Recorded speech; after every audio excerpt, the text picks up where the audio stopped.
Kedz and Nomad at night, starring the one and only Nomad.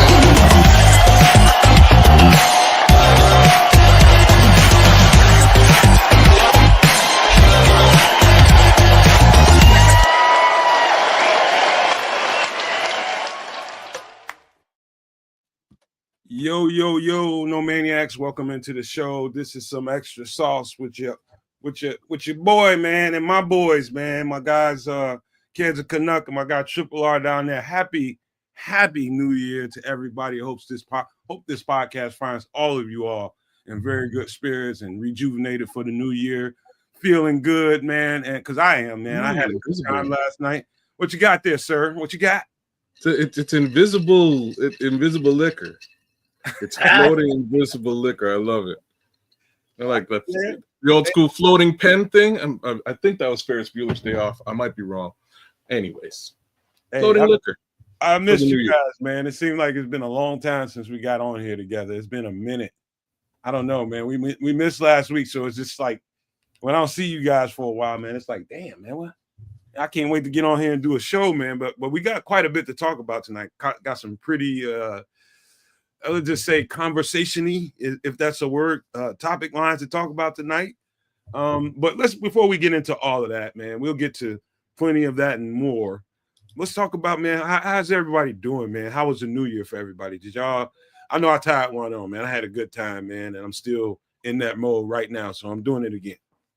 Well, mine was as BS as my 2024 was. So here's to the rest of the new year, I guess. So we'll just say the rest of the new year is going to be awesome. It won't be like 2024 or those other previous years. This year's going to be the shit. So let's just put that out there. Shout outs to all y'all. Happy New Year's to all y'all. Shout outs to my son who just walked in the door, and I won't be able to see him because he just walked in the door. We doing this thing. But shout outs to him. He's floating around the house causing a ruckus. Shout outs to my wife who is elsewhere. Shout outs to her. Shout outs to my daughter who is also elsewhere. Shout outs to y'all in the chat. Frank, Crimson, Mr. Mayhem, Black Diamonds out there. Shout outs to all y'all. Shout outs to the super flexers out there too. Shout out to my guy underneath who I knew went and had some fun over this little holiday period. So Triple R, what it do, man? How did that all go? That was cool. Thanks. Big up to everybody, aforementioned and otherwise. It was cool. We kicked it at the little hippie Airbnb out there in Colorado. Had a nice hot tub, and the stars are right there. Could almost touch them. And it was just, hanging out with the fam and not, sightseeing or not going places, just being in there, enjoying each other's company, taking turns preparing meals, family shit. And it was a beautiful thing. New Year's Eve, I think I was awake. I don't know. For so many years working in bars, clubs, private parties, New Year's was always a busy night. So now in my older age, I stay at home and I take my ass to bed. Talk about older age. Ain't mad about it at all. Hey, Trip, you talking about older age and nostalgia. What do you think about the background? I had to do it, man, because I'm a very nostalgic guy. And I just love driving in movie theaters. I know they're hard to come by. They're like dinosaurs out there. But it's just something about it that speaks to me as a human, man. It's just, I want to open one of these motherfuckers one of these days, Trip. And that's it's been a goal of mine for quite some time, man. So I had to do it. I just wanted some honest critique on what you think about. Did I bring the nostalgia together or not? Yeah, that's cool. The drive-in back on, what was it, Southwest Highway off of 75th, or I was driving over there someplace southwest, that we used to go to back in the day.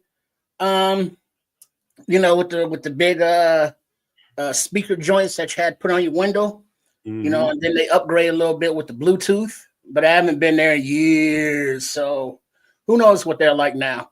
But it was always fun just going out and being out and doing something, but having your own privacy if you want it to be private in the vehicle. Man, I had so many crazy memories about the drive-in, man. So when I was a little kid, the project that I grew up in was right across the street from a drive-thru. It was a drive-in theater. They had, I think, 4 or 5. It's called the Airport Drive-In. They had 4 or 5 screens. So the kids from my project, every summer, somebody would go get the wire cutters and would cut right up into the fence. And all little kids would just kind of go and scramble in. We'd bring a like a little radio. Little radio, and link that thing up to these little poles that you see here in the middle of this thing. We linked that up, and there was always somebody from the projects in there. So, we were watching movies for free all the time as kids. It was awesome. The other one is my other friend. He kind of his house was on it was right behind the drive-in, and we used to just tune in and watch from his room too, man. But crazy stuff, man. Used to love the drive-in. It's dope. Hey, man, I want to ask the chat, man. I want to ask the chat. Did I do too much? Is drive-in nostalgia too much? Well, it's got to be somebody in the chat that's like, hell yeah, I freaking love the drive-in. You know what I mean? Like it's, for me, fellas, it's like that smell when you're driving up in that thing that hits you. Everything in that concession stand over there in the right corner, that smell that hits you when you pull up in there, that popcorn. It's just I hit one when I was in Atlanta, man. And it was just me and this big old girl, man. She had nothing but bottom on her, bro. Nothing but bottom on her from New Orleans, man. I took her. And man, she had never been to one. And I took her, and she just absolutely loved it. And she was just like, you know what?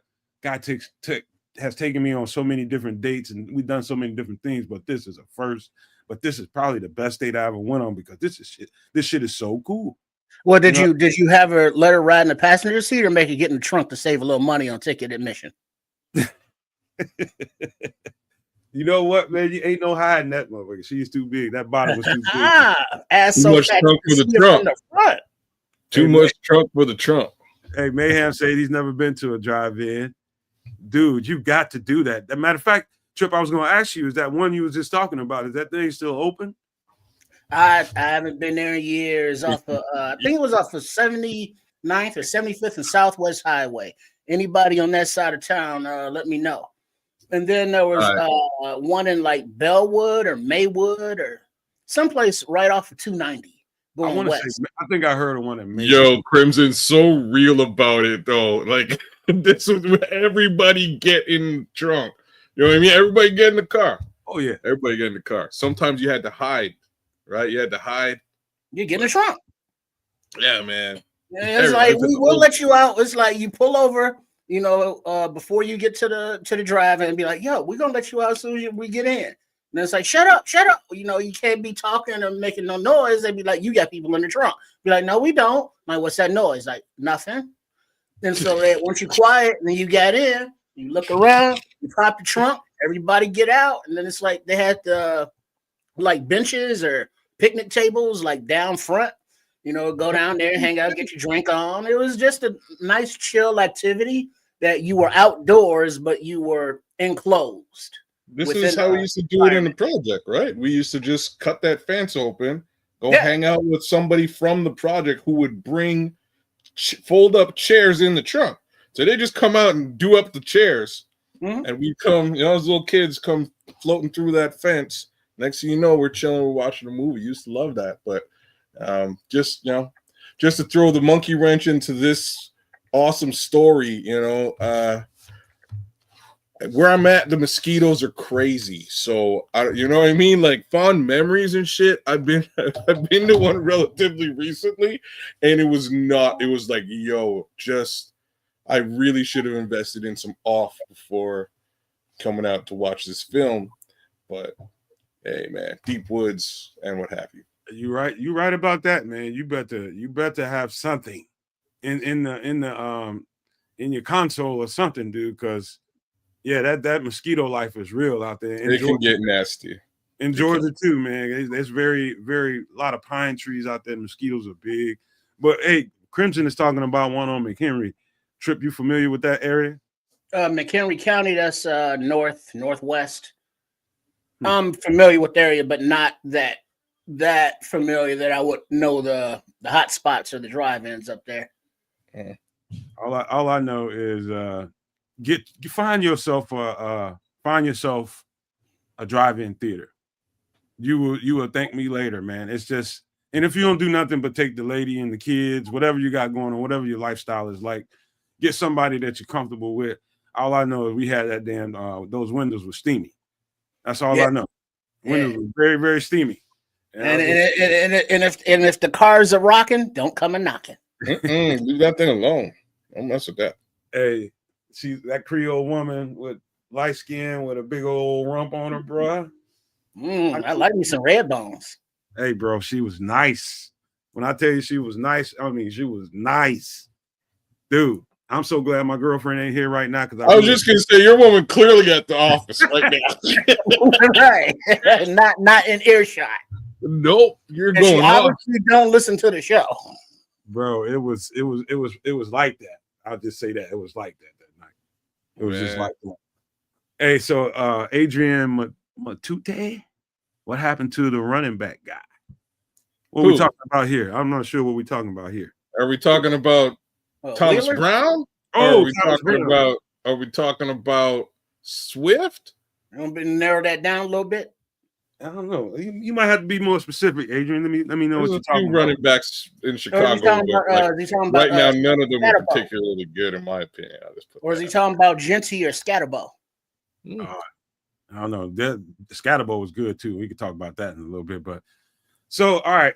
So lately, I've been trying to keep my eye on, the latest goings on in Chicago with the coaching search. It is in earnest. My understanding is that they're in the middle of or at the very end of the vetting process. And so they I'm glad they're spending a lot of time doing that because the first go around with the first, crop of coaches that we had in the building didn't go out right, man, because we had Alan Williams and that didn't go right.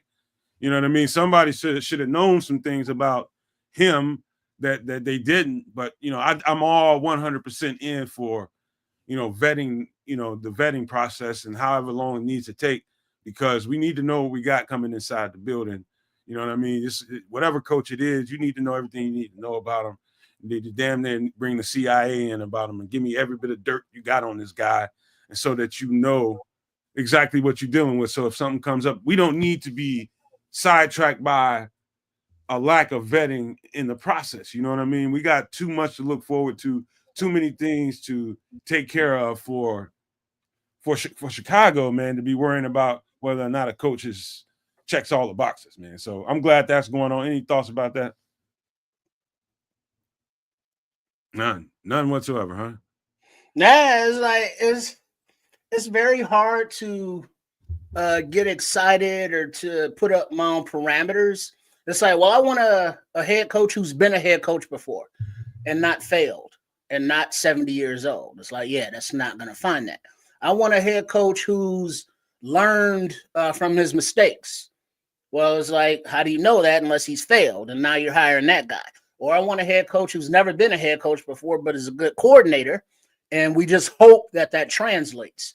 It's just so many moving parts, and then the whole politics of it all. And is Ryan Poles trying to get somebody who won't, bring in a coach who won't threaten his GM position by bringing in their own guy, the insecurities of it all, the backroom deals that we don't know about, and the personalities. I just want to win, bro. It's like, I don't care who the coach is. I know we're going to get into some specifics. They all have their own idiosyncrasies. They all have their own successes and failures. It's just trying to pick the right one. All right, kids, any thoughts on that? Kids, before we pull up the first candidate? No, look, I'm glad Triple R kind of gave us a little bit of a preface, because I feel kind of similarly. I'm sort of at the level where I kind of don't care at all, or like I know I'm likely going to hate whoever they choose. It's kind of where I am. But let's like they'll have to do something real special to make me go, wow, like, all right. Anyways, but I'm also going to say one last thing, and I actually and truly think I truly think that the McCaskies should be leaning on the most learned football mind they have access to, and somebody who cares, and they're not, and that's part of my worry in all this. This team's been around for 100 years. There's some pedigree here, and I don't understand why they refuse to leverage it. Well, that's part of the issue is when Ryan Poles was hired, I remember him saying that he told the McCaskies that it would take time, to tear it down and rebuild. And that's why it's like, I get that it's like, well, he sucked, none of his draft picks are all pros or pro bowlers. His head coach decision, the Flus sent him to retain Flus, was that him making a decision? Because remember, Ryan Poles, first time GM, there's going to be, mistakes. He's from a scouting background. That ain't got shit to do with hiring coaches. He's supposed to identify talent, but given this new position, be able to now hire these people. And it's like, well, every time a coach fails, that looks bad on Poles, but did Poles hire him or did Flus hire him? And it's like, well, if the president, theoretically, typically, is supposed to hire the GM is supposed to hire the head coach hires the subsequent coaches, his staff. Mm-hmm. And everybody on the staff that failed is like, well, we put off on Poles, but it's like, well, yeah, Flus hired them though. So it's like, well, that's still fruit of the poisonous tree if you want to go, the legal route. It's like, well, everything that emanated from Flus was rotten, and Poles hired Flus, so everything rotten is Poles' fault. If you want to take that logic. And I get it, but I don't also want to make the mistake of saying, well, he's had 2.5, 3 years to turn his franchise around. He didn't do it. Get him out of here. And it's like, well, are we not going to give him a chance to learn, or are we just going to cut bait on every, GM or coach that doesn't win within a certain time period? Or, what are we doing? And if you look at it logically, what he did makes sense. It didn't always turn out right. But Chase Claypool is like, yeah, we need a weapon for Justin Fields because he got nobody to throw to. So let's go get the 6'4", 4'3" guy who was good at Notre Dame. Change the scenery and all that shit. Second round draft pick, that was expensive. Let's go and get the force multiplier Montez Sweat, second round draft pick. And then we had to pay him, but he's not a Garrett or a Crosby. He's not on that level. He was good, but he's been hurt all season. So the decisions that he's made, he let Roquan go. I was good with that because Roquan never really impressed me. And it's like, well, he's not going to come into a situation, Poles, and overpay this guy. He's trying to cut salary. So there's a lot going on with Poles and the decisions that he's made that it's like going forward, do we let him hire a new coach and get that second bite at the apple like most general managers do? Or do it's like, yeah, he's had enough time. Let's get somebody else in there. And so you're at that crossroads where it's like, man, this decision could affect the franchise for however many, decades to come. And we don't want to mess it up, but we don't want to be too shrewd and cut bait. Hold on, kid, before you go, I can't let this one slide now. Did you just say you were never impressed with Roquan Smith? Yeah. All right. That's what you jumped in for? Yeah, I don't know about that one. He's pretty good. He's okay. He's good.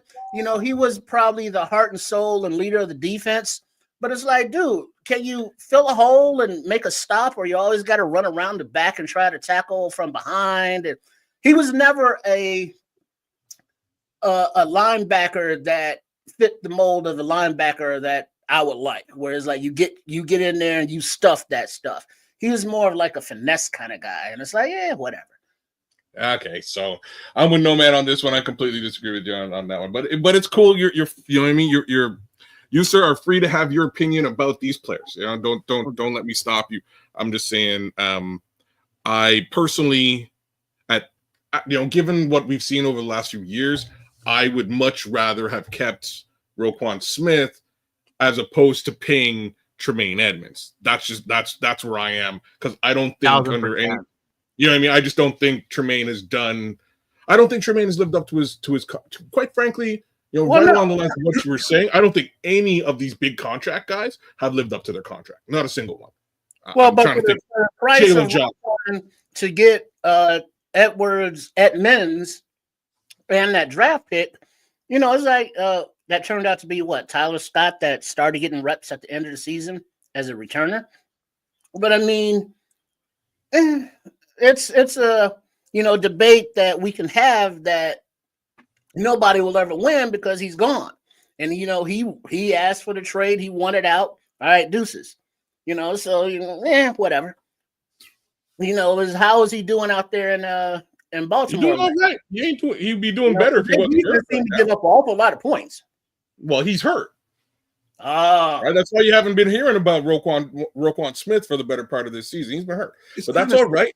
It's kind of strange brew, man, because like Roquan, he had never played in a 4-3 before until Flus got there, and he was adjusting to playing a 4-3. I mean, it's a totally different style for a linebacker. It's totally different concept for a linebacker. It's the communication level between the D lineman and the linebacker has to be at a different level, especially in a 3-4. He just never fit here under Flus. No, absolutely not. I don't think he's your prototypical 4-3 middle linebacker. You need to have some. Oh, he's not. He's much more. He's much more TJ Edwards than Tremaine Edmonds. You know what I mean? Like that it's just a reality there. We would have really two Will linebackers or a Will and Jack Sanborn, right? Like Jack Sanborn can do the darn thing, and he'd be doing it these last 2 seasons on dirty cheap money. So anyway, like man, like so okay. Like we have to have this conversation, but I'm just gonna come out flat out just say the more obvious thing. Me personally, I'm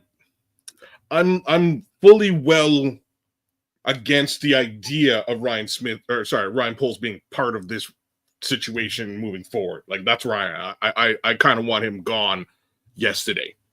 You got to give us time to get to that, kids. I'm gonna open that right on up for you. Oh, okay. Well, that's where we were, right? So I'm gonna get you there. We were talking about Roquan, and I'm on to Gary Oz's.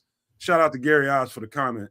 Roquan is a great linebacker, but I had my doubts in the beginning when he lost the Bears playbook. I thought he had a bad attitude. Now, the part that I'm circling in Gary Oz's comment is the attitude, not the bad attitude, but the attitude. That's a trait I think is sorely missing on this team. Attitude, guys. Really, really just temperamental. You gotta do extra coaching and extra mentoring to kind of get them to where they need to be and keep them on, kind of keep them in line. We are sorely missing several of those guys on this team. It's a mindset and a temperament. I love that Roquan was a snotty guy when it came to it, especially on the field. He's very snotty, very snotty. I love that about Roquan. That's a whole conversation that we need to have, Oz, man. But I just had to highlight that, man. Attitude, guys, we don't have enough of. Would you guys agree or disagree? Yeah, he's a dog. He was limited in the scheme, but he was a dog on the field. I give him that, but it just didn't fit. No mesh. Yeah. All right. Like I said, like this is a horse we probably can jump off of at this point, right? So he's long gone. The purpose of bringing him up at all was really rooted in the fact that was Ryan Poles getting him out of here? Did Ryan Poles make the right move in getting him out of here? And again, if less rooted on play, although Tripp saying he didn't impress him very much, I thought he was a fantastic sideline to sideline will linebacker, right? Like that's really what I see from Roquan Smith, and I think that's what he is. That being the case, I don't think that Ryan Poles made the right decision here, simply rooted in the fact that the guy who replaced him ain't that guy. I don't think it was Ryan Poles. I think that's a common mistake that people make when Flus has got to coach the team, and he's got a prototype that he wants for a middle linebacker, and I don't think that Roquan Smith was it. The length and that he was looking for, he had a specific guy in mind, and Poles went and got him that guy. And so I wouldn't blame that on Poles. I know you got it off of Poles, Kedz. Okay, You do, but that one in particular, I gotta all right. I gotta push back a little bit on that one. Okay. Yeah, I mean, so we'll call that one. We'll chalk that one up to Flus. But let's get into this coaching search, because we've talked about this guy before, but we need to have another conversation. Trip, I don't know how much say-so you had in this conversation about this guy, but Cliff Kingsbury, the name won't go anywhere because and I think we're in the wrong mindset going into the offseason already. I'm talking about us as media. We're part of the media. And, just the fan base, I think everybody's thinking too much about Caleb instead of the right coach. And so what I want to say about Cliff Kingsbury is I seen what I needed to see for him as a head coach. Like what I know, Trip, you know this as well, man. You said if you play high school ball, you know what it's like for a coach to stand up in front of the room and address the team, right? Yeah. And within seconds, maybe a minute or so, it's going to take a certain amount of time before people are going to look at him like, I don't believe you. I ain't feeling you. I don't believe you. I don't trust you. That kind of sentiment, it won't take long for the whole room to get a sense for what kind of guy this is. And Cliff Kingsbury, I have no questions about as far as his ability to be able to coordinate an offense, right? But as a head coach, I seen how Kyler Murray treated this guy on the sideline when he was in Arizona. And a leader of men, that doesn't happen to. He treated this guy on the sideline. And one of the specific traits that the Bears are reporting out and, leaking out, one of the specific traits they're saying that they're looking for is a leader of men. I know Cliff Kingsbury has done yeoman's work with Jaden Daniels in Washington. But is it really Cliff Kingsbury, or is it Jaden Daniels making everything he calls right? You know what I mean? It's a conversation. I would say that Kingsbury, he didn't succeed in Arizona, but he wouldn't be a first-time head coach. But now in his capacity as offensive coordinator, he's running very good plays that are designed for his quarterback and his strength, his talents. And he's good at scheming against the opposing defenses and calling plays. But I heard or read someplace recently that it was like, hey, that whole head coaching thing, this is Kingsbury talking, I'm paraphrasing. It's like, yeah, that's cool and all, but I kind of like being an offensive coordinator, and I'm good at being an offensive coordinator. So let him be an offensive coordinator. Because, Mercedes Lewis effectively led a mutiny against Shane Waldron, a few games into the season. So it's like, yeah, this goofy ass, he ain't no good ass coach. Get him out of here. And this is the player saying this instead of like getting behind him and getting everybody in line. So right then I was like, yeah, locker room is lost because now the patients are running the hospital, the inmates are running the asylum, whatever the phrase is. Kingsbury is an offensive coordinator who looks like he likes being an offensive coordinator. Let him stay an offensive coordinator, but his offense, it's all right, but he wouldn't be my first choice as OC, and definitely not head C. I don't have anything better. Like, I can't add anything to this, bro. Like you basically hit it. It's Cliff Kingsbury. Yes, he's offensive minded, right? Like, and I think that's where the conversation sort of ends. Is he a leader of men? Given that moniker, I wouldn't say so. And why I wouldn't say so has a lot to do with the fact that he's no longer the coach in for the Cardinals, right? Like, that's if he was a bit of a better leader in that respect, I think he might still be there because their team isn't terrible. It's not. He just wasn't able to take them to the next plateau, which is what worries me, period, about a Cliff Kingsbury. Short and sweet. That was me transitioning to Nomad, unless you're oh yeah. My bad. I was muted. I'm just cluing into that. Sorry, brother. Totally my fault. Hey, listen, Cliff Kingsbury. Now, I don't want to sound like, oh, this I feel like I'm evil when I say that a guy is unqualified to do a job. But, being a former player, I know what it takes to get in front of men. And we're talking about high school and college level. I don't know what it's like to stand in front of a bunch of millionaires, you know what I mean, and try to convince them that my direction, you take my leadership, and we're going to get this thing right. I don't know that he has that in his personality type. And that's my trepidation with Cliff Kingsbury right now. Not to say that he couldn't be great for Caleb Williams. If it ends up being that the Bears are thinking about this in a binary way, and it's about Caleb Williams in the offseason, and they make the mistake of grabbing an offensive coordinator for the sake of Caleb Williams, I think that's the absolute wrong way to go. And people might differ with me on that subject, but that's just how I feel about it, because I know that you got a whole team to deal with. And if it looks like that, it's going to look like Caleb's being catered to, and they patty caking the situation for him. And that's not going to translate well in the rest of the locker room. You know what I mean? So as we go through here, through these names, we're going to keep an eye out for somebody who can manage the offense, somebody who's offensive minded, and is also potentially a leader of men. Let's just keep an eye out as we continue this conversation, because I do believe there's at least one to talk about, but I don't think anybody really want to talk about that guy. We got several to talk about. Let's get to the next guy, man. I think unless you got anything else, Trip, we can go to the next one. Keep it moving. All right, let's go. Let's get to this guy. And this is the hottest name in the business right now, for good reason. You know what I mean? He's in charge of the number one offense in the league right now. You know what I mean? He's doing his thing. Whatever they're asking Ben Johnson to do, he's done more, even more with it. But here's my thoughts about Ben Johnson before I pass it on to you fellas, is I think people ought to be reminded, and I say this all the time, and I don't know that it's setting in with the fan base, that I know people are talking about this ad nauseum. And it's just like, Ben Johnson's the perfect coach to come here. No, you don't know that.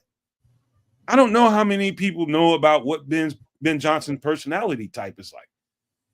Does he have the personality type to stand in front of a group of men that are millionaires and command them? You know what I mean? Does he command that kind of respect? Also, that's one thing. The other thing is, what Ben Johnson does schematically is not very, very impressive as far as the game plan goes. What makes it right is the offensive line and key players that they have in the offense. It's a very basic concept. It's just run the ball as much as you can, use a great offensive line and accomplish that. And then once in a while, you use a play action, some misdirection, and go the other way. And great bells and whistles that he has in his offense. Reverses, different things that he does. The screenplays are very, very well designed, but more importantly, more well blocked. You know what I mean? I watched this offense, and I'm telling you guys, whatever you think of Ben Johnson and what it looks like in Detroit, cancel that. Because unless he brings that core group of guys that he executes that stuff with to Chicago with him, it's gonna look very unappeasing and disappointing to you all. I'm just warning you guys, for all the people out there that are really so huge on Ben Johnson, you got to understand that aspect of football. The players execute this stuff. He won't have the same players when he comes to Chicago. He's going to be a long way away from what he has in Detroit if he comes here. But you guys go ahead. I guess I'm going first this Go for it, bro. You can have my sloppy seconds. It just looks like Ben Johnson is the shiny new gadget toy that we see twice a year, and it's like, hey, we want that guy. Whereas I'm just not convinced that just because Ben Johnson or anybody else can translate their talents as being coordinators to being talented head coaches. What's that? What? Sorry, continue. Yeah. That they would, just because Ben Johnson may be a good offensive coordinator, why does that mean he's got to be a good head coach? And that just is my whole thing as far as promoting people to different positions that they've never done before. And so now we're back in this mix where it's like, well, he was a good offensive coordinator. Of course he's going to be a good head coach. And then we don't win. And it's like, oh, he sucked. And it's like, well, did he suck? Is it a bad situation? Or was he just in over his skis? So, I mean, he looks like a decent offensive coordinator. It helps that he has, that offensive line with talent on there, that he has a quarterback who is not a threat to run, so relies on his arm, and so his focus is that way. And he schemes open enough guys, that Amon-Ra St. Brown, he's good, so he's going to get open. And then, he works the tight end, he works the passes, so he has good game planning and getting guys open. Spends a little too much time doing that cute shit and those gimmicky plays for me. But whatever, that just seems to be the way the kids are nowadays. Yeah. Like, he's a really good OC, and we're seeing that. I will say that, from a respect level in the locker room, his cachet will go up if they actually do clinch. If they are able to come away with a championship, right? I think that goes a long way for his cachet in the locker room.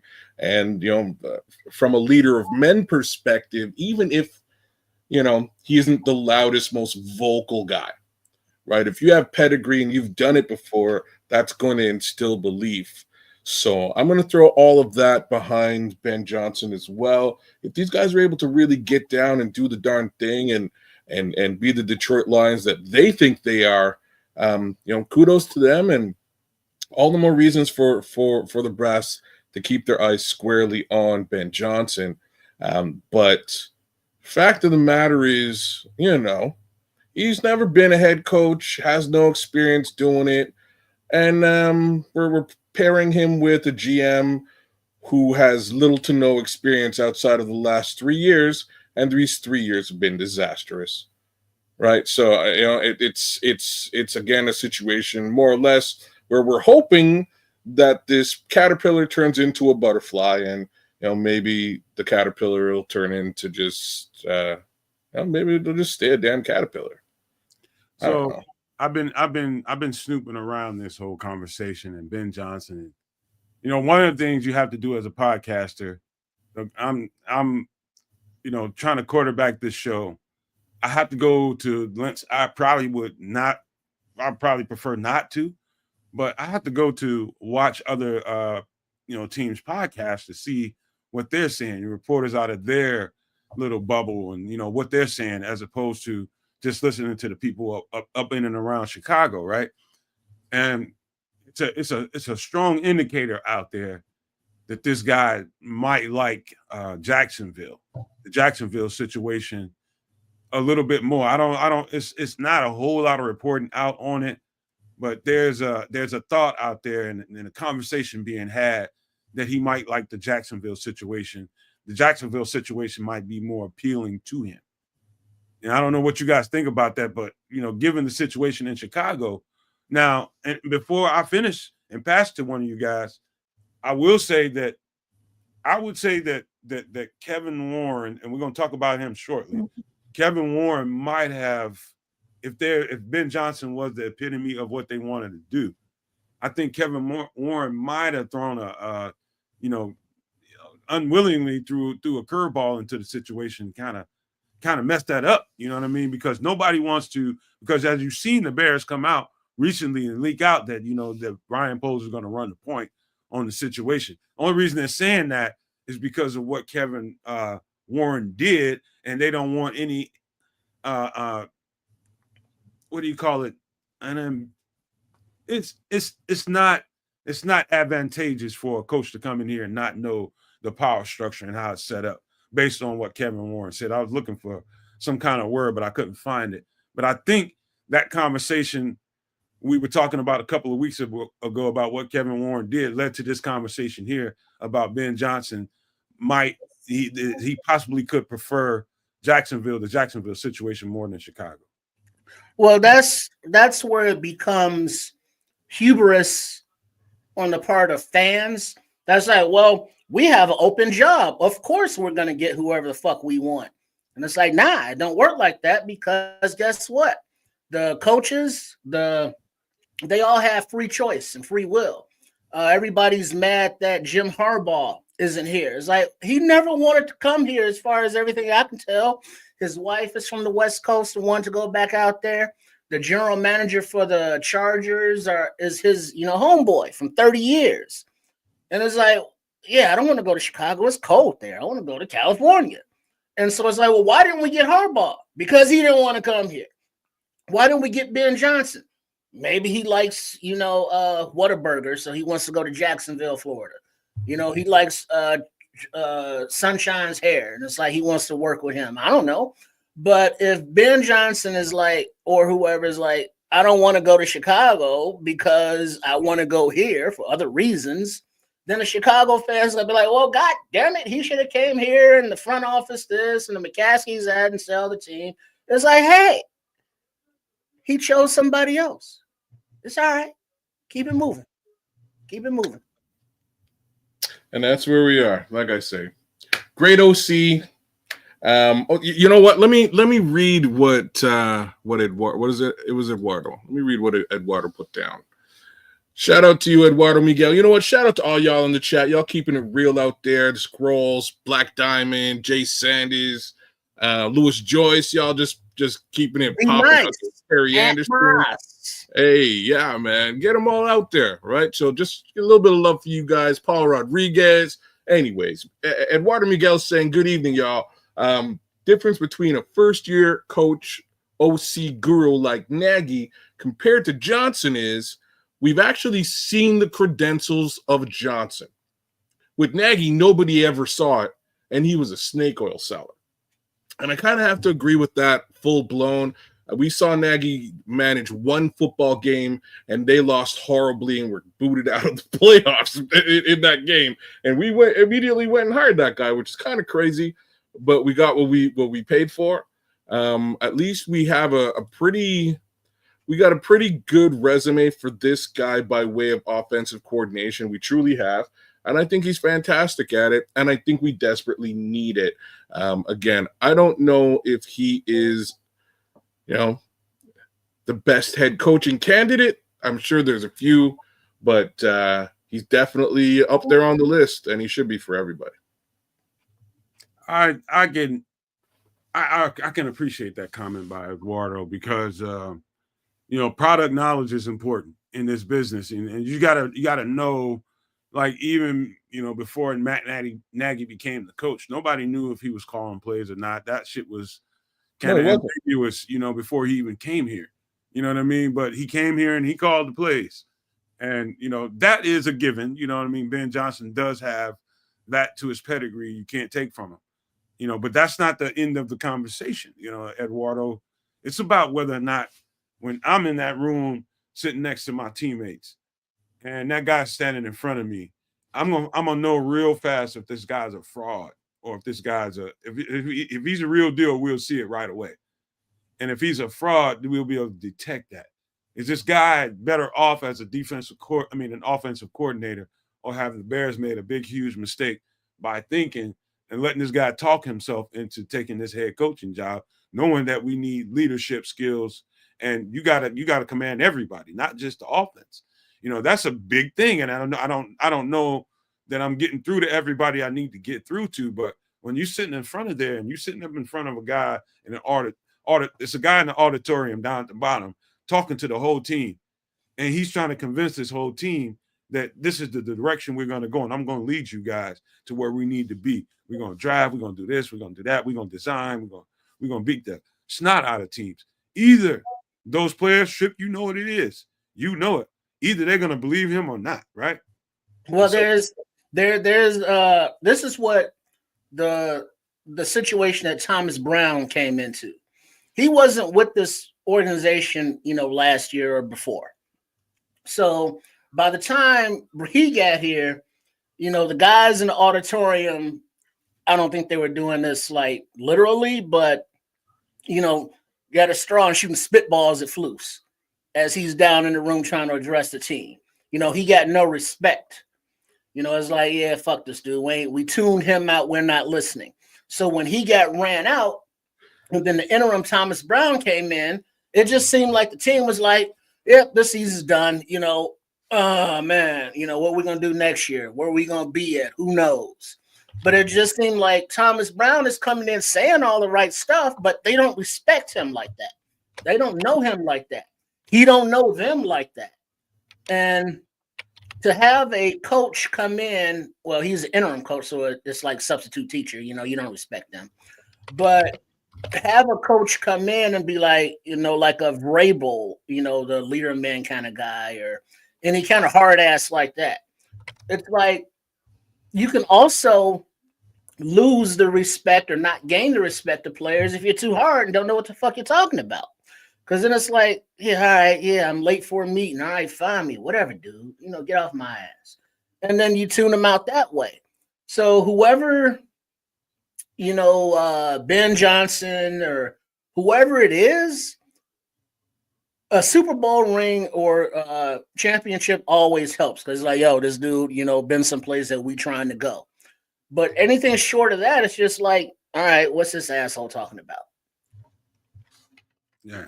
It's like I just want people to understand that. Just understand that, no matter what people are saying in the media, Albert Breer, Adam Schefter, whoever is talking about whatever podcaster is talking about it, they're selling you like they do every offseason to what their virtues are. What do they want you to believe? What they want you to think? And I don't think your average football fan is not as nuanced as I would hope they would be. But the truth is, there's more to it than just a name that's successful in a different place right now. He's going to come to Chicago. And being successful in Chicago ain't the same as being successful in Detroit. We got a different situation going on here. And I think with respect to that, I think you ought to consider him in the vein that no matter what it looks like in Detroit, he would be in Chicago, and he would have to lead this team with the pieces that we have. We got 7 draft picks as of now, and $80 million or so in cap space. Is that enough to get Ben Johnson the kind of the tools? And is the offense that he designs there even likable to Caleb Williams? I don't know. Who knows what he likes and what he doesn't like? But that's a conversation for another time. Let's move on to the next coach, because this coach's name isn't going anywhere, and it shouldn't. Brian Flores, my thoughts on Brian Flores. I'll leave it up to these two guys to decide whether or not they want to bring up, the stuff, the lawsuits that Brian Flores had to open on the league in order to get some, some kind of, I guess some equality is what he's looking for the most part, I think. But I'm going to park that conversation and focus on what he's done as a coach. What he didn't do while he was in Miami, I'm less concerned about what it looked like in Miami versus what it can look like here in Chicago. He is a leader of men. That's his track record. He's a straight leader. He's a straight leader. Now, what he learned from the mistakes that he made when he was in Miami, I believe a second time around is probably the perfect situation for Brian Flores to get it right. And so I'm strongly in favor of giving a guy like this another chance at a head coaching job. I love what he brings defensively. I know what his leadership traits are. He's a presence in front of a room of men. You know what I mean? And he should be. And that's kind of what you're looking for. I like the prospect of Brian Flores coming here. Only problem I have with it is, I do have a strong feeling about we need somebody that really understands Chicago. That's my only misgiving about him, Trip, is the fact that he doesn't know Chicago. But other than that, I have no problem with Brian Flores whatsoever. He seems like a definite coach that would get your attention. And the question would be, all right, he's a defensive guy. Cool. Who would your offensive coordinator be? That would be an important question for his staff. And as far as his lawsuit thing, it's like, hey, sometimes you got to sue your employer because they they doing illegal shit or doing stuff that is not above board.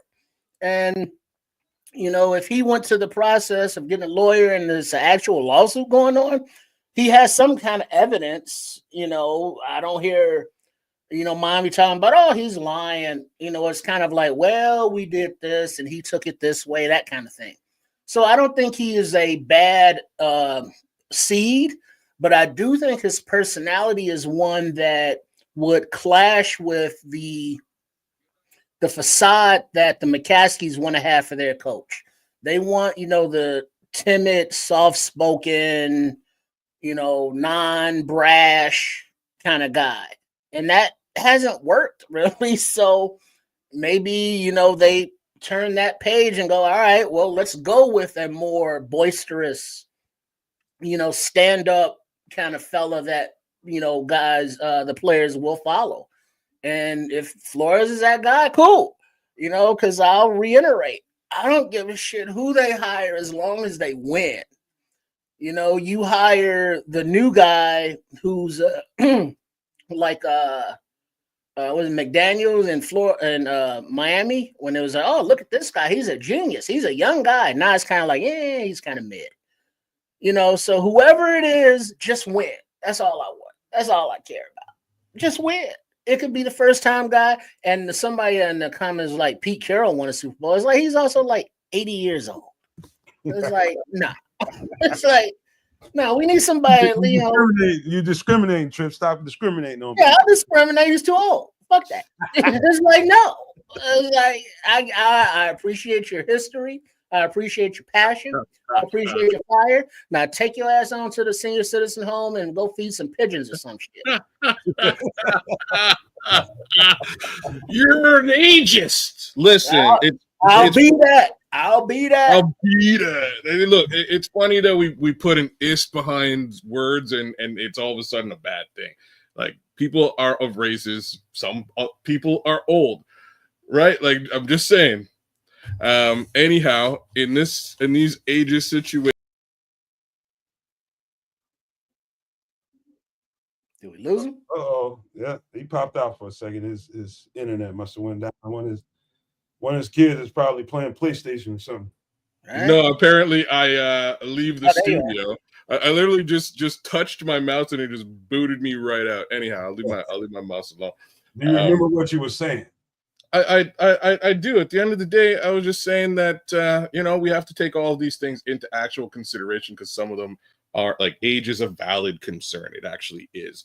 Like, you're building with a burgeoning football team.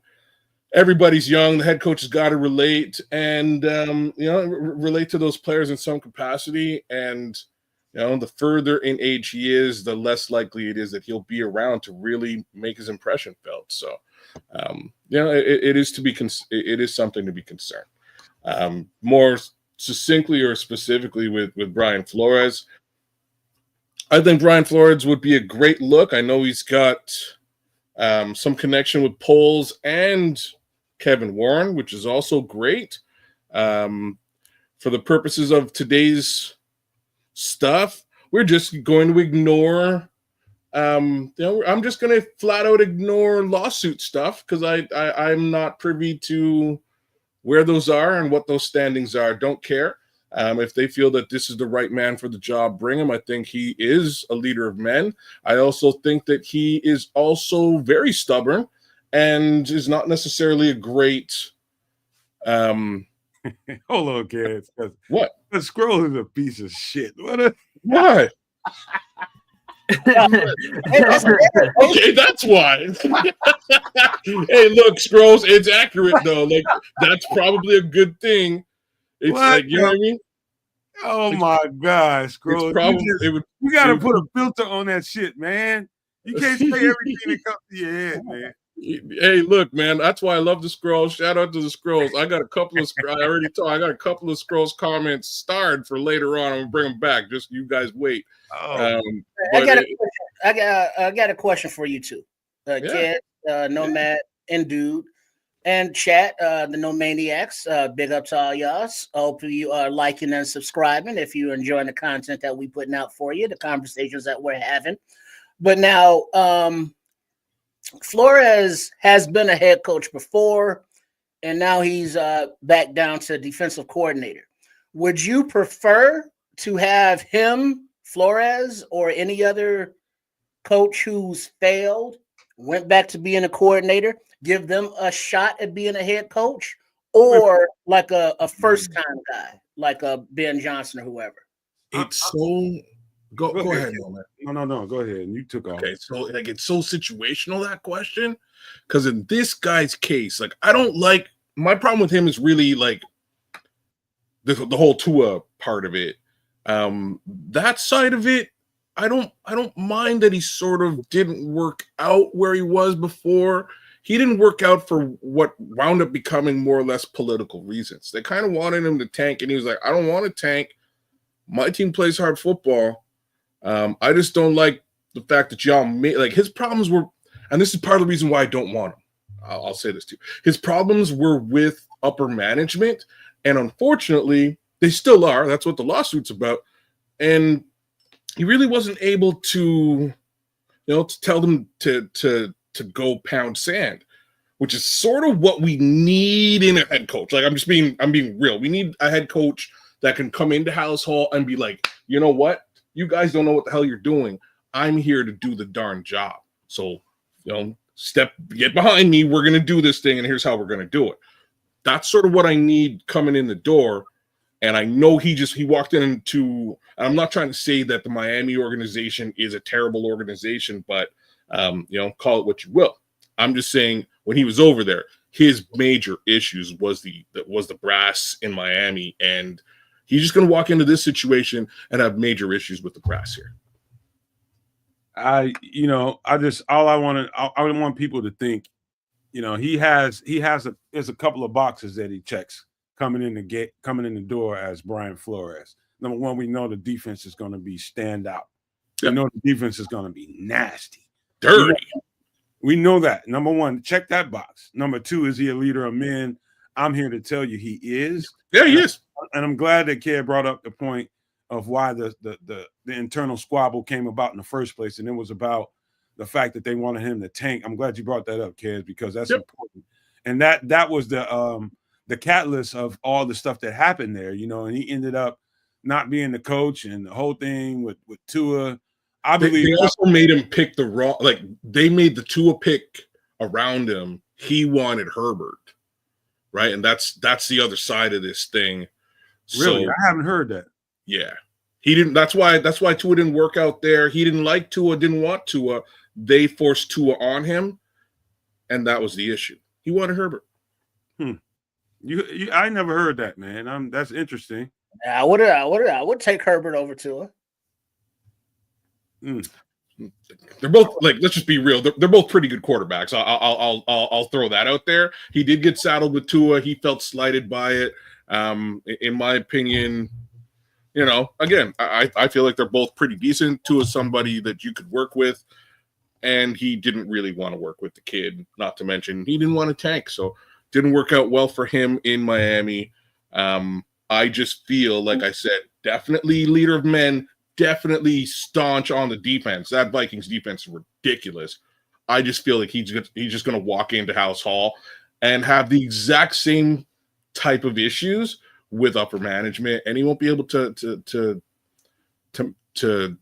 navigate his way through that. And that's that should be a big part of the worry for any head coach coming in the door here. But the only difference is Flores has experience dealing with, upper management or ownership who aren't the most conducive to work with. Does that benefit, or is that a hindrance? Well, if he had successfully navigated his way through that, I would say it would be beneficial. Unfortunately, everything went the other direction for Brian, and I think he got flushed out with it. I just feel like that's what would happen here too. So, Trips, you asked a question to both of us. If you don't mind repeating it, and something about experienced coaches versus that kind of question. What was that now? Well, being that Flores has been a head coach before, as well as I guess Kingsbury and other guys that we'll address. Would you rather have them as failed former head coaches who've gone back to coordinating and then getting a second bite at that HC job, or roll with the coordinator who's never been a head coach before as a head coach? That leads me into the conversation about Lovey. You know, that makes me think Lovey. You know what I mean? And we're talking about Brian Flores. So I'm like 50-50 when it comes to that question. And I don't like to be on the fence. I like to be more adamant about what I like more than the other. But it's really 50-50 for me when I say it honestly. I believe in giving somebody a chance, because if you got leadership traits, like say a Thomas Brown, who was given an unadvantageous opportunity. It was not a winning opportunity for him, but I do see the leadership traits in Thomas Brown, and I think he could be a great leader. I think he's going to be a great leader, whether it's here or elsewhere. I know he's going to be a great leader of men, and he's going to be a really good coach one of these days. And that's a new guy. You know what I mean? He's never done it before, and he's been thrown into the piranha infested waters, and he's got cuts on him. You know what I mean? And everybody's trying to pick him apart. And I don't think that's fair, but that's a different conversation.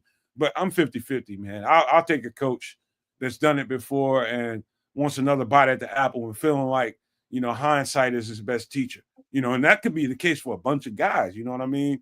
So I could think of a number of guys, Lovey being one of them, you know, and Brian Flores being another. Like, yeah, man, it's hard to choose one side or the other there, man. But it's a good question. And you know, the hubris of this organization to fire Lovey after a 10-win season. We're still paying for that shit. It's insanity, man. And a good organization would correct that wrong, but I think we're far from a great organization, man. You know what I mean?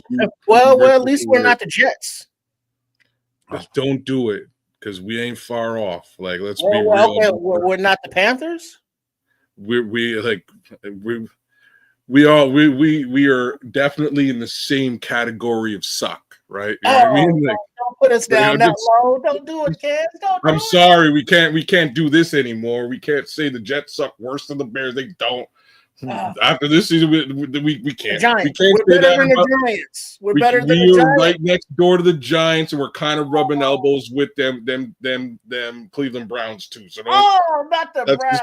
Let's be real. The Jets have a better stadium. Let's go, bro. Like, you kill it, Scrolls, bro. You kill it every time. Too funny. Everybody got a better stadium than us. That's like low-hanging fruit. Yeah. I just wanted to load up this Ethereal Sanders. Ethereal Sanders is saying, or maybe he said, or maybe he learned it. Sorry, or maybe he learned from it and knows how to handle it better now. He would know what to put in a contract versus a rookie head coach who doesn't know what to look out for. Which is, it was a very poignant comment. I love that, Ethereal. Appreciate that one. I love that. It's a good comment. It really speaks to Brian Flores, and the opposite of what I was saying. Like, again, I'm leaning towards, you know, he might run into the same problem. Maybe he is better off from the original experience and can now navigate better. It's really hard to say, but like I'm saying, I kind of want a guy that they're just going to fall behind, like they're going to get behind, because let's just be real. I don't think, like, I can't. None of these dudes know what they're doing. Like, they don't. They're either super junior in their roles, or they're George McCaskey, who's well proved, who's come out himself and says he doesn't know what he's doing. You know what I mean? So here we are. All right. Well, we need to get to the next guy, man, because truth is, man, this guy won't go away either, and we have to address it. And I just, you know, Mike Vrabel. I would just say this. I am not opposed to him being the head coach of Chicago. I'm not. Did I think he fits? Because there's a number of different reasons, and I said that in the graphic here. He does embody the toughness that Chicago is looking for. You know what I mean? That mindset. He does embody that. You know what I mean? He's that Dan Campbell type of coach that's going to be. You know, he's gonna design the team in a way that is really, really appealing and appetizing to us as the fans, because those are the kind of teams that he's used to playing on and he's been successful with. those tough, hard-nosed teams that just make you struggle for every inch of grass. That's what you look for. You want a team like that it comes down to the last second. You want to beat us, you're going to have to earn it. Those are the types of teams that he's coached. And if I had to be pessimistic about him, is he didn't do anything in Tennessee. But that's being a little bit. Can you say that out loud again? I just want to hear that again. What? He didn't do anything in Tennessee?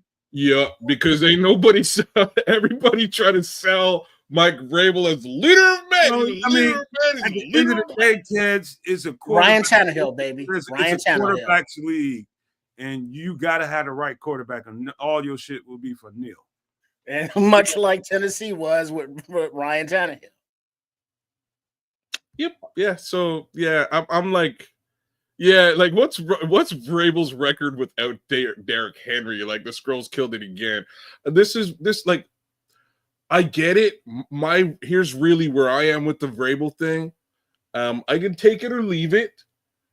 He hasn't done. He didn't do anything when he had the opportunity outside of. I think he was in the playoffs a couple times. Maybe that's what he did. I'll give him that. But he really wasn't able to maximize on that opportunity. I will just find it a little bit surprising that he doesn't go to the more. How do I put this? Just the more Patriot-friendly organizations that are looking for a head coach. Like the Patriots, they may be. Don't be surprised. Or like Tom Brady's Raiders, who, he's a part owner of. I'll be surprised that he doesn't go there to do business with friends as opposed to coming to Chicago. Although again, everybody's saying leader of men equals Mike Vrabel. I can't argue with that. I just asked the same question that you kind of posed, and that's, how far is he going to lead us, and who's he led before? And that's when it comes down to relationships. He wants to be a head coach. He's got rings with Tom Brady, who's now the owner in Vegas. And Tom Brady says, "Hey, Mike, come on, coach for me out here, or GM, or whatever the position is." Or it's like, well, do I go to Las Vegas with my buddy? Or do I go to Chicago with the turmoil and whatever the hell is going on in Hallis Hall? And if that's a choice that you have to make as a coordinator or as a coach or as a GM, it becomes a little easier. And it's like, well, I'm going with my homeboy, in Vegas. As opposed to, charter or organization, how dare you turn your back on Chicago? And it's like, dude, we suck right now. We're not a destination for the top talent. And it's like, well, throw money at them. And it's like, well, maybe not.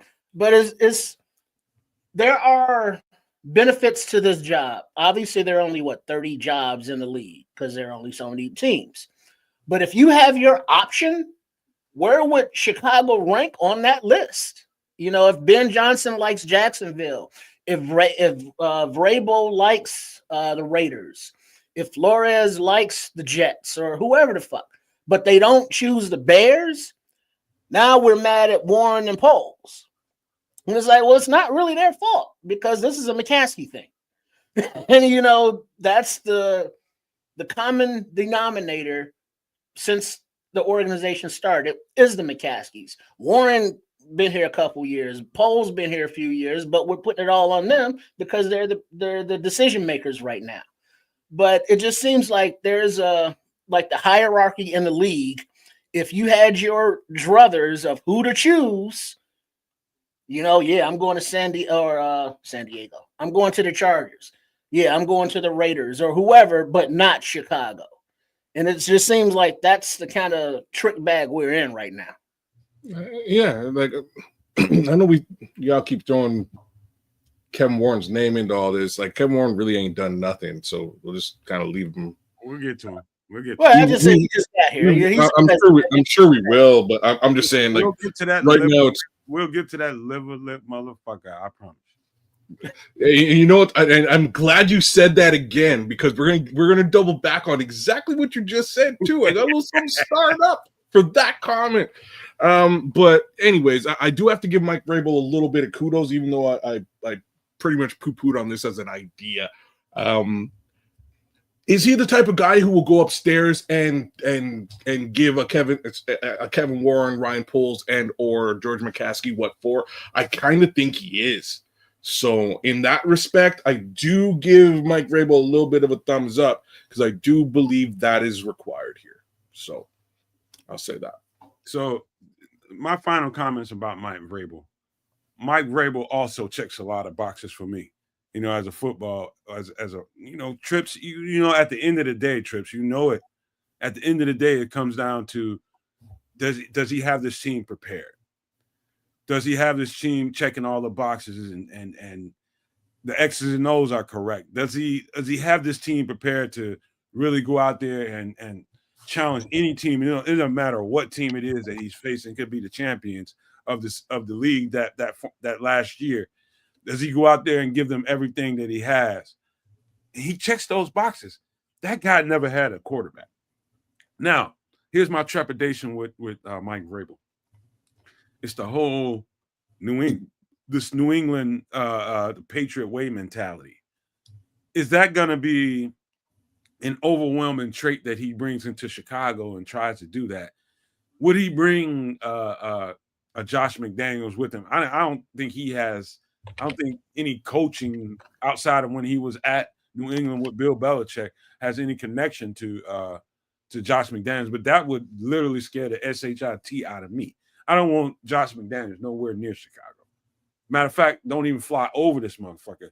Take a submarine or do something, go under, do something. Don't even fly around here. I don't want him nowhere near Chicago. He is absolutely like one of the worst. I mean, he has some of the worst energy I've ever seen in a coach. And it was tolerated in New England. And New England was built in a certain kind of way. We don't need that shit here.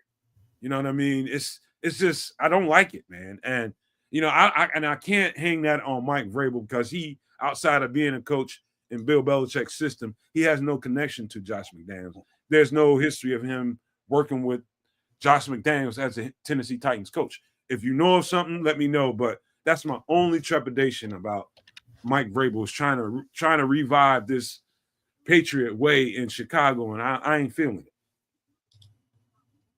Yep, I don't want him here anywhere near here. I'm pretty sure he's got a job with Bill Belichick in wherever the heck Bill Belichick's coaching in North Carolina, whatever. I hope they have a great season over there. I don't really want to even entertain the McDaniels conversation at all. I don't want him. I'm serious. Like, yeah. Can I holler at Ethereal real quick? Here's Sure. the thing, what I mean about that, Ethereal, and with respect to your comment, they were winning, but the truth is they stopped winning, and that era is over.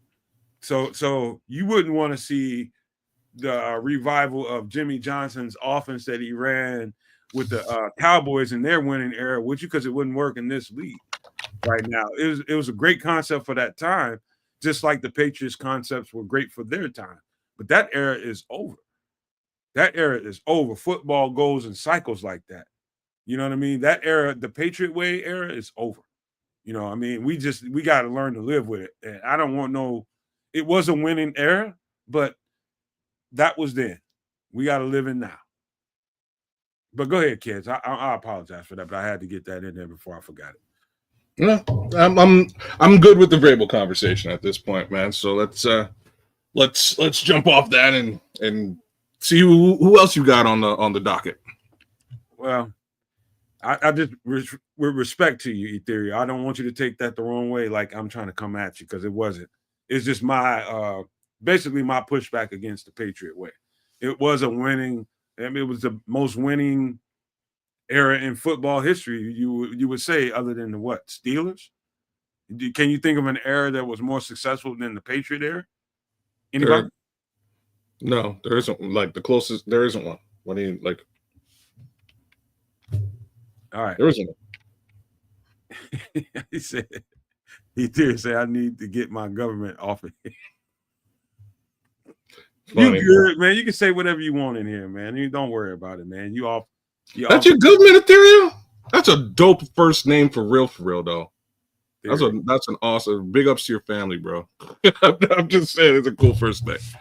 Anyhow, yeah, man. Who else we got?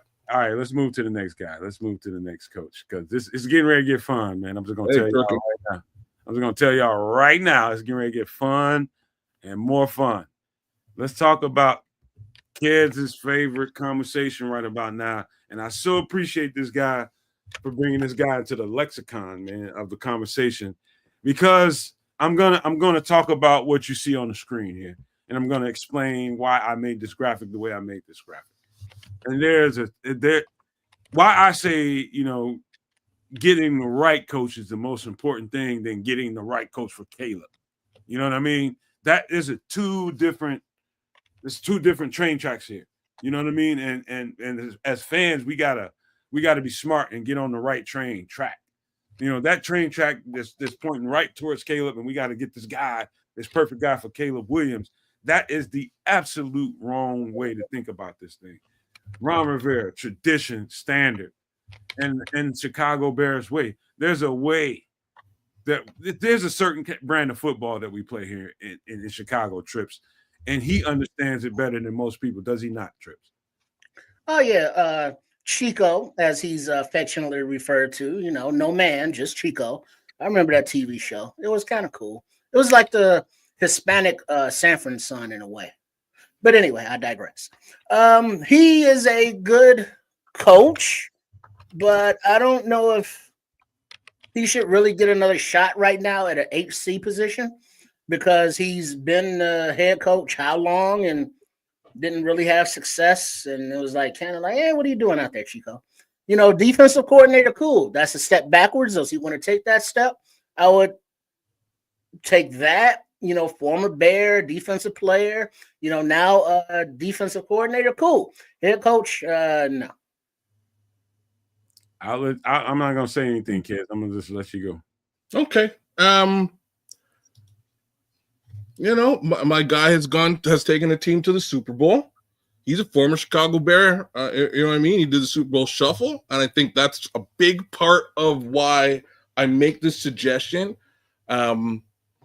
Right? Like, in my heart, I want somebody who gives a shit. Right? I want somebody who actually cares about this team, and this team is of the utmost importance to them. It's a part of their legacy. And there's a few names that come to mind. One of the first ones, again, is this guy. Right? He has the pedigree. He has the experience. He has that cachet we were talking about before with respect to Ben Johnson. He's been to the dance. They didn't come away with the win, but he's been there, right? That's something that he can talk about in a locker room. That is cachet that can be leveraged, right? So I lean towards this guy as one of the few coaches that make sense to me. Is he a leader of men? Whatever that is, I'm gonna have to say it. Like Ron Rivera probably is. I think Riverboat has that in spades. There's really not a lot that worries me with this guy as a potential hire outside of, his tenure at some of the places he's been, as well as, he's a defensive coach, right? Like those are my two. The two things that I have to say about Ron Rivera. I also will say very simply, he's the type of guy who has the type of fire and history with this team that also would be able to go upstairs and have that, pound sand conversation with the brass. And again, that is important to me. Well, something that Cliffy, Happy New Year, Cliff. Reportedly, Lovey was scared of Rivera, Rivera was a threat to his job.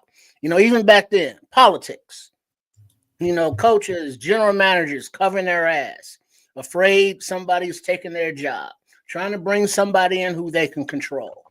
So this is nothing new. If it was going on, back then, in that situation, nowadays it's only multiplied. Ryan Poles is like, hey, we're not bringing in nobody who wants their own GM because I'm the GM here. We will have coaches that are like, well, we're not bringing in any better coaches because they might be better than me and take my job. Just hire the best guys and just come together as a team. Be like, let's go together and let's win some Super Bowls. Let's not worry about egos. Let's not worry about who's getting paid more. Let's not worry about the name on the door or the position. Let's just win goddamn Super Bowls. Bring the goddamn franchise together. If that's Chico, as a defensive coordinator, cool. As a head coach, I'm not seeing it. Not seeing it. I can respect that. Excuse me, my mic was off, and I apologize. I was talking my ass off.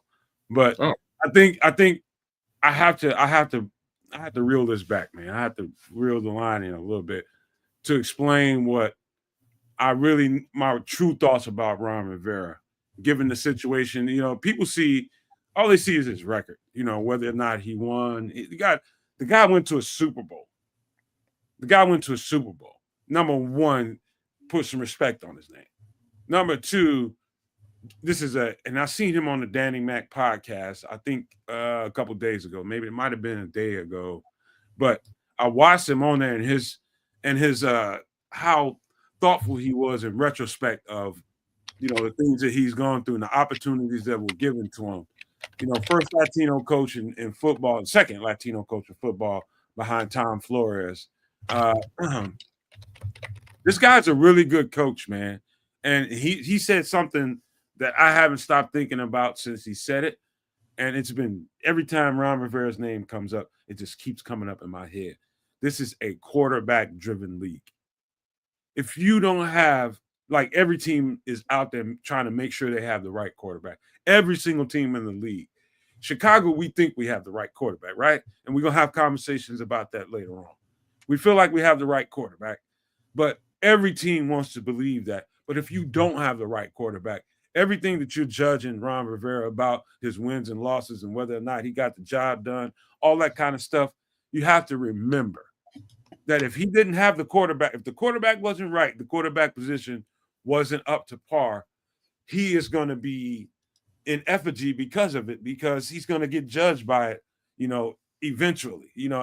At the end of the day, the wins and losses of whether or not he got it done, they're going to say, Ron Rivera, you didn't get it done. Look at your record, all that kind of stuff. But in context, if you don't have the right quarterback, when he had the right quarterback, he had Cam Newton. What did he do? He went to the Super Bowl. When he didn't have the right quarterback, it looked the way it looked in Carolina, not Carolina, but in Washington. That guy never had the right quarterback while he was there. Would anybody agree or disagree with that? You mean Taylor Heineke is not the guy? Is that what you're saying, no man? Is that what you're saying right now? That Taylor Heineke was not that dude? I'm just saying, everybody wants to, hang, he's mediocre, he's mid, all this kind of stuff because they look at the box scores and the stats. But there's so much more to what happened and the reason why they ended up being that way. That I just want to make sure everybody's considering that before they come to the conclusion about whether or not he's a good head coach or whether or not you think he'd be great or not for Chicago. Think about that. Anybody? No, like I'm saying, I'm with you here. I like the idea again, mostly rooted in the fact that personally, like there's a few coaches that I lean towards, but I want somebody who cares. I think a former Chicago Bear in this, the one time this actually all worked out, the one time in my lifetime, in all of our lifetimes, as this may have worked out, was when they went back and they got the coach who actually gave a shit, who was a former Chicago Bear player. And he came in here and he did the darn thing. And I think, I think it may be fitting to follow that model again. Yeah. I really appreciate Ron Rivera as a coach because I look, and I'm a film junkie. I look back at the Carolina days when he was running that was a filthy defense. And with the personnel that we have inside the building right now, as long as Ryan Poles is the coach, Ron Chico Rivera is going to get strong consideration because of the time they spent 3 years putting together 4-3 personnel, drafting guys and making sure they got the right pieces to fit. And Ron Rivera runs a 4-3 defense. That's another check you can put by his name. You know, it's just experience, know-how. That defense they have with Luke Kuechly, you got to have two dominant linebackers. He had Luke Kuechly and Thomas Davis. Absolute, you got to have stud linebackers to run the defense. And if you don't have stud linebackers to run the defense, you look pretty average. And so I know that the tradition and standard that you see on the screen, that's so important that, like, you want to talk about what's been missing in Chicago is the tradition and the standard. There is a Chicago Bears way. You know what I mean? Whether or not we see it the same way or not, that's a whole other conversation. But there is a Chicago Bears way, and that's the tradition and the standard. We love, for one, we love a tough, nasty, hard-nosed defense that struggles for every blade of grass. That's what we want to see on the field. This is Chicago Bears fans 101. 2, run the ball like it ain't nobody's business. That's another standard and another tradition of Chicago. That's a Chicago Bears way. He understands this on a level that most of the coaches in this carousel, most if not all of the coaches in the carousel would not. You know, he has that product knowledge of knowing exactly what Chicago Bear, what fits in Chicago. And I just really, I would give strong consideration to Ron Rivera in this situation if you think you have the quarterback situation already answered. This is Riverboat Ron. Isn't he the original Dan Campbell? Let's go for it here. Let's go for it there. Riverboat Ron, that's how he got the name. He's respected. How is it? Didn't he have a cancer scare or something recently? Oh, he had cancer. He beat it.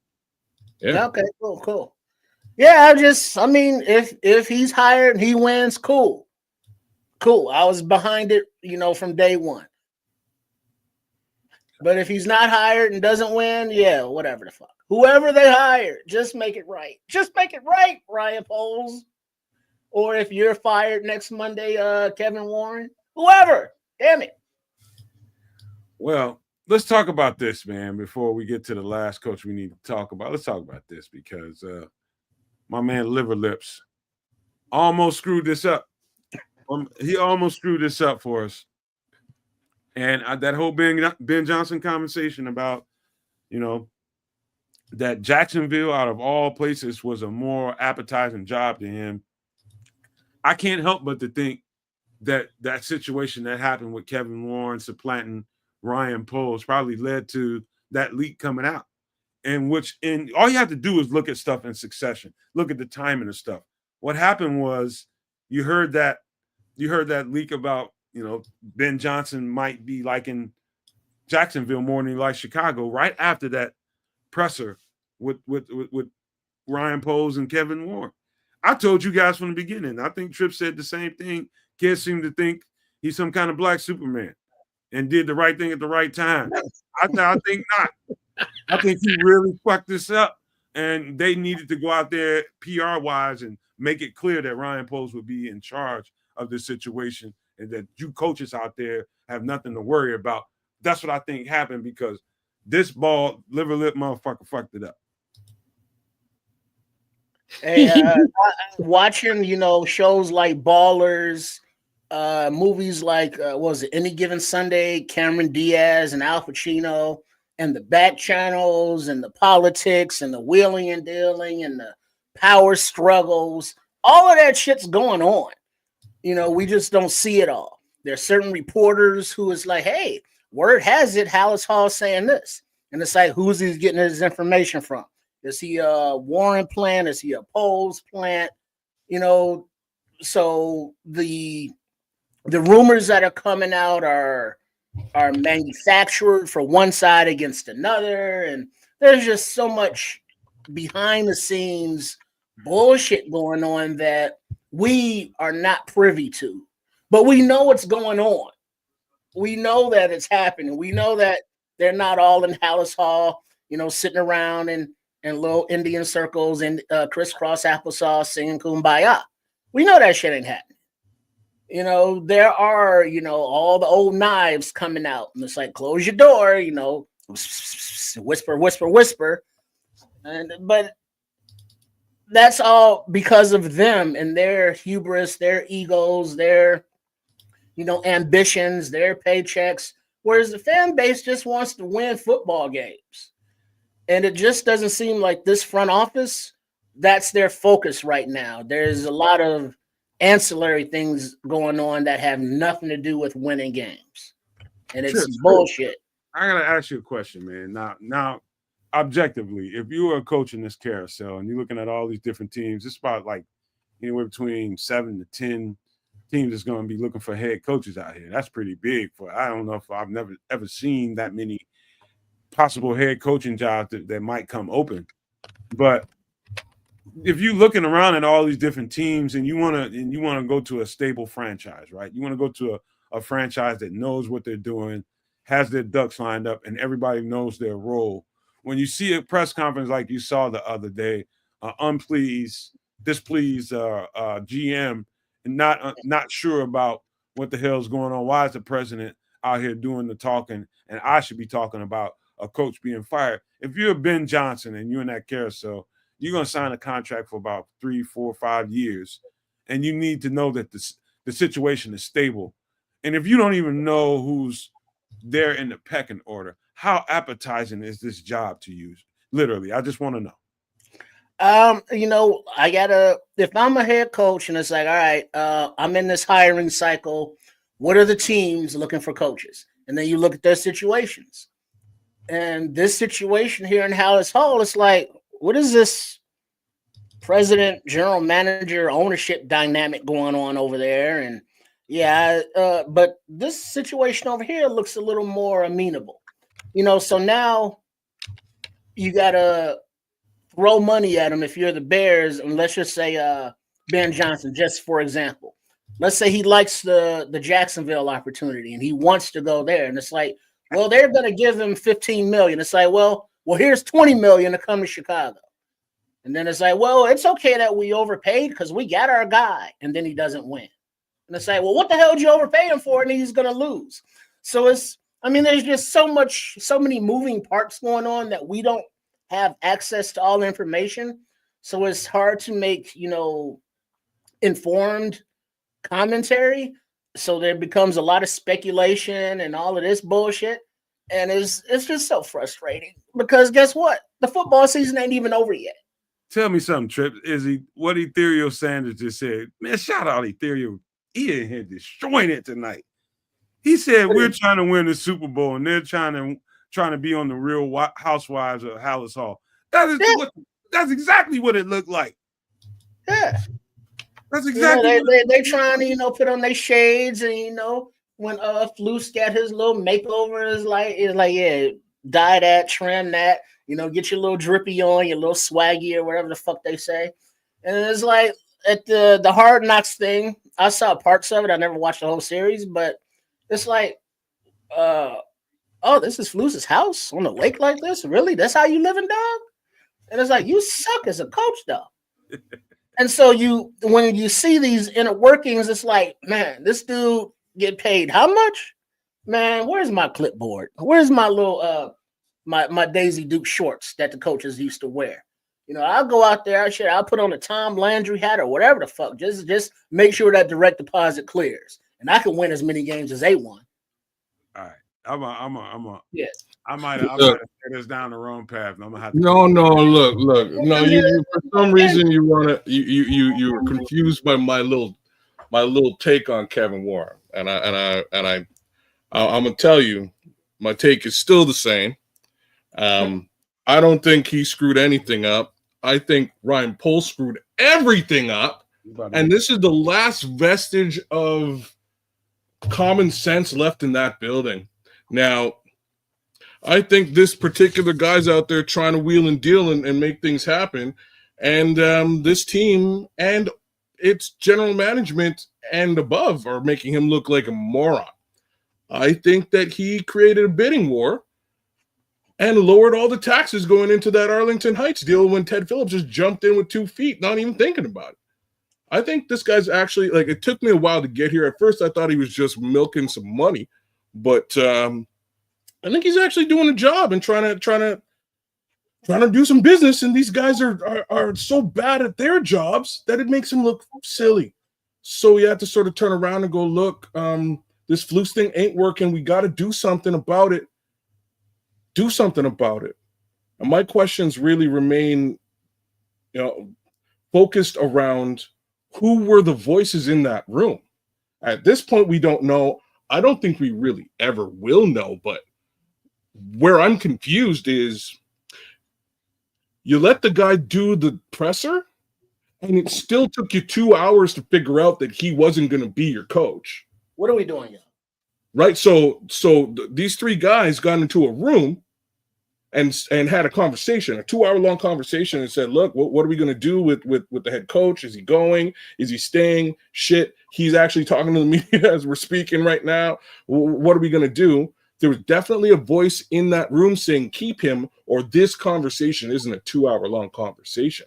It's a, oh shit, send somebody to get that dude off that presser now, and we'll work our way around this, right? So my thoughts is it's either Ryan Poles and Kevin Warren in lockstep, which is not what we saw at the following presser. We saw 2 guys basically at odds. Or it is Ryan Poles and George McCaskey in concert, right? Somebody in that room had to be saying, don't fire Flus, or it wouldn't have taken 2 hours. Who was the guy trying to keep Flus? And in my opinion, like George. That's George. I think both George and Ryan were. All right, that's just me. I think they both wanted to keep Flus, and the reason why I think Ryan wanted to keep Flus because it looks bad on Ryan. It's about as simple as that. Looks bad this on this is the part I don't get about that. As many games as we've seen Flus shit the bed on, and the camera goes right to the box where Ryan Poles is sitting, and he's got his laptop open or he's taking notes. He does not look like a happy GM for his coach. And how could he have these constant disappointments but want to keep Flus? I'm going to give you the answer to that question. And where's the microscope being pointed now that Flus is gone? It's simple. Like you've got cannon fodder in front of you. Keep the cannon fodder, because sooner or later the microscope is going to zero in on you, right? Like now Ryan Poles is in the crosshairs and the microscope is zeroed in on him because we've removed Flus from the equation. That's well, I mean, if you look at the logic, it's like, all right, it's all Justin Fields' fault. Sure. All right. It's all Flus's fault. Right, well, you skip over Getzy. You skip. Go up the ladder. Yeah. So, Kedz, I'm gonna say this, man, and one of the so to know Kedz, and this is just me knowing Kedz a little bit more than. This is where he says I'm a conspiracy theorist. No. Go for it. I'm not gonna say that. No, I talk to you, man. Let's see how he dances around this now. No, dude. I just want you to. Once I say this, you're gonna see it. All right. Kedz comes from the corporate world that a lot of people, I don't know how many people that's viewing the show, any supporters of the show that really have a really corporate background and know that world intimately. And so I think to Kedz, it's just my opinion, and Kedz will be able to tell me if I'm wrong or right. He sees Kevin like a corporate kind of guy like Kevin Warren as a person that has the right answers, and he did the right thing at the right time. That's probably the way you see Kevin Warren. And I see the total opposite. I met guys like him, and they just basically I ain't gonna call him no names, but he's just a guy that's well-dressed and well-versed. You know knows what? How to operate in that arena and knows how to. He basically spends a lot of time patty caking the fans. You know what I mean? The fan base and the supporters, and that makes people feel good for about 15 minutes. I thought the same. After that, you know what I mean? He really stepped in it this time because a lot of coaches out there are going to look at this team by way of what he did as a place that's dysfunctional and unorganized. And I think that's bad that came out of that situation. But go ahead, Kedz. You can tell me if I'm right or wrong. No, you're not. Like, you're not. This is not a situation like where you're wrong. This is really just an opinion case scenario, right? Like, you can totally have that opinion. I had a very similar opinion about Kevin Warren for the longest time, up until, up until the results of them lowering those taxes on the Arlington Heights situation came to fruition, right? So it was just a little while ago on this show where I was like, this guy's just in a blue suit with an orange tie getting paid. He ain't done nothing. You know what I mean? Like, I'll be completely real and go back to that. You can find the clips. I was the guy saying it.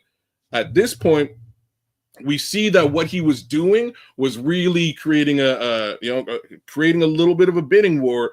It accomplished what he wanted to accomplish, which was make the situation initially that much more affordable for the McCaskey family and the Bears organization. So I'm not mad at the business that he's done. I can see the validity in doing business via that means, even though there ain't no shovels in the ground yet. Like, I get it.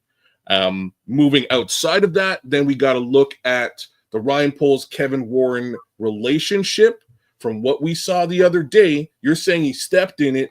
I'm saying there's really no reason to keep Ryan Poles. I know you're looking at it the other way around and saying, hey, like, Kevin Warren shouldn't have stuck his nose into this situation because it undermines Poles. I'm saying Poles needs to effing go. Hey, hold on, Kedz, because Ethereal is he's batting 1,000 in the chat this show for sure.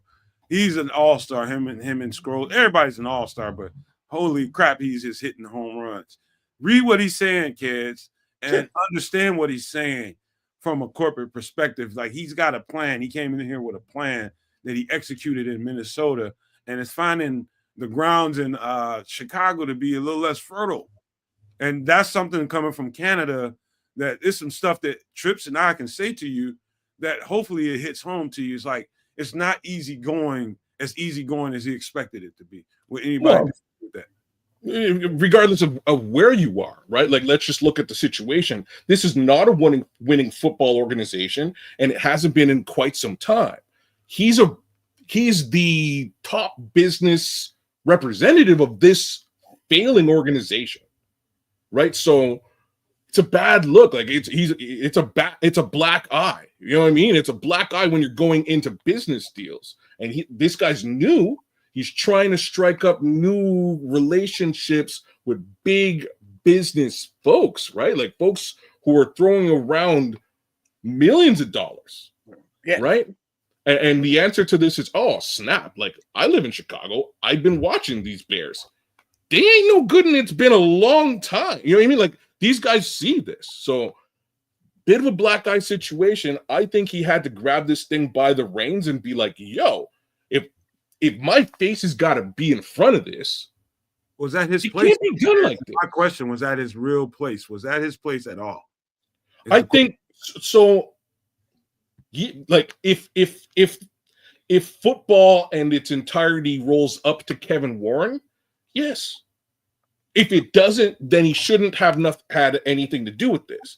But let's be real, the guy who had the job before him, basically, the buck stopped at him.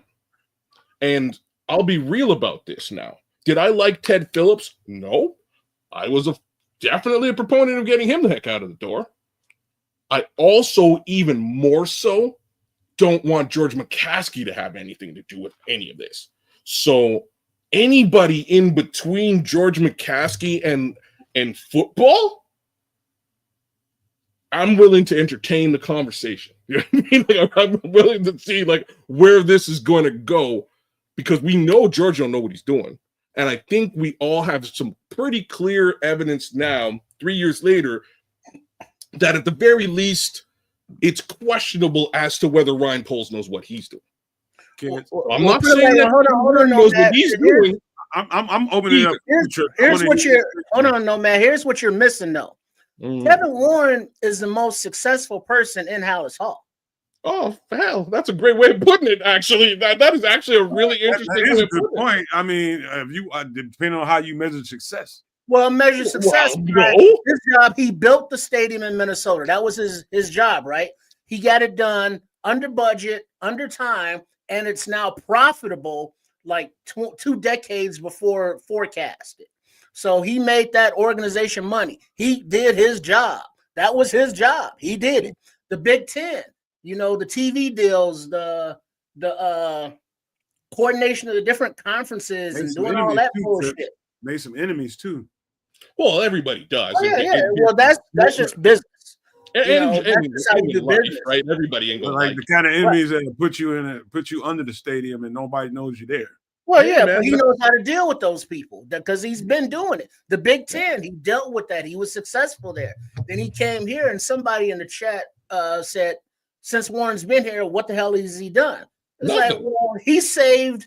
He took that tax bill down from 9 million to like 3 million. That's a lot. So that's why there's no shovels in the ground, right? Like they didn't put shovels in the ground because as soon as like the shovel conversation comes up, it was, hey, by the way, you have to pay all of us too. You have to pay everybody. So it's like all right, you can put the shovel in the ground, you give us $10 million, a year in taxes, or you play a little politics, glad hand to Chicago, do a little leverage in there, now you're down to 3 million. So if you save, just say $5 million per year, that's a success for his position, for his job. And to do his job, a winning team makes it a hell of a lot easier. So when Ryan Pauls is stumbling and bumbling around over there, and Warren has to, come to his office and be like, yo, how do we get this winning product going on the field? Warren's not a football guy. He's a business guy. He's a hyperbole guy. He's starting out press conference saying, the best fan base in the world. How do you quantify that? That's just, something that you're saying. That's just politician speak. This is the best opportunity for the NFL. It's like, says who? You, because you work here? That doesn't mean shit. But the fans feed into it, and it's like, yeah, how dare a coach not want to come here? And all that bullshit. Yeah. Hey, that man, dude, I can't argue with a whole lot of nothing you said, man, because the truth is, what I'm trying to do is, I know Kedz is in Canada, and you can get a sense of what it's like around here if you read enough and kind of check the tone and tenor. If you watch enough stuff, and you'll get a sense of what it's like around here. But until you're around here, you got to understand, like, it's real gangster around here, man. It's like I don't give a damn who you think you are. You come in here thinking that you just gonna, come in here and just bulldog whoever you want to get a job done. I think he found out very, very in a very harsh manner that, dude, it don't work like that around here. You got to appease a bunch of people to get done what you want to get done here. And I think he found himself in a situation where I'm at a standstill, and this is an opportunity. I see it, and I'm taking it. And that's kind of what it was. And I think it was a flub by him. At worst, it was a flub. He really, where's the flub? Stepped into it because he messed up the power dynamic. And any coach looking at this organization from the outside, whether I should take this job, has to wonder what the power dynamic is here. Do people know their roles? Is my situation stable for the next 3 to 5 years or whatever contract? That's the part I'm trying to get through to you. That if I'm a coach and I'm looking at this team, I'm being flat out honest with you. And I'm going to take my Bears hat off for a second, and I'm going to say, you know what? Screw that. I'm not trying to get involved in that until they get that shit straight. What up, Travis? Look, I hear all of that concern, and if it was me, I think that, like, regardless as to that press conference, like, and I mean very, very, like, very much so, the new coach, and I have to phrase this correctly, whoever's interviewing for this damn job needs to go in the building and have that conversation, dog. Like, let's just imagine that pressure didn't occur with Kevin Warren and Ryan Poles, right? So never occurred. You flushed out Flus. Poles is on more or less a 1-year deal right now, if anything. You still have to have that. You still got to, hey, like, will this GM be here next year? Are you extending him or not? Right. Like, you still have to have that conversation with or without Kevin Warren. It's instability, kids, and it's not attractive. No, I'm agreeing with you. Like, I'm agreeing with you with respect to the fact that there is instability in the GM position with Ryan Poles. I'm trying to say that exists whether Kevin Warren sits down and says he's the point person or not. You're still going to have to try and find out, is Ryan Poles going to be my GM over the course of the next few years? Because, like, here's where we are. If you hire a head coach this year, doesn't matter, like any of the guys we talked about today, hire a guy, Ben Johnson. We get to the end of the year, team sucks. Is Ryan Poles going to be here or not? Because that's the obvious scapegoat. The obvious scapegoat's not going to be the fresh new head coach. It's definitely going to be the GM who screwed up these last 4 years. Kids, what happens if they hire a new coach and the GM position isn't stable? Some new GM comes in here and decides he has a different virtue on who he sees as the best fit for a head coach. And then where's that head coach at? You get really no. Your point is actually a great question, because I think you're looking at stability. It's an interesting look at stability, because stability comes from knowing that the GM and head coach are aligned, right? So if the answer to the question in the Ben Johnson interview is we're going to line you up with Ryan Poles, cool, maybe I go with that. The flip side to this is, if you go and get a brand new GM, you just line him up with the new head coach and you have stability again. These guys are in lockstep. So that's really where we need to go with this conversation. We need to get Ryan Poles the hell out of here. We need to line up a new head coach and a new GM together. There's your stability. I know you didn't want to hear that. You know what I mean? But that's what we need there and see if Tripp has another thought about it, because I feel like I was thorough about the way I see it. You know, me, if I'm a coach out there and I'm looking for that gig, that head coaching gig, this ain't it, man, because until they get that ironed out and it's crystal clear where everybody is in the hierarchy and the stability it's not an attractive job, man. I'm just telling you, it's not. Who hired Shane Waldron? A Flus. Did Poles have to sign off on that, or is that totally a purview of the head coach? He signs off on everything, but you know, it's his prerogative. That's his virtue. You know, who he eventually they interviewed him together, but at the end of the day, you have to defer to your head coach as to who do you want to work with. You know, you got your candidates. Who's the guy that you want to work with? And we talked about that. I thought he thought that that guy was a pushover, and I think Shane Waldron was the perfect scapegoat for Eberflus in a situation. That was his one, get out of jail free card. If there was ever be one that he needed during the season, if things didn't go right offensively, he can always point to Shane Waldron. Because it was Flus that hired Getsy, right? True. So if the general manager, Ryan Poles, is allowing the head coach, Matt Eberflus, to hire his entire staff, is hiring like Getsy or Waldron or Williams, who had to be let go, is that Poles' fault, or does that fall under the Flus umbrella? It definitely falls under it's like Trips. If I hired you, if I'm McCaskey and I hired you to coach this team, you think I want to just impose myself on you as to what I think you should do as far as your coaching hires, your coordinators, your assistants, and all that? You expect that coach to be competent enough to find the right people to organize and construct the team the way you want it to be. And so you kind of leave it to the coach. Eventually, you might have your thoughts about what you think they should do, but eventually you have to give it to them and say, this is going to work or it's not, right? Well, gotta work. the reason I ask is because when Ryan Poles decided very early in the process that Caleb Williams was, his guy.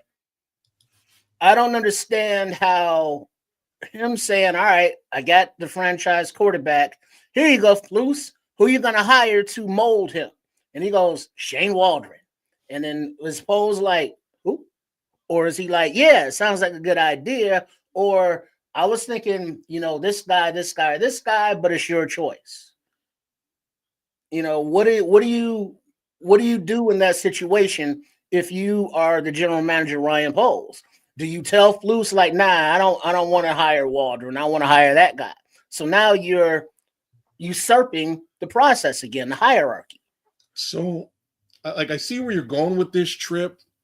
Once more, it's still Ryan Poles' fault, right? So why it's his fault, why the buck stops at Ryan Poles, is because he doubled down and kept Flus and put Flus in the situation where he needed to bring on another OC. Like, that's the problem here. He made the decision to double down on the head coach, who was a lame duck head coach. That's the problem. Shane Waldron didn't work out. He wasn't any good. Didn't help the problem. But that was the problem. The reality is, and this is exactly where I wanted to go back. I'm so glad you brought me here, Trips. So Ethereal Sanders. Yes, Ethereal Sanders, you're killing it in the chat today. Big ups to you and all the Supernova Maniacs. Shout out to Cliff Victoria and Mick Foley and Laz. Chris Foster just jumped in. And shout outs to No Love for Don Burr and shout outs to King Booker. Damn at Kedz.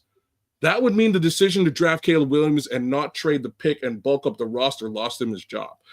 So I wanted to bring this back, and I want everybody to recognize that that's not what happened here. The problem is actually that he simply didn't protect the investment. Making the investment isn't the end of the world, and I think we can all agree with that. I like Caleb Williams. I'm behind the kid. I think he's got awesome talent and a ceiling that I can't even reach, right? The problem is he didn't bring any sort of mentorship, provide any mentorship or training to get him to the next level, to help him along that path. He provided no, whether that was a veteran QB or QB competition or a viable OC as opposed to Shane Waldron. None of that was done. No offensive line. Like, these are the things that really brought him to this place, not the selection of Caleb Williams. I don't blame Ryan Poles for selecting a quarterback here. I think as any GM, you get to a level where you want to make your impression felt. Cool. The real problem was doubling down on the head coach and providing no level of stability here. And here's the kicker. If you'd fired the head coach year one, which is what we're going to see next year one for brand new head coach and new quarterback in lockstep, get a pass if the year sucks. And so would Ryan Poles. Oh, you can't blame the head coach. He's in his first year, just getting his feet wet. Well, you can't blame the rookie QB, which is where we're at, just getting his feet wet, right? Right. So next season, it'll be the Ryan Poles finger point situation all over again where we're at right now. Next season, the rookie quarterback will struggle. He'll get, he'll improve a little bit, but he'll struggle, right? Because he can't fix all the holes. We're going to win some games here and there. We'll see whether it's better than this year and or worse than the previous year. We'll see what it ends up at. But at the end of the day, the microscope is going to zero in on Ryan Poles in year 4 because the head coach is brand new. You can't blame him. The rookie quarterback's in year 2. Can't blame him. Well, you see, that's the trepidation I have with just saying, yeah, get Poles the hell out of here, is if you look at the rooms of this team, the trenches are mainly the offensive side of the trenches are the ones that have yet to be fully addressed. If you look at the resources in cap space, like what is it, 80 billion or something, and then as many picks as we have in the top 100, like 3 or 4 of them, you can address the offensive line pretty well with that. And if you shore that up, and then we still have DJ under contract, Rome's a rookie, maybe Tyler Scott gets more reps, whoever the receiver is that's going to replace Keenan Allen. You get Everett the hell up out of here, and you get Komet to put the goddamn microphone down and catch the ball if they throw it to him, and get another tight end in here. And then, a running back, the holes are addressed. I think the holes can be addressed in this one off season. No chance. Too many holes, Doc. And this is part of and this is something nobody talks about, right? It's part of my problem with Ryan Poles. You're just throwing draft picks out there for a while. And everyone's like, it's cool. It's cool. It's cool. Hey, look what we got. You really didn't have to do any of that. And the one I'm going to zero in on, I'm not going to really address the Chase Claypool or some of the other. But the one I'm going to zero in on is the Keenan Allen trade. There is right there on the screen. The Keenan Allen trade has turned into an awesome thing by way of Caleb Williams, except it's also destroyed the chemistry that he might have had with the other receivers on this team that are also paid to be here. So they brought a guy in who they didn't pay and haven't paid yet. They also threw a fourth rounder to do that, to make that move. And that fourth rounder could have been another talent on the offensive line. So could, again, some level of free agency move, whatever you're paying for Keenan Allen, that could have also been another part of that offensive line upgrade that was sorely required. That's my problem with all this. You can't double down at the wide receiver. It's really a triple down at the wide receiver position. If you really think about it, the fourth rounder, Keenan himself, and then Rome Odunze at 9. In making that one move, yes, we provided a safety blanket for Caleb, which is needed, but I think it just would have been Rome Odunze. The flip side to this is nobody else gets to play or gets a pass. Right? No Tyler Scott, no Velus Jones, no development for those guys. They just got bumped so far down the line that they had to ride the bench all season. Colin Johnson, yeah. Colin Johnson, no, nobody's coming off the bench, right? So there's some things with this guy that I've sort of looked at over the course of these 3 years that I'm just, and again, I hate to be in this position where I'm suggesting that we get rid of him, but those picks in this situation were costly because now you got to really rebuild, right? So hopefully, and we haven't really got to this part yet, but there's wind out there that, and you can probably transition to where I'm going there, Nomad, or you're gonna be pissed off at me. Anyways, just keep it Ryan Poles. I can't, because keeping it Ryan Poles means talking about Ian Cunningham. Well, hold on before you get off of Ryan Poles too far. Don't do that. Go for it. Before you get off of that too far, right there. One of the comments that you had there, kids, I think it was the Ethereal again, I believe, that remember when Ryan Poles got here, or one of the interviews during the draft process, he was like, picks come and go, those are easy to get. So I don't think he's afraid to wheel and deal, as we've seen.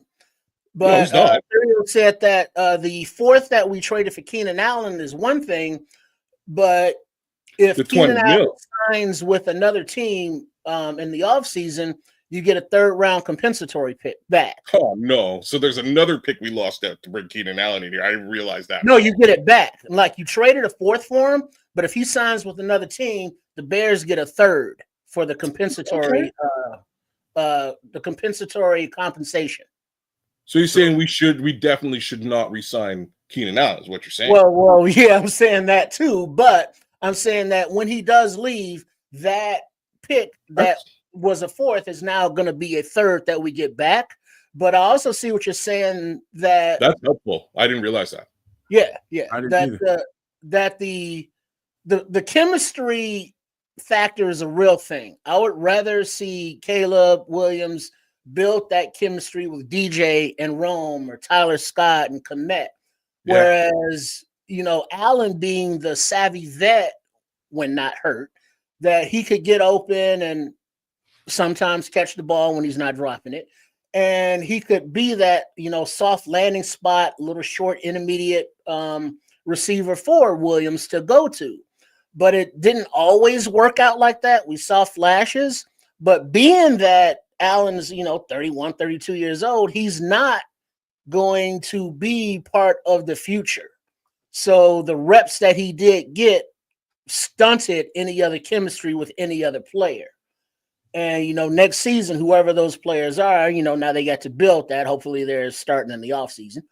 But, so I understand the logic of the Keenan Allen trade. I understand the logic of the Chase Claypool trade. I get the logic of the Roquan. I get the logic that he's doing. It's just that on the field, the players ain't playing like that. So let me, and before anybody else goes, I gotta make sure I'm clear on what Tripp said, because I was definitely unaware of that aspect of what you just described. And you said that if Keenan Allen is moved in the offseason, it was designed contractually that we would get a fourth regardless, right? But if he's moved in the offseason, we would get a third as a compensation if he signed elsewhere in the offseason. Is that what you described there? Yeah, because isn't that the thing? Chat, help us out here, all the no maniacs there, the super no maniacs, that is. That if you lose a player to free agency, the compensation is a third round pick. But it's something about the amount of money that they make, or there's like some kind of loophole or barrier to clear. But it looks like what Allen is wanting for new money, like 15 to 20 million, that would be enough to trip that milestone and return the third round pick to the Bears.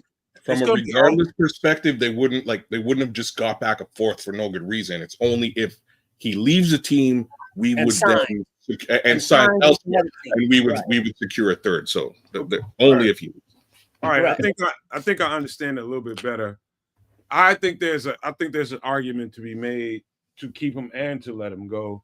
I see a draft pick as an opportunity, just like anybody else does, to get younger and get better, for the big picture, right? But for this quarterback's development, there's not much better you can find in the league than a Keenan Allen to keep bringing a quarterback along. I think that aspect, gets kind of brushed to the side, given the fact that you just want to see the team be done with it. Let's get this draft pick and let's keep going. But this guy is going to make the team better. He's going to make Caleb better as long as he's here. Like I can make an argument if you want me to. No, I hear you. There's clear, like you don't have to make that argument. Keenan Allen goes on the field and makes it himself. Like facts are facts. He's the leading receiver on this team. Period. That goes without saying, right? So there's the answer to all that. But it's kind of at the detriment of all the other receivers on this team, who, in this case scenario, have all been signed to longer-term contracts, right? So, you're not getting rid of the number 9 pick. He's here for 4 years, no questions. Cole Kmet just signed this season, and so did DJ Moore. So those are your major contracts. Unfortunately, Caleb really doesn't have much. Caleb Williams does not. Cole Kmet is invisible on the field when he's out there. And the reality is, and everybody can attest to this, we got DJ Moore running reverses and jet sweeps now. You know what I'm saying? It's just not there. And it's total bullshit. You know what I'm saying? It's not. It's just that from a chemistry perspective, it's not there. So, if we remove, addition by subtraction in this case, if we remove a Keenan Allen from the equation, then it forces Caleb Williams to build chemistry with those other guys. And let's just say it one more time. Keenan Allen is a Pro Bowler, a consummate professional, likely a Hall of Fame type wide receiver given his tenure over the years. He comes onto your team, it's polarizing. You're going to want to focus on the superstar on the team as opposed to everybody else. I get it. You got to remove, addition by subtraction. You got to remove them from the equation and see what can happen. Maybe you can develop a wide receiver. Okay. Tripp's got us to the space, and he kind of his embellishment on that topic and the true compensation to what we could have given the situation brings us to this right here. And this is part of the conversation going on right now. And we have to talk about it. I'll just put it up here and let either one of you guys want to take the first bite of the apple, go right ahead. I'll just say this. Ian Cunningham, this is not the most advantageous time for him to leave the Chicago Bears because I don't know that he put anything on the rap sheet that warrants him to get a GM job. But if some team out there that thinks, he'd make a good GM, it's not that I think he'd be a bad one, but I don't know that the market is palpable for him right now. Go ahead. Hell no. I mean, winning cures all. Winning also is a bolsterment for any front office staff's resume. You look at, if we get a coordinator who's successful, he's going to get hired away to be a head coach. If we have an assistant general manager on a winning team, he's going to get hired away to be the general manager. This team has looked like shit under his tenure. So his stock, let's say, is kind of, what's the one that goes down? Bearish. Did you see how that worked out? Bearish. Yeah, his stock is very bearish. So Kirk, before you go any further, let me be clear about the story. And the story goes that if the coach GM job comes open, and if they let go of I forget his name down there, they let go of the GM, he is one of the first names that comes off of the that's the first name on the radar that I've heard of that they'd be giving serious consideration to. So just before you go any further, I just wanted to put that out there. Yeah, I mean, he's going to get interviews because he, came from the Eagles.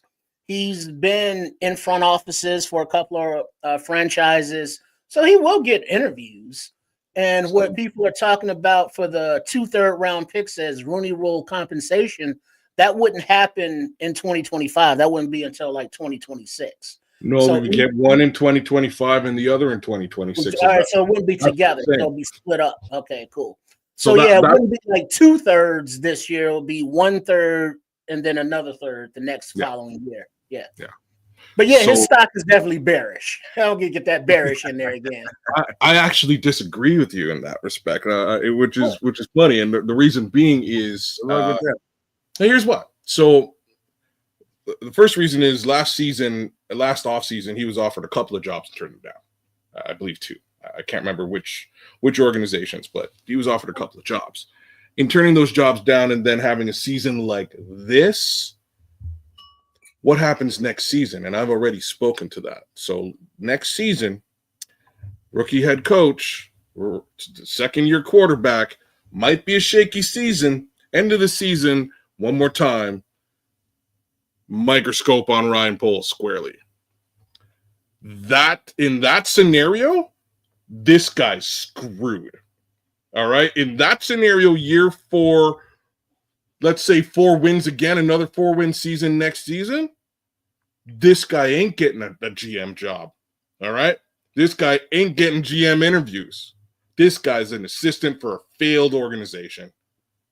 All right. So you need to go and get your job now while you have the opportunity of getting it, while you had a couple of offers from last year that you can leverage in good interviews. You need to go get your job, Ian. Like and this is in the chat. The chat's saying, you know what? I kind of like some Ian Cunningham as opposed to Ryan Poles, and I can't argue with that for a second because everybody likes the backup quarterback, man. Everybody wants. Fair enough. But I think that we've seen a little bit of evidence of this guy being the voice of reason in certain situations, like the Rome Odunze situation, and that gives us a little bit of hope with this guy. But at the end of the day, in order to promote this guy, they got to sort of go through the entire Rooney Rule dance, which is a little bit weird. And that would also preclude them from getting any of those compensatory picks. So I'm again in favor. I'm such a jerk. I'm in favor of letting this guy go about his business, find his other OC, his GM opportunity. Let us get them 2/3 up out of him. Sorry, Ian. Love you, brother. You did a great job keeping a homie in check. I appreciate it. But we need those picks right now in order to get right, and we also need your homeboy to follow you out the door and get the hell out of that. Can I type in another little memo here and say that defensively, I don't question their ability to scout and find talent. I don't whatsoever. Ryan Poles, Ian Cunningham, the whole crew, I had no question, no doubts about what they can think and devise defensively as far as their talent evaluations. Offensively, there's some question marks. You know, somebody just mentioned they liked the Romo Dunze. I think it was AC Adam or somebody that said that he liked the Romo Dunze pick. That's a great pick. Offensively, I think we've struggled and there's some question marks there. Let's just leave that where it is. But what do you guys think about that? I just think his judgment has also taken a hit because as a former lineman who was there when the Eagles built that offensive line, that if he's the little voice in Ryan Poles' ear, that let him be like, yeah, you get that rookie quarterback. We got the weapons. Offensive line, it's good enough. It'll do. It'll get through to, the 2025 draft where we can bolster it up, but it didn't. And as a former offensive, lineman himself, it's like, how do you go out there and look at it? It's like, well, Nate Davis, who knew that he was going to quit? Coleman Shelton hasn't been totally horrible, but he's not like a starter. Pryor, he stepped up big when necessary. Darnell Wright, he's good. Braxton Jones was developing. Did he get better? Not really. And then he snapped his goddamn ankle. And then Tevin Jenkins, who was here, going into a contract year, it's like, well, yeah, let's see if he shows up. He didn't. So the gambles that they took on the line, Bill Murray out hurt. Minnie Cooler Kramer gets in as a fullback because they let the fullback go in blasting game. So, I mean, just those offensive line decisions is very suspect. And Cunningham is involved in that. It has his prints on that too. Hey, Trish, I'd be willing. I'm going to ask you this, but I'll be willing to put my name on the line and say that is the biggest indictment of Ryan Poles and his entourage is the decisions that were made on the offensive line were total trash. That and Simo. Let me throw Simo in there too. That too. But that's also Matt Eberflus' virtue. We can't put that one on Ryan Poles. You just got that's up to Matt Eberflus to be able to keep that guy. Well, again, you have to default the decision, those Flus decisions, on the fact Poles kept him here. You have to just default to that. But that goes back to the drama and the Real Housewives of Hallis Hall. Is George McCaskey as the owner saying, yeah, you're in charge, but I like Flus, he's my guy. I like Simo, he's my guy. Because they were referred to me from Indianapolis, who are my guys. And now I'm saying that. Yeah.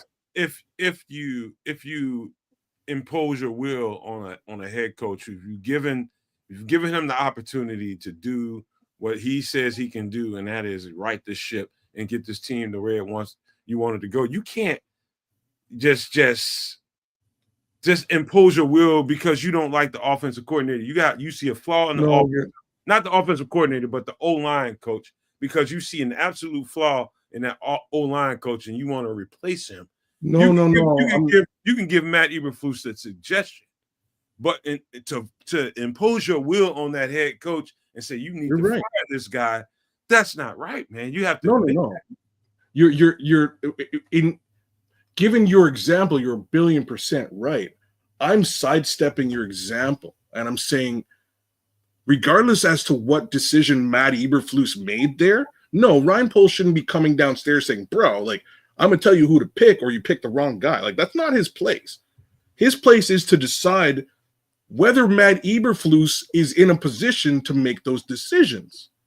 And that's a decision he made, which was I'm retaining Matt Eberflus. So here you go, carte blanche to make those decisions.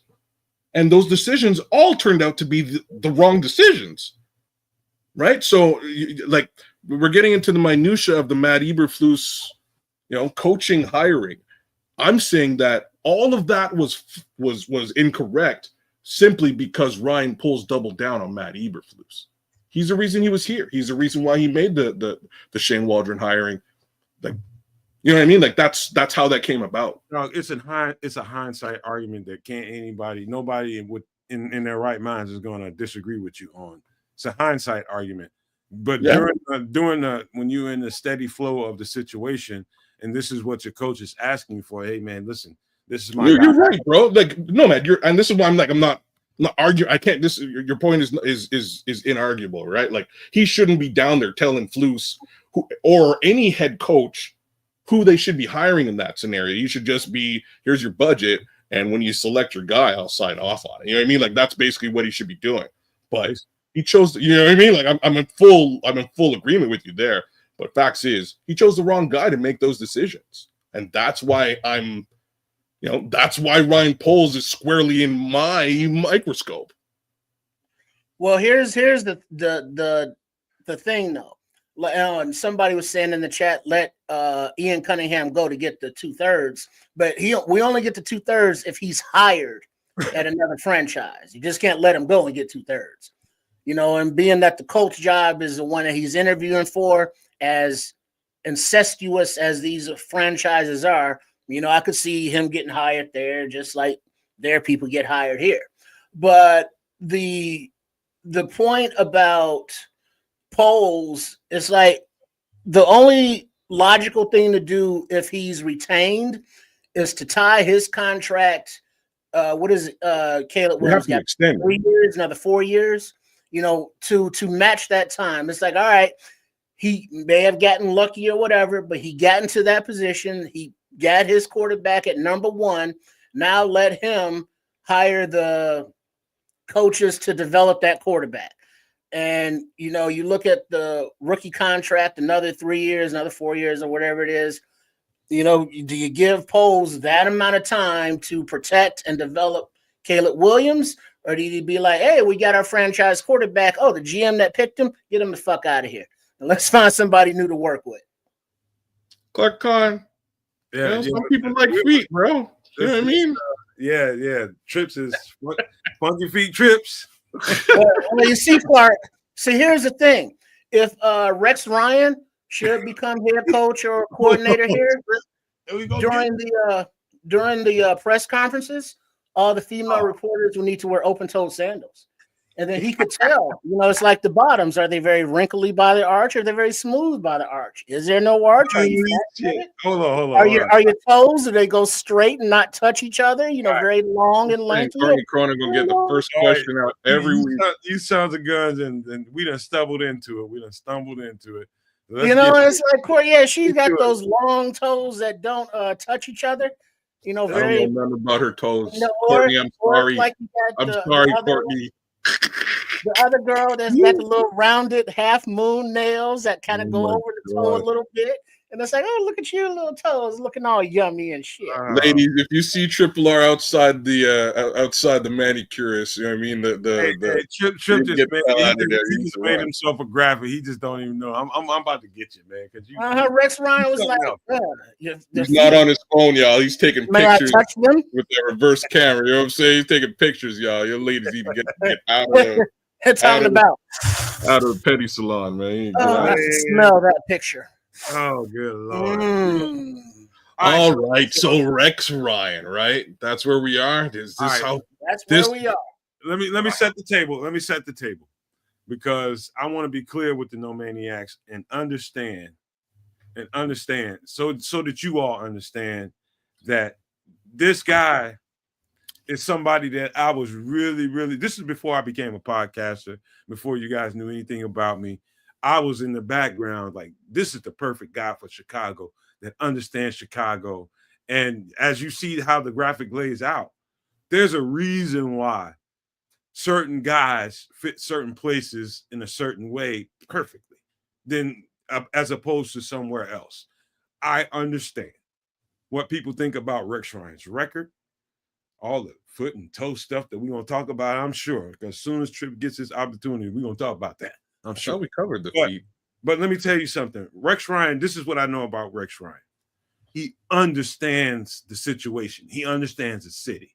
And the fact that he didn't get consideration, strong consideration for this head coaching job the first time sent me the wrong direction. But you know me, I'm the ultimate fan. I'm trying to just get along with what they're doing and not be so hyperbolic about the decisions that they make, as most people are. I just try to stay out of that fray. But this has always been and will always be the number one head coaching candidate in my eyes for Chicago since that man on the bottom of the screen, his father. He has a unique, you know how you ever hear on a resume, somebody might say, why I'm uniquely qualified for this job, right, kids? In the corporate world, somebody might put that on their resume as to say why they're uniquely qualified to do this job. Rex Ryan is uniquely qualified to be the Chicago Bears head coach for a bunch of different reasons. That guy on the bottom of the screen being one, and him being understood as when he coached that Jets team, they were consistently number one in the league against the run. Do we have a problem against with stopping the run? Yes, check that box. He will stop the run, and not only that, he will insist that we run the ball effectively. This guy knows the tone and tenor in Chicago. I don't care what anybody says about Rex Ryan, about his record, and whether he's not a good fit. I am telling you guys, this is the perfect guy for Chicago. His personality is everything that we want. This is the perfect coach for Chicago. When it comes down to it, I dare anybody to challenge me on that. Like, I wouldn't use the word perfect. You know what I mean? Like, perfect is probably not the word I would use, but I like where you've gone here. You know, a lot of the stuff I've been saying about these other guys, like, I want somebody who gives a shit.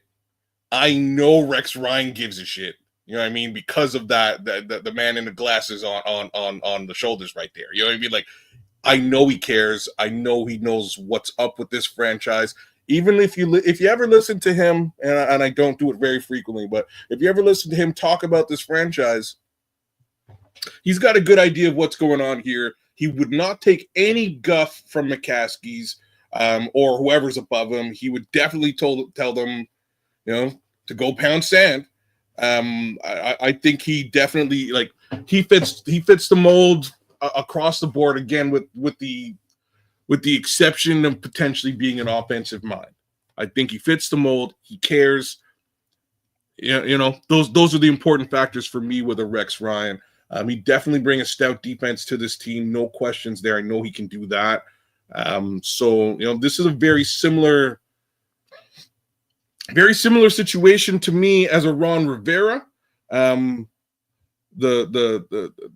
Yeah, I kind of like the Rex Ryan idea, and if you know, if folks are talking about a Pete Carroll, you know, I saw Cliff Victoria out there in the chat say, like, if you're thinking Pete Carroll, you probably should also talk about Mike Shanahan because they're the same age, and I wish I could argue with that because we know Mike Shanahan is an offensive genius. I know we're not going to get deep into Mike Shanahan here today, but my point is, you know, immediately I think the thing that comes to mind is this guy's been retired for a while and he hasn't been out there coaching lately. This is a football mind. So we're talking about, you know, ageism. I think this guy's a little bit younger than those other guys. Like, maybe, you know what I mean? Maybe this works out. I would not be mad at a Rex Ryan, to be frank with you.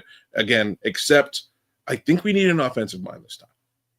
Trips, what do you think? Well, I don't mind Rex Ryan. You know, he has lovely taste in feet, of course, but he's also he's been privy to. He was a child at the time, but more of those Hallis Hall dynamics with Ditka and Buddy Ryan and that friction, you know, on the same goddamn team. Can we all just get along and win more Super Bowls? No.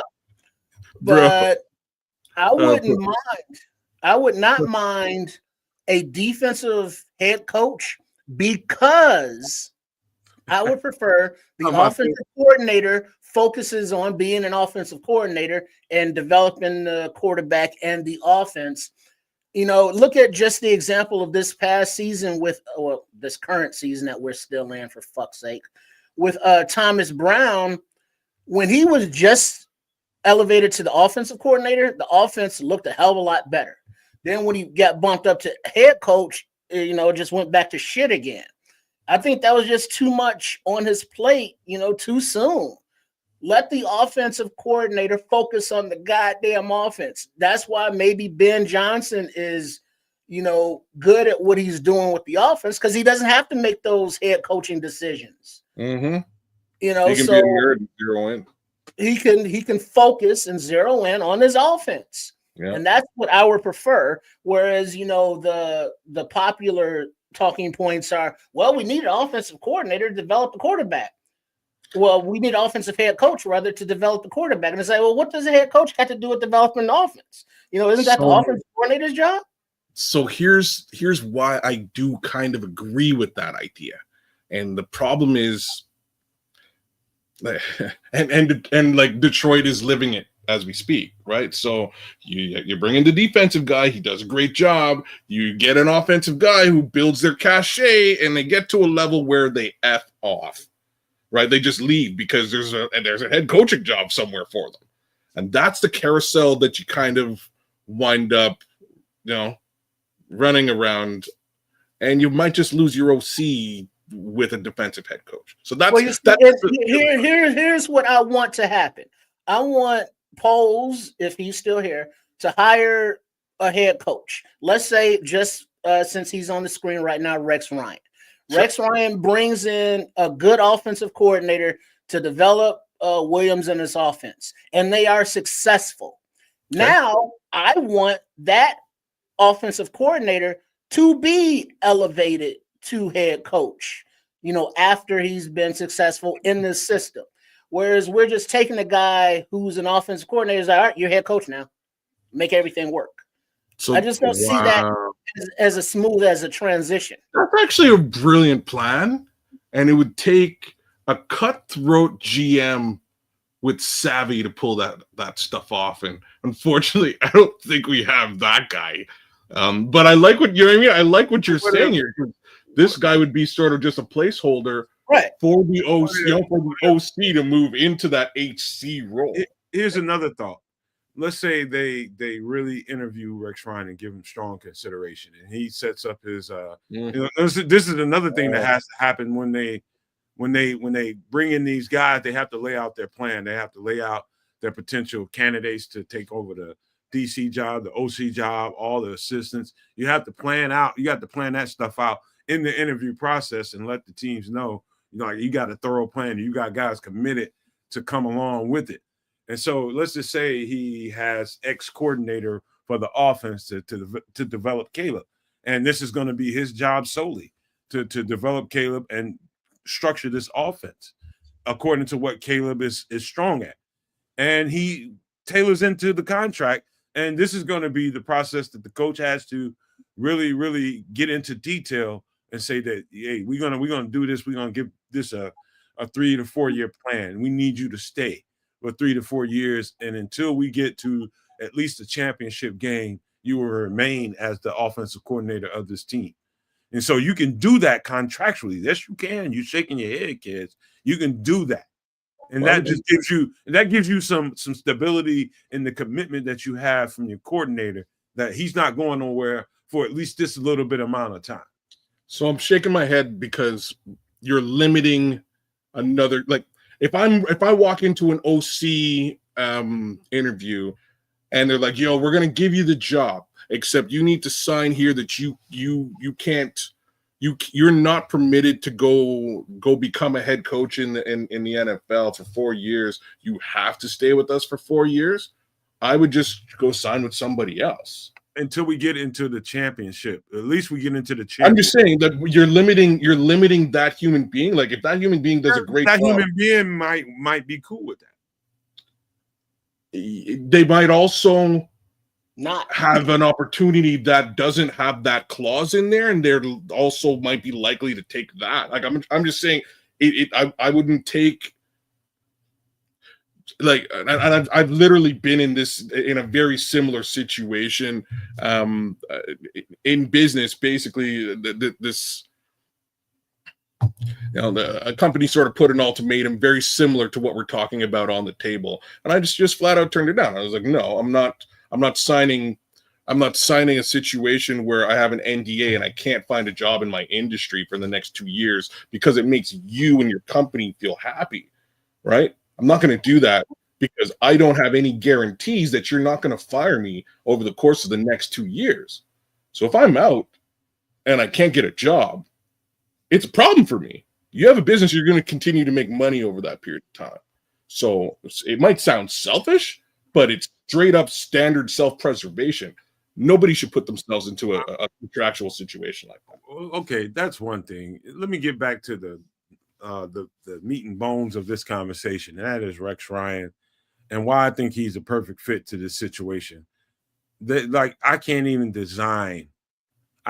dream up a coach that really fits the situation that we're in right now. And we really need to get back to who are we as the Chicago Bears? What is it?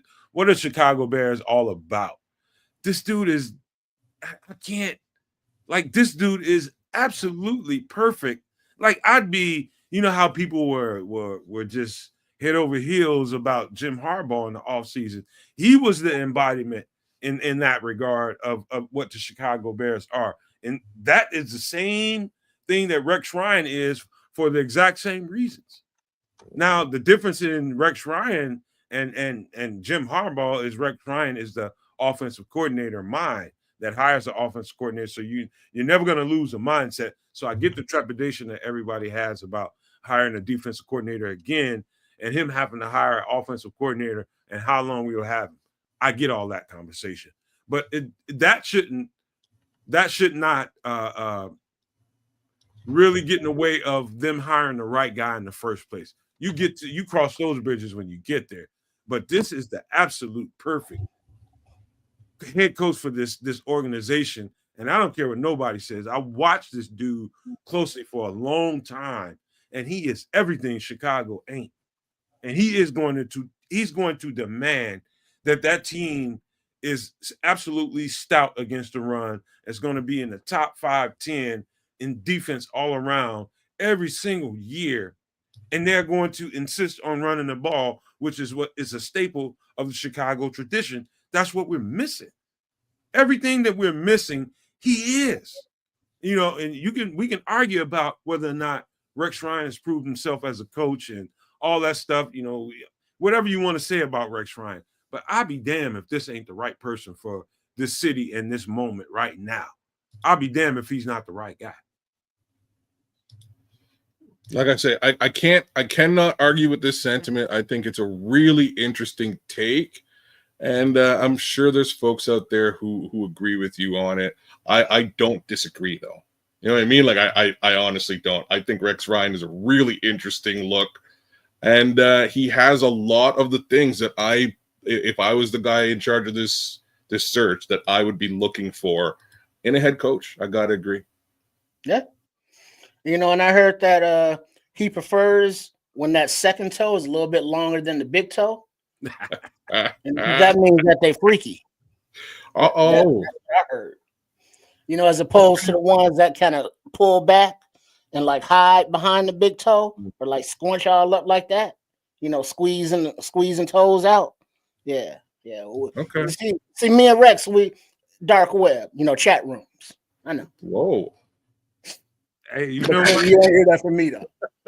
You know what, Mick Foley? Mick Foley has made this comment. I'm gonna read it to him. He says, "Nomad, I need to hear, quote, we will be in the top 5 offense. This is about Caleb, not about the defense." Well, that's what's exciting about Ben Johnson and what's my man from Buffalo, Joe Kelly, Joe Brady. Joe Brady. They, put up points.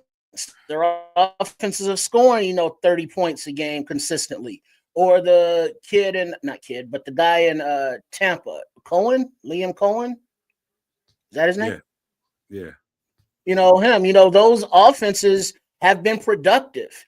And if we can just get an offense that's productive here, cool. And these guys, Cohen, Brady, Johnson, have proven that they can do that as offensive coordinators. But I just don't trust elevating an offensive coordinator to the head coaching position and expect them to do the same thing. I mean, that's just, I don't know. I'm just not comfortable with that.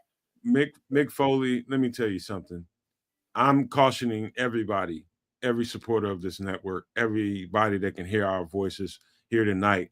I'm cautioning everybody into against the mindset that we go into this offseason and it all be designed around who's the right guy for Caleb. That shit's got to go. I'm just going to tell you right now, because a whole lot more fucking football players on that team than Caleb Williams.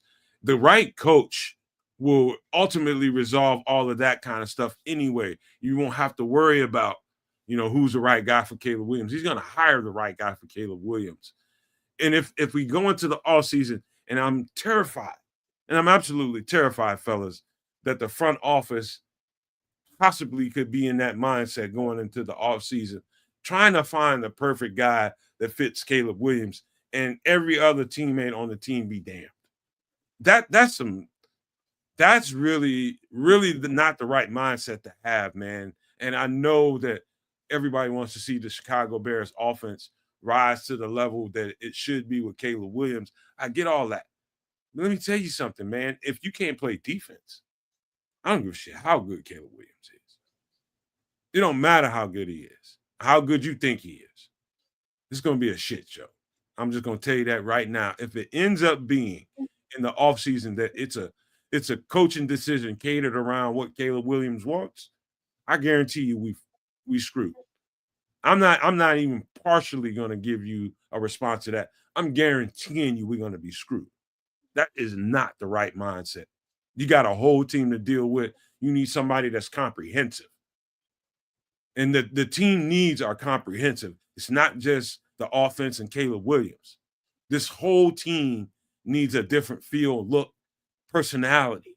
You know what I mean? Tristan, am I off in saying that? I'm just, that shit worried the F out of me thinking about we go into the offseason thinking about Caleb Williams and we F this whole thing up again. Well,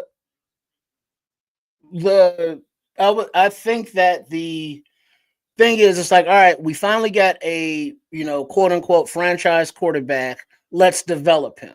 And what you're saying. And it's like, yeah, we get that. But it's more than just Caleb Williams. It's more than just the offense. It's a team. And you have to have a head coach who can lead a team. Find an offensive coordinator to develop the offense. Get your defensive coordinator to develop the defense. And let the head coach make those critical in-game decisions, with full focus, because he's not worried about calling plays. If you look at like Andy Reid in Kansas City, he's the head coach and he's also the de facto offensive coordinator. But he has enough confidence to delegate the responsibilities throughout his coaching staff so that he can make those critical calls and decisions, because he doesn't have to worry about every minute detail because he has people for that and he trusts them to do their job.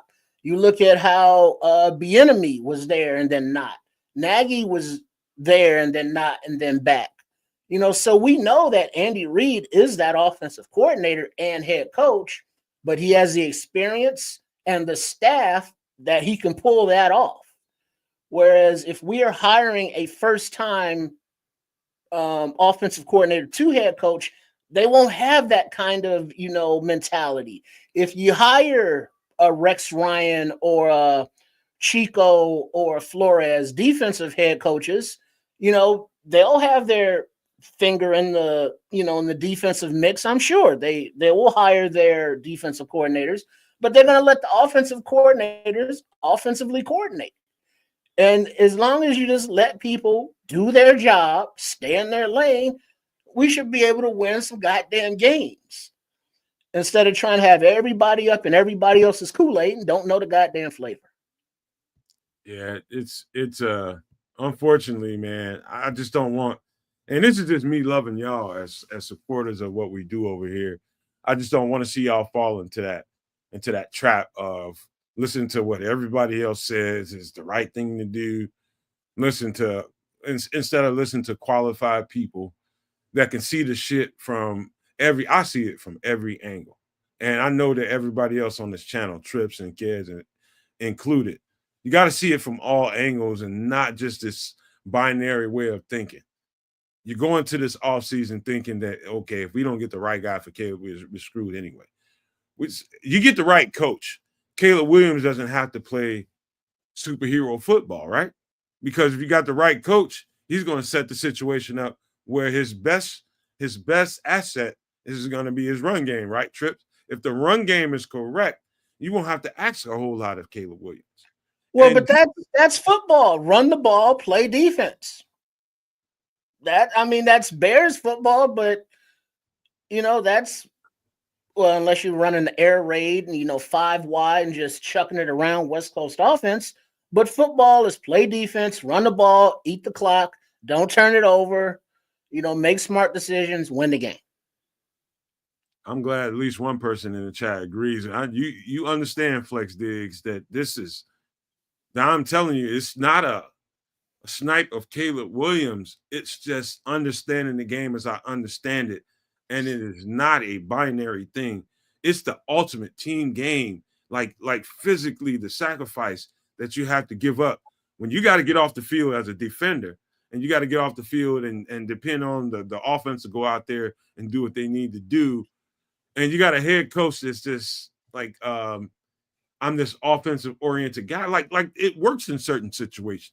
Like Shanahan in San Francisco. I hope nobody thinks that we're going to be able to lure that guy away from San Fran. The owner already said he ain't going nowhere. This is one of those guys that gets away with that. But if you notice that, not to cut you off, but that situation in San Fran, I don't know what I was listening to, but the owners hired Shanahan and then hired Lynch. That's interesting. So they hired the head coach and was like, hey, Lynch, we want you to be GM, but he's going to be your head coach. And it was kind of a arranged marriage, and it's worked out. If there's a guy that you had to peel off and part ways with, who would it be in that situation? As in Lynch as opposed to Shanahan? Yeah. Probably Lynch, because Shanahan's offense has been productive and he's been able to work with different situations and still get the best out of it, taking mystery relevant and getting the most out of him you can. Whereas Lynch, nobody brings it up. He's a guy that how many draft picks did he trade for Trey Lance? That's not a smart move as a GM, but he's had enough hits on signings and draftees that he was able to cover it up with Shanahan as coach, winning on the field. So it's like, those draft picks, no big deal. How many draft picks did they give up for CMC? And it's like, well, we got to the Super Bowl or, getting there, but we lost. So now it's all going to shit because everybody's old and hurt and expensive. So it seems like the Lynch had his successes, but it looks like Shanahan is the motor on that boat to me. I don't think it's any question, Trips, but really quick, kids, if you want to speak to that, you go ahead. But I don't think there's any question whatsoever that like Shanahan's the Don Dada. If there's got to be a partner wage, you shoot Lynch's ass to the sun. Like Shanahan's probably there's not a lot of guys out there who could scheme like that. Sorry, John. The other flip side to all this is just that he is he's a former player, I believe, for them, and I think there may be things might be a little bit closer by way of relationship because of that. But there's been some clear gaffes, and if the gaffes are more on the GM in this scenario, I'd have to agree with you. I would, if it was me, there's you couldn't pay me enough to get Shanahan out of San Francisco, but yeah. All right, so here's the last topic line that we're going to talk about, and hopefully we won't take forever, but we're going to talk about it. And it's a warning right now, trigger warning right now. Dun, dun, dun. To all you guys out here that believe that there should be no criticism whatsoever of Caleb Williams. This ain't criticism. This is just an honest comparison. And I'm going to ask you two guys, Kedz and Trips, in your heart of hearts, what you really believe. And I'm not going to try to challenge anything you say. Whatever your virtues are, I'll let it stand. And you just speak truthfully and from the heart of what you know, given what, in retrospect, what you know. Let me put this graphic on the screen right now. And it's going to get interesting right now. Okay. This is about winning time. And in retrospect, knowing what you know now, winning time. Tell me if I'm right or wrong. We'll just start here. Winning time, the ultimate QB measurement. What you do when the team needs you to make a play. Who rose to that moment? The ultimate QB measurement is exactly what I said on this graphic. Who rose to that moment? Let's just start there, Kedz and Trips. Either one of y'all can go. Well, I mean, look at the record. Obviously, That guy got a 4-win season. Like this is framed very, very one-sided. Unfortunately, this is right.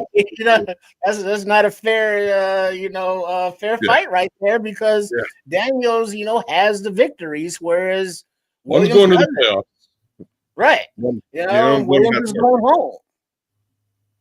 Not just going home, but going home in like the most unceremonious fashion. To be frank. Going on vacation, going home, he's going into the offseason, whereas, the Commanders are preparing for the playoffs. So the winning time, the ultimate measurement, Daniels has that on lock. Now, granted, it's not just Daniels, it's not just Williams, it's the team around him, it's the coaching, it's the play calling, it's all of that. And Washington has been far superior in all of those categories than the Bears have this year. Well, now, that's not to say that Williams can't be, a winning time guy. His fourth quarter, he seems to, rise to the occasion, but, more so than like the first half of games. Is that a Williams thing? Is that a Bears thing? I don't know.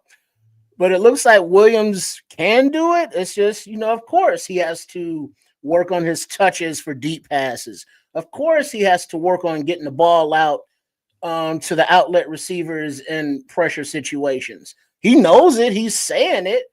But it's like, don't talk about it. Be about it. And until he's about it, we can't really judge. And you can't put it all on him because it's like, well, he's obviously not comfortable because guess what? Daniels has a better offensive line.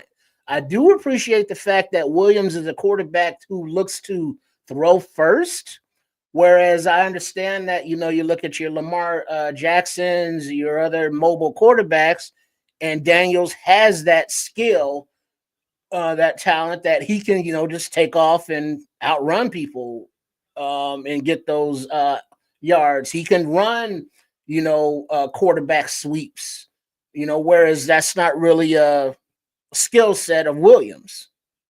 So, I mean, they're different and they're all both talented. I don't like the fact that Daniels takes as many hits as he does running, but you can say I don't like the fact that Williams takes as many hits as he does in the pocket. So, I mean, what are you going to do? Let me rephrase it. Mm-hmm. Ultimate QB, we all seen it, kids. We all seen the Jordan documentary, and I think the Jordan documentary is so transformative. And you're calling Caleb Williams Sam Bowie? Is that where you're going? No. Okay, good. You framed this up. Let me be clear. The Winning Time documentary, and I mean that whole thing was about what do you do in the moment when the moment needs you to make something happen. Recognizing those moments, and those moments don't come solely at the end of a game when there's only seconds left on the clock. Not talking about that. There's a certain third down and distance when you need to get your team some momentum. Types of plays that you have to make. There's a shot that Michael Jordan can make when they're down 13 and they've missed 7, 8 shots in a row. Somebody needs to take the ball and put it in their hands and get a bucket. You know what I mean?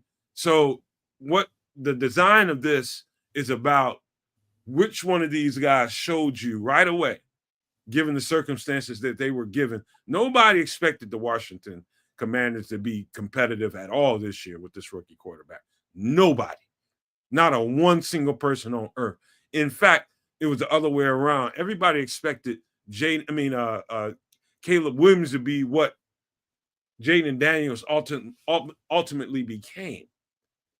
And that's the conundrum. In my opinion, I think we absolutely got this wrong from the giddy up. And I think, given the situation that we had, that we needed a pro-style quarterback ready to take over this situation with these veteran pieces that we had. I think we got the wrong quarterback for the job. Not to say that Caleb Williams is not the right quarterback in the big picture. Later on, he can get better. But for this situation, there's no doubt in my mind that they should have drafted Jaden Daniels. And I said that pre-draft. And I'm taking the gloves off. And this should be said. Somebody needs to acknowledge this, that he picked the wrong guy for the situation. Okay. I ain't gonna say any of all that or coast. Like, I'm not. Like, I hear what you're saying. My name is Wes. I ain't in that mess. Yeah, no. Don't be scared. Don't be scared. No. I'm never scared. You know what I mean? Like, I'll say whatever I need to say, and it'll be out there for folks to check out later on and call me out on. But yeah, I'm not gonna say that. Because from an organizational standpoint, just look at what was happening. Like, come on, man. I can't even, I'm not sure if one quarterback is quote unquote better than the other. Is Jaden performing better right now? Yes.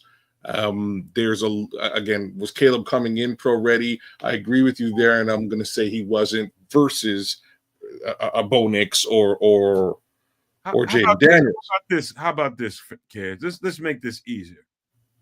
Let's just say you give Jaden Daniels the opportunity that Caleb Williams had. Do you think the results are different? No, you don't. I beg to differ because he's got less in Washington. You think that Jaden? I've been down this road and had this conversation. So I think you could put Batman behind this offensive line, and he would have the same, I told you a million times, Kedz, on the all 22, but you stick to this argument that I don't know that is valid, because Caleb today, just go look at the presser today and see what he said, and just ignore what I just told you and see what he said. He said exactly what I'm trying to tell you for weeks. It is not the offensive line and this whole narrative about offensive line is not good. He owned it. He owned it. So we can't use that anymore. No, but that's not true. We can't. There's times when the offensive line breaks down, but it's mostly him. It isn't. Like, you know what I'm saying? Situationally, we're talking about is he leaving stuff on the table? Yes, he is. Like, I'm not going to sit here and say that he isn't. You know, I'm critical in this respect. What I am going to say is that Ryan Poles did nothing to address the trenches. They can't run the football, let alone stop or protect the quarterback. There's nothing going on there. I don't suspect that Jaden Daniels would have had category. Protecting the quarterback and pass pro and running the football, run blocking. It's two separate things. They're in two different worlds. Yes, but they're both a requirement for success on the offense.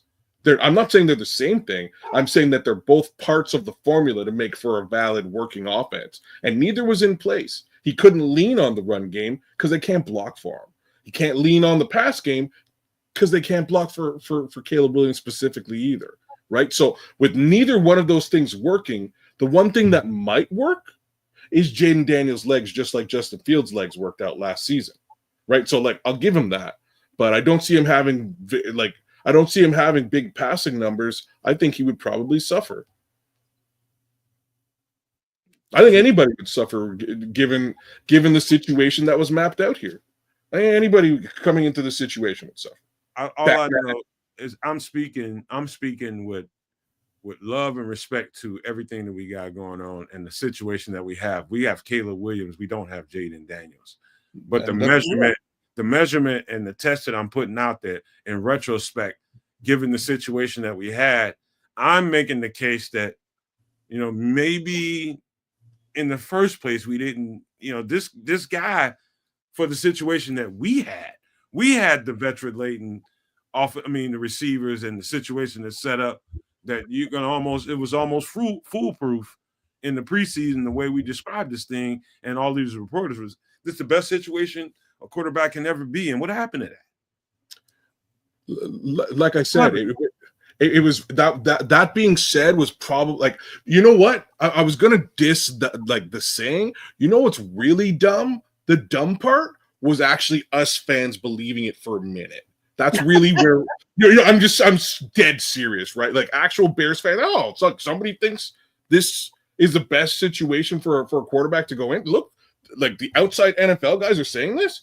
Again, we're well aware those guys don't really watch this team, and they weren't aware of what's going on with the offensive line. Hell, the guy the year before, anyways, what I'm saying? They weren't paying attention to that, so it never was the best place for a quarterback to come into. Why? Because that line was not addressed in any capacity for whether it's for running or for pass pro.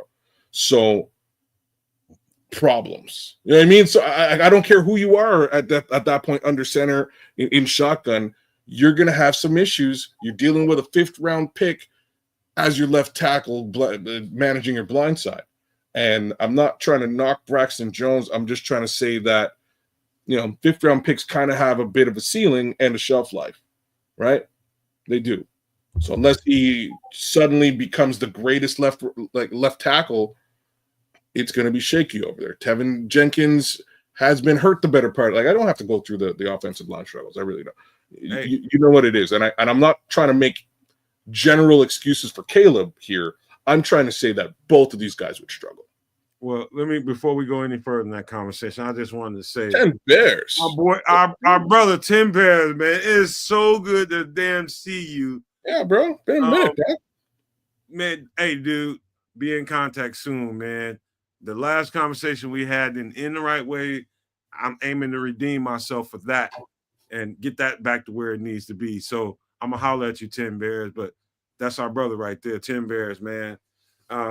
But the further conversation, man, I think we are so entrenched in this Bears culture and so entrenched in, we got so carried away last year in the offseason. We got so freaking carried away with what should be and what shouldn't be. We got so excited about this kid, and rightfully so. Exciting kid to watch. But the kid has so much to learn.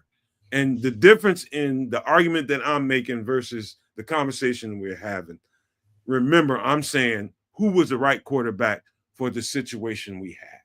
You got a veteran DJ Moore. You got a veteran, what's his name? Montez Sweat on the other side of the ball. You got a veteran Keenan Allen.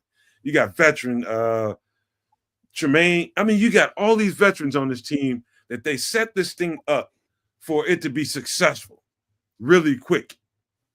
And we said it in the offseason so many times, kids, so many times that pro style ready that you can get under the center right away and get some production, real good, strong production out of this quarterback. It was as clear as day that the best quarterback in that draft was Jaden Daniels for the situation. You're right. And they drafted Caleb Williams, which is also not a bad pick, but it is counterclockwise to what we needed at the time. And that was a GM flub, is what it was. It's what it was. We should have picked Jaden Daniels. Like I say, like that unfortunately for me, where you're going here is a little bit too revisionist for me. I'm not going to sit here and say that we should have picked Jaden Daniels. That's still yet to be determined over the next few years. I think Jaden Daniels may have won 1 or 2 more games than Caleb Williams in this situation because he was a bit more pro ready.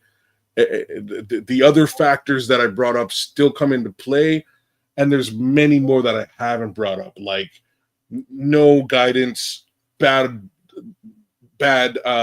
coaching as far as the offensive side of the ball is concerned. Like, these are all factors here. So, the head coach gets fired, OC gets fired 2 years in a row. These are not good. These are not good circumstances for any rookie quarterback to come into. I don't care if it's Jaden, it could be Steve Young, it could be frickin' Batman. Just not a good situation here. So, unfortunately, I'm not going to hold that against Caleb. I'm definitely going to hold all of those factors against Ryan Poles, considering you did say that it was a potentially a GM flub. I think there is some flub there by way of GM, but I'm doing bro. You're actually you're doing the one thing I don't want to do. I don't want to blame Ryan Poles for picking the wrong QB at this time.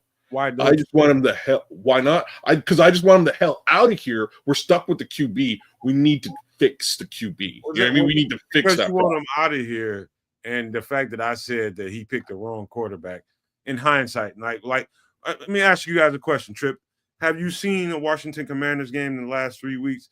2 weeks in a row, this guy's Jaden Daniels has, in the moment when they needed him to make plays, he has found ways to make plays to win football games. He iced our entire team with a Hail Mary. I'm seeing, bro. Do you see the same shit I'm seeing? Yeah, he's finding, he's finding, Scary Terry. If the passing lanes aren't there, he's taking off running. He's protecting the ball. He's doing all the things you want from your quarterback in those situations. And, here's the thing about content creation and having channels and shit. You can always go back and look and see what people were saying at the time. And at the time of the draft, it was like, dude, Justin Field has his problems, but we have so many goddamn holes on this team. Let's go ahead and get this haul. And then we worry about quarterback in 2025. Sounds like something you might have said. Do you think we said it? Yeah, it sounds. Right. It's like, all right, let's find, let's develop the quarterback we got, the athletic kid who hasn't had weapons and offensive line. Let's get him those things and see what we can do. If he doesn't produce after taking the haul and filling those spots, then we get the quarterback the next year. But we didn't do that. And Ryan Poles didn't looks like any due diligence for other quarterbacks. Caleb Williams was his guy, because people were saying, hey, the generational kid that we watched coming up through high school that, went to Oklahoma or Oklahoma State, wherever the fuck, and then went out to USC. And it's like, now he's the number 1 pick. And oh shit, we got the Carolina number 1 pick. Let's take our guy, Caleb Williams. And we're putting him in the best position that a rookie quarterback's ever been. We got the defense that's ready to win now. We got weapons for him to come up. And it's like, whoa, we got the most depth offensive line I've ever had. And it's like all that turned out to be bullshit. So now we're in a situation where we got all these holes to fill, and we got this rookie quarterback who looks like he's, talented and can win games. But I don't think, it depends. Let me ask you this, Nomad. If we were picking number 1, Washington was picking number 2, and you wanted Daniels, do you risk trading back, or do you take Daniels at number 1? You don't. I'm gonna take him at number 1 and not take him. All right. So with that said, just that part of it, then that means we basically have the same roster we have now. Just swap out Williams and Daniels. And I don't see Daniels being any more successful on this team. They got a process for that, Trips. They get assurances from the other GM that this is the pick they're gonna make. That's how that shit usually works. So there's a world where I would say, you know what, I will hold off if I'm guaranteed that you're gonna make this pick. This certain pick. Greg Gabriel on Aldo's show, shout out to the Barroom Network. He was saying that you can make those handshake agreements, but that don't mean that they will follow through. It's like, oh yeah, we're gonna trade back to number 2 and you all take Williams and we want, Daniels, or we want whoever. We're not going to tell you. And it's like, okay, sure. Who's saying that they don't get a better offer and trade back? And then now you don't get your guys. So the point being, if Daniels is your guy, you have to take him at 1 because you can't risk, any flam rigmarole going on. You got to eliminate some of the equation. You know what I mean? To get to where you want to get to. And there's no 100% guarantee that none of that plays your way. And the only 100% guarantee is you make the pick that you want with the pick that you have. You know what I mean? And that's it. Daniels at number 1, which means he's on this iteration of a team as we have now. And, one thing that we can say about Caleb for sure, he's a tough little summer. Because as many times as he's been hit back there, and it's like, oh, shit. He's tough now. He's tough now. Yeah, and he's never verbally complained about it. People are mad at him because he got a shot to the ribs and stretched out on the bench. I was like, sit up, young man. It's like, dude, let the dude breathe. I was pissed off about that. I ain't gonna lie. That pissed me off. You know what? I'm sick of everybody getting all up in arms about body language and shit. I don't care. Well, I really wish. No, I'm serious though. Like, I really wish we had something better to talk about, like winning football, touchdowns, interceptions, turnovers. I wish we had something better to talk about than how this guy's reeling on a bench or how DJ Moore looks after he misses a pass. He's pouting. You know what I mean? Like, I'm so sick of it. Just play some winning football, please, God. The truth is, when you watch a game in its totality and you watch every bit of the context of it, there's a certain level of quarterback play that has to be had during those moments. And it happens early in the game, happens late in games, at the very last seconds, and everything in between. And time after time after time after time, ain't nobody going to sit here and tell me that I didn't watch Jaden Daniels rise to every single one of those moments. And time after time after time, early, in the middle, and late in games is when Caleb Williams shows who Caleb Williams can be. That's when there's nothing else to play for. The defense is kind of relaxed a little bit, and they're not a boa constrictor at that point. Now the defense is kind of loose, and all the stuff that he wants is kind of there, and so he can throw it anywhere he wants to throw.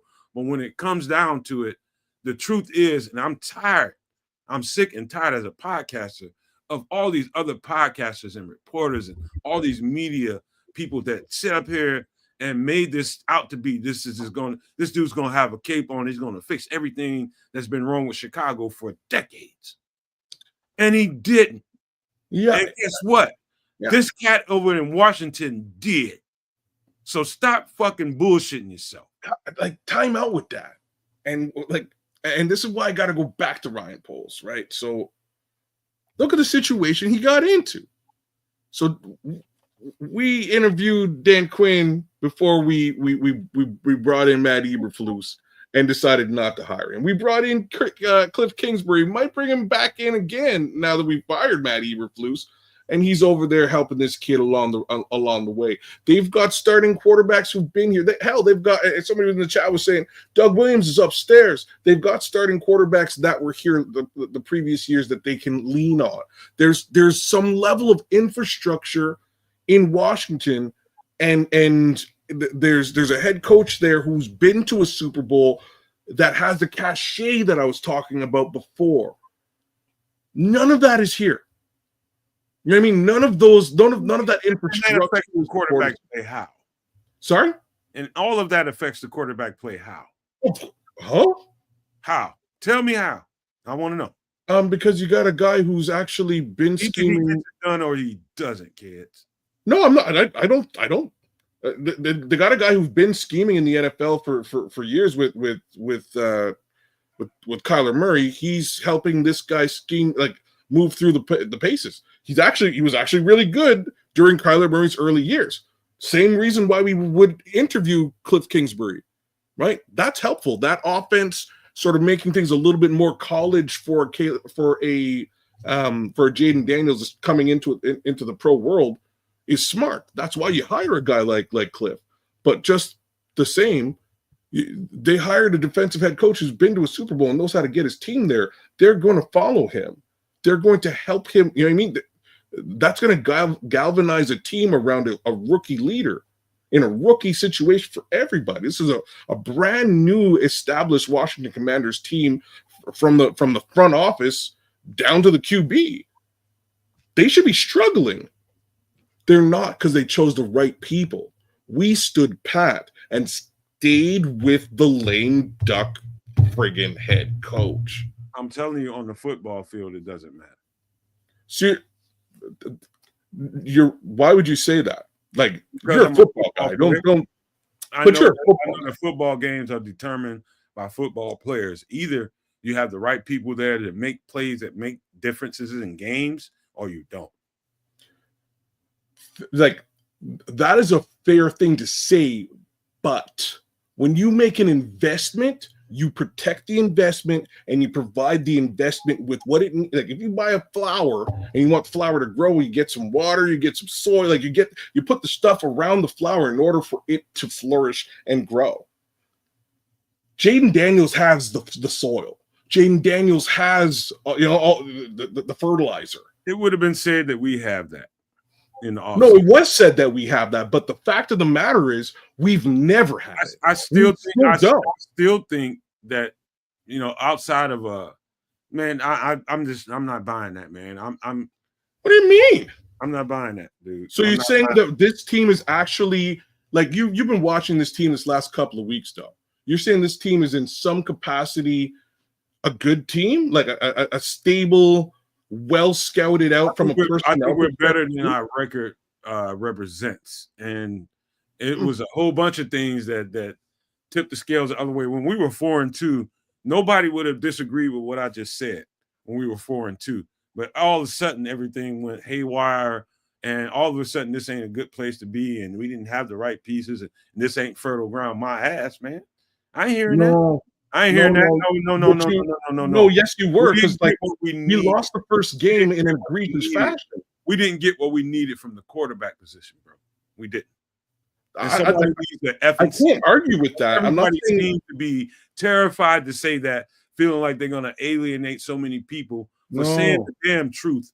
The truth is the quarterback position hasn't been what we expected it to be. Look, and here's the thing that I referred to earlier. We can go back and actually hear and see what we said at the time. And I remember being told that, well, this is a playoff caliber team. And I was like, you might want to pump your air brakes on that. There's a lot of shit that has to come together. And I was like, well, why not us? It's like, because we've been sucking and we haven't stopped sucking yet. That's why not us. And it's like, well, we should be 12 wins, 11 wins. I was like, 8 to 10. It's like, how dare you say 8 to 10? We got the best situation that a generational rookie quarterback's coming into, blah, blah, blah, blah, blah. And here we are, sitting at 4 wins. So we all, overbid as far as wins go. But I was a little more pessimistic as opposed to the optimism that was going on and, the playoff tickets being booked. And so now where we are at, while it's upsetting because it's like, fuck, we suck again. But it's like, kind of saw it coming. Not as bad as it is, but hey, now we're in the market for a new head coach and maybe GM. So where the hell is that going? But yeah, but we saw it coming. Some of us, Bears fans, not everybody had on, the orange goggles. Yeah, there's a lot of Kool-Aid being drank here once this pick was made, right? Like, there was a lot of sales, a lot of Kool-Aid to be consumed, and we consumed it. Why? The reality is because we kind of had no choice, right? So weeks before he was selected, the three of us, and as well as many others, sat back and were like, there's too many holes on this team for it to be successful. We need to haul out. We need to get a whole bunch of picks, fill those holes, and if you would like to get a quarterback too with whatever you trade and secure, cool. I don't care who it is, but fill the holes. Hopefully, somebody will have success under center. What happened? No holes were filled. Somebody at ESPN decided to say this is the best spot for a quarterback to go to, and everybody drank the fucking Kool-Aid. Like that's what happened. That's all that happened. He selected the quarterback. He struggled. Yeah, no problem. I mean, like he selected the quarterback, and here we are. So, and that's what I'm saying. It could be Batman back there. It doesn't matter who's back there. And like I'm saying, we were all in lockstep saying the Hall was the right move. Hall never happened. So we can't just zero in and blame the quarterback. We have to blame the guy who brought the quarterback here. And also, Halled nothing, fixed nothing, didn't change the head coach. No competition. And the same guy who traded away more draft assets to help this guy. Traded away draft assets. He was good enough for a rookie to carry. I want to bring something up to everybody, and this is part reason why most people fall into the same. The rabbit hole just gets. It's like a vacuum in that MFer, man, because most people take these like this guy right here. Like this guy right here, I'm tired of him. Ooh, Burt Reynolds? I'm sick and tired of him. Car wash. At the car wash. This dude right here is so irritating to me because everybody takes his word as gospel, as what some player is and what some player isn't. When somebody should be picked and when he shouldn't. What situation? I mean, this dude gets money off of. But he was great in Cannonball Run. I remember watching the draft when it was on TV because there was no cable. There was no satellite. And Mel fucking Kiper's on there. Well, this guy's this, and this guy should go there, and he'll be this, blah, blah, blah. And it's like, yeah, that guy sucked. But next year, this same asshole is on TV talking about, yeah, this guy and the same shit. And he's made a career off of this for decades and has gotten so many shit fucked up. But he's still on there. How the fuck? Bro. Keep going. Go ahead. Go off, man. Mel Kiper got a head like a cyber truck. I got to edit these clips. But that's great, bro. My God, but it's like, how many times can you get stuff wrong and keep your job? Ask him. Because he's kept 30, 40 years. That's Ryan Poles, too. He's a good example as well. Well, Poles is like 3 years. We're talking 30, 40 years for this fight. That is true. It's like nobody ever goes back and is like, well, you said that guy was going to go at that spot and do this. And he didn't go at that spot and he didn't do that. Why are we still paying you? No, man, you missed an opportunity to have Bob Ross on this here, too. I'm just saying. Hey, you definitely missed a Bob Ross opportunity here, man. And then we make him a little friend with a nice tree. I wouldn't have put Burt Reynolds on this one, right? But like, shout out to Burt Reynolds, rest in peace. Big ups to Cannonball Run, great movie, bro. I love that shit. BJ and the Bear, yeah, baby. Burt Reynolds. And is that the redhead guy from the movie with Pedro? What the fuck was that guy? You're thinking Napoleon Dynamite. I don't think so. Maybe it is. I ain't never seen this particular young man before, but he does have a powerful ginger afro. Isn't that powerful? Yeah, powerful, bro. No, Napoleon Dynamite wore glasses, so that's right. Hey, Trips, can you believe this guy makes as much money as he does? No, every single year, bro. Every single year. And then his son is like carrying on the tradition. It's like, oh, there's no nepotism there. It's like, so you're gonna carry on doing like the same bullshit your daddy did. And it's like, why is he on TV talking? Why? Because everything he's saying is just not true and not happening. Look, man, you got to give him love. You got to give him respect and props because this man, I'm serious though. This man turned around and not the hustle. All right. No, he saw a void and filled it to the tune of millions of dollars, right? Like, hey, man, ain't nobody really checking these picks. I'm out here checking picks and talking smack. And yo, he made a living out of this, a generational living out of this. To the fact that his kids doing it too, that's crazy. Like, you got to give Mel Kiper a shout out. Got to give Mel Kiper some love, because pulling off what he pulled off, it's pretty crazy. Like, hey, like, I think they come in the NFL and tell them what they're supposed to be doing. You know, how many times can you say, hey, look at how big this guy is. He can bench press this. He can run this in the 40. How many times can you just mix that up? I'm saying GM, like, professionally paid GMs are like, who is this guy? How is he telling me anything about my job? Like, I've been scouting these kids for at least 2 seasons. Who is this guy? Mel Kiper came out there, changed the game worldwide. Like I'm saying, it's a weird flex. I'm saying it's kind of a weird flex, but I gotta give the devil his due a little bit here, man. He changed the game. He's a disruptor, man, and I gotta give him respect for that. The question, how we got to this conversation. Here's a good question. Is this and I got another graphic that I can do. I'll do it later. But it's this thing, stuff starts somewhere. This whole thing about generational, can't miss, all this kind of stuff that happens during the process that everybody latches onto and runs with. You got to make this fix. This is a generational, this is a organizational transfer. He's like a transformational figure. All that shit that I've listened to time after time after time, and they give this dude with this bouffant hairdo all the credit in the world for no damn good reason other than this is what everybody says that we should be talking about, and we should be talking about it this way. This is what we should call this, because somebody, a white dude with an afro, made it so. You know what I mean? You got to realize what you're listening to. This is where's Michael McDonald when you meet him? You keep forgetting, not in love anymore. Keep forgetting, things will never be the same again.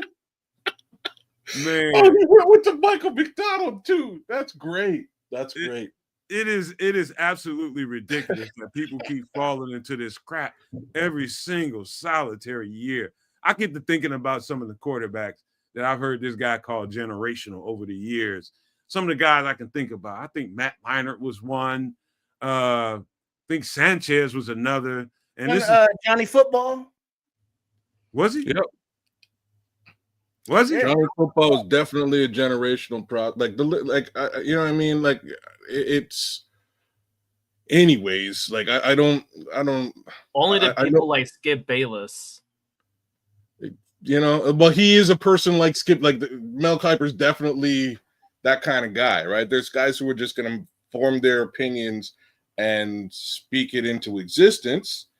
And the question is whether folks actually agree and or follow what they're saying. So, given the fact that he gets a full platform every draft night, people believe what he's saying, right? It's about that simple. So, and it might have a little bit to do with the fact he's a white dude with an afro. I'm just trying to get the fan base not to be so gullible all the time. That's not going to happen. Come on. Oh my God. They got to stop this, man. Every single year, bro. It's going to be, I don't know. I think they're already building that conversation up for one of the Manning boys coming out of college in a year or so. They're already doing it. They're already doing it to the kid, and he ain't earned none of that kind of respect. Other than he's got the name Manning on the back of his jersey. Of course they are. It's just, it's just driving a narrative to, again, lift the kid's stock, potentially get a little bit of talk about him, and off he goes to the races. It doesn't really matter whether, and this is what I've always been saying when I was talking about the Hall. It really didn't matter. Yeah, and like also in relation to your original question with Jaden versus Caleb, doesn't matter who's back there. Never did. What mattered was repairing the team as a whole. And Ryan Poles clearly failed to do that, or this record would be better. That's what matters. That's what was ignored. This team had a lot of problems that needed to be fixed, and instead of fixing them, he continued to pick away at what he had in place, and he ruined it. So Hey Trip, I got a question for you, man. How you get his hair to slick back like that, man, and just leave it like that, man? How did that happen, man? He got his joint to slick back real nice, man, and fluffed it up a little bit, and it looked like it can be a big, huge industrial fan blowing in that thing, and they ain't gonna do shit to it. No, That it's just was that the same shit that Arthur Fonzarelli used to wear on Happy Days when he was out jumping his motorcycle and no helmet, and his hair didn't move. I think they call it pomade.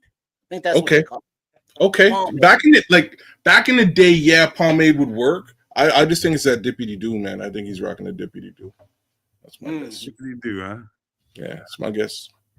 I tell you what, man, we're gonna go on and we've been on here for 3.5 hours. That's how much we love you guys, man. We just gave you guys a 3.5 hour live broadcast because we've been gone for about a week because of the New Year's, and we didn't get to do a show last week. And Kedz has got a show we're gonna rip his show tomorrow, and we need to talk about that a little bit, Kedz, because you know what?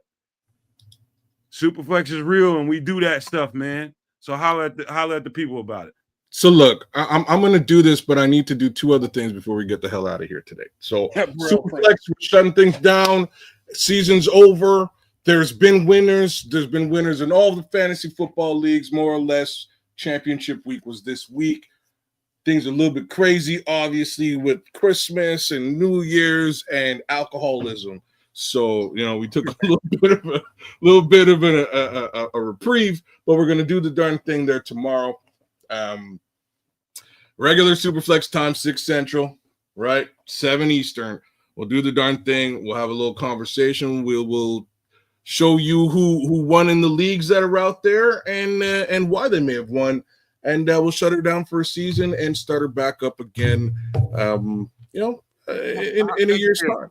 What about since there's really nothing to do a show about for the most part? What about we just do a thank you to everybody, man? We just thank everybody for being a part of your inaugural, your very first show, man. And we just do it like that and just thank everybody and just talk to the people about what we're gonna do next year, what you're gonna do next year, and we'll take that tone and do it like that. You know what I mean? I think that's the best way to go, but I'll leave that to you. Well, long story short, I definitely want to give a little bit of love to all the Super No Maniacs who joined the Superflex League. So they'll definitely get a little bit of shout out, some kudos in that respect. We're going to take it easy, obviously, on the true fantasy football angle this week. Because again, most of these leagues are done already. Nobody's really, if you're playing into week 18 with your fantasy football team, good luck to you. The reason I'm saying that, folks are going to be sitting. Teams are not necessarily going to be playing in full capacity with nothing to win for, right? So it's real tough if you're playing deep into this week. Good luck to you. We might take a look at a couple of players maybe, but we won't really be we'll be short and sweet with all that stuff because I don't think it has too much relevance at this point. But let me do something a little bit different here as we're moving through. So do me a favor, take that down. Thank you very much. Bada boom! So Big Kedz thinks Olin Kreutz should definitely be in consideration for the HC job or some sort of job with this team. And the reason I'm saying that, this is probably one of the best football minds that the McCaskies have direct, easy access to. He cares. He gives a damn. There's no questions about that. And why I say that is that, like, when this, and he was on with Tom Waddle and I think Dave Kaplan recently, and he said something to the effect of, you know what, like, this is my legacy, right? So when the Bears suck, he feels it. It's about him, right? He represents them. They represent him. He's a part of this organization. And I want to just sort of throw a little bit more shade at George McCaskey. I've been doing it for months now. But I get that, George, you might have had a little bit of a problem with this guy with respect to some sort of ticket fiasco in the 80s or whenever he was playing here. Like, you may have had some sort of ticket issue because I know George was running the tickets at that time. And I believe there's a story from Olin with respect to those tickets and him getting into some sort of an argument with George McCaskey about tickets for his family. Not the only Bear at the time to have those same issues, but definitely one of them. I think George McCaskey's holding a grudge against the players from that lovely squad, and wants nothing to do with them. And I think that's part of the downfall of the Chicago Bears, and I think something should be done with respect to that. Obviously, Mr. Mayhem, shout outs to you. Thanks for that. Clearly, this guy knows what it takes to build an offensive line. No questions. One of the a Hall of Fame nominee for this year at the center position. I don't think there's anybody better than this particular human being for, at the very least, for George McCaskey to lean on. Like, why would you go to a Bill Polian when you have access to an Olin Kreutz? And we look at Detroit, and Detroit's brought in a Chris Spielman to do a lot of the heavy lifting as even if it's just as a consultant, in a consultancy role. I don't get. Ask any Chicago Bear who's probably the most football intelligent mind that they have access to, and it's likely going to be this guy. Just wanted to put that out there, folks, and I think it's important that folks start looking at our guys as something more than just a talking head and an ex-football player. Because again, I think he gives a shit. I really do. Yeah, you guys I want to wouldn't touch that? Olin on the staff some kind of way. I don't know about just making him like an OC or like a head coach. I know he's like coaching like a high school team or something, but he has no coaching experience. And no, you're not just going to be the fucking head coach just because. But now in an advisory role or something along those lines, sure, to be involved and affiliated going forward, yeah, but not as head coach. Okay. Oh, and I saw in the chat there, Flex Diggs was giving a shout. He was on BSing with Aldo, and he wore his baby mafioso uniform. He had on his wife beater and his little sweatsuit. Only thing he was missing was a gold chain with the Italian horn on there. So shout out to him. And big up to all the No Maniacs, all the super No Maniacs. Let me get that right. And thanks for your support. And it's like, we on here kicking it for 3.5 hours. 3.5 hours? Where my check at, y'all? Shit. But, we kicking it with y'all. It's some fun. We chopped it up on a lot of different subjects, all of which were Bears, but just so many different storylines within. Big up to everybody, and make sure you check out my channel at Sports Chicago Style. As we give you it's right quick. Well, I'm going to take it off, but I also want to put up this because we did a great job of ignoring the hell out of this guy. He's doing his spiel. I'll give you a chance to do that. Oh yeah, but I thought we were done. Let Trips do his thing. We'll get back. No, to go ahead. We'll get back to Sports Chicago Style. Go ahead. I'm sorry, John Gruden. I'm sorry, John Gruden. In this situation, kind of kicked Sports Chicago Style in the shins. John Gruden also apologizes for that, but I saw the email. Yeah, I saw it. You see, so that was real. That was real quick, bro. That was real quick. I love that. Look. Lawsuits aside, as we said with Brian Flores, this guy is your offensive mind. This guy gives a shit about football in general and needs a support system, right? He needs to be resurrected from football purgatory. Ryan Poles and the gang need an offensive mind that is also a leader of men. I'm going to have to say Chucky is both of these things. He's all right. What he also is again blacklisted by the NFL. Because he's a would he tell the McCaskies to go eat a bag of dirt? Yeah, I think he'd do all of those things. So I'm just saying, outside of the whole big-lipped conversation, which is really where I wanted to go, and I'd highlighted something from the scrolls talking about it earlier. But I also want to point out the fact that Nomad been going on all night calling Kevin Warren a thin-lip MF. We don't say nothing about Nomad when he says about Kevin Warren, but No, John Gruden. Don't compare Right? me. You can't Don't say that compare- now. You wait, can't slow say down, that. slow down. Do not compare me to the shit this piece of shit said. Why not? So you can talk about the man lip, but he can't talk about the other man Let's lips. be clear. Let's be clear. We'll talk about this behind the scenes, but don't compare me to this piece of shit. Hey man, I didn't say you were sending emails, but you're out here in public talking about. I'm cracking good, honest, lips. clean ass jokes as a black Talking man. about Warren's little skinny ass lips. We're talking about So you're allowed to joke. Kids don't go there. You're allowed to joke about a black man's lips, and John Gruden can't. I didn't put you in that frame. You put yourself in the frame. I'm just putting cut your ass out now. I'm telling you that. I'm just. You see how good I am, y'all. Out there, super Nomad. First of all, don't blindside me when you got some graphics you want to say. You could have said that before. Bro, the best part is you walked about into that. it. Don't though. do that. You walked You into made it. me You ass out totally in the talked whole about world. the homie's lips. My I wasn't cuss gonna do it. I wasn't gonna do it until you did it. So it's pretty Don't funny. get me started. Leave that shit alone. Just keep going. It's pretty funny. It's ironic. I'm just saying, big lip comment like aside, so thin lip comment aside. If we're looking for an offensive coach, if we're looking for a leader of men,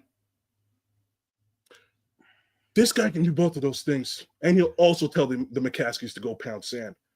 I think he has all three of the major, requirements to do this particular job. The question is he just too blacklisted for them to even consider? Yeah, might be. Well, that's the leader of men thing. The I don't know about vrabel on how not disrespectful, but in your face he would be to the McCaskies. Whereas a Rex Ryan or a Chucky or Flores, I don't see George being like, I don't think those are our personality types that we like for this franchise. So we're going to go with someone more mild-mannered and even keel-tempered that we can have a conversation with, and they won't raise their blood pressure. And it's like none of these leader of men dudes fit that scenario, which is why George is retiring all these dudes that aren't, You can't be mild-mannered and a leader of men at the same time. Right? That's why we're getting guys like Tressman and John Shoup and John Fox, but that was he was on his retirement check. But if the last quote unquote leader was who? Lovey? I would have to say he was the last leader like that on at the coach position. There's no question. There's no question. That's the last coach we ever had that they'd run through a wall for. Because he was Rex is our quarterback. We're going to back him because I'm from Big Sandy, Texas. And he had that little drawl about him. So is he, you know how people would draw. What's funny about him is he wasn't a rah-rah guy. He wasn't. Right. Like he wasn't an in-your-face, He was more like, what you did wrong now, right? We don't do that around here. We do the right thing. And it's like, yes, sir. He was that kind of leader. The more laid back, I will get in your ass, but I'm going to do it with a smile and a hug kind of leader, as opposed to I'm just going to stick you in with the cleats and just kick until you do what I want you to do. And I just don't see the McCaskies, as much as they say they want to change the direction and let the football people make the football decisions. It's like, yeah, if you're going to do that, why is your ass in there on the weekend after Thanksgiving in a 2-hour meeting with your president and general manager? That should be their job to figure out. Why are you there, George? Because you're still interfering. I get it's your team. You own it. It's your money. I get that. Go spend some money and let them do their job. How about that? You keep your ass up out of there. Can't take your graphic down not because I don't like it, but because he's talking about something else and it's going to be easier for the cut up. But man, let's how about this, man? Because we're in a roundabout. Smith was Tom Landry was a leader of men. He led that Dallas Cowboys team in the 70s when everybody was coked the hell out. And, they followed his lead and they won games. He wasn't a rah-rah kind of guy. He wore a goddamn little hat on the sidelines. Yeah, look at your little cute little hat. but they respected him. They followed him. And whatever traits that Lovey picked up from him, it's that same kind of respect and that quiet leadership. You know, I don't know that the McCaskies are ready to handle, you know, any kind of coach that's like, hey, fuck that. No, we're going to do it this way. We're going to do it that way. They're not ready to win. They're not ready to win then. If they send them the email. I'm just saying. You know, they say they're ready to win. Hey, man, y'all blah, blah, blah.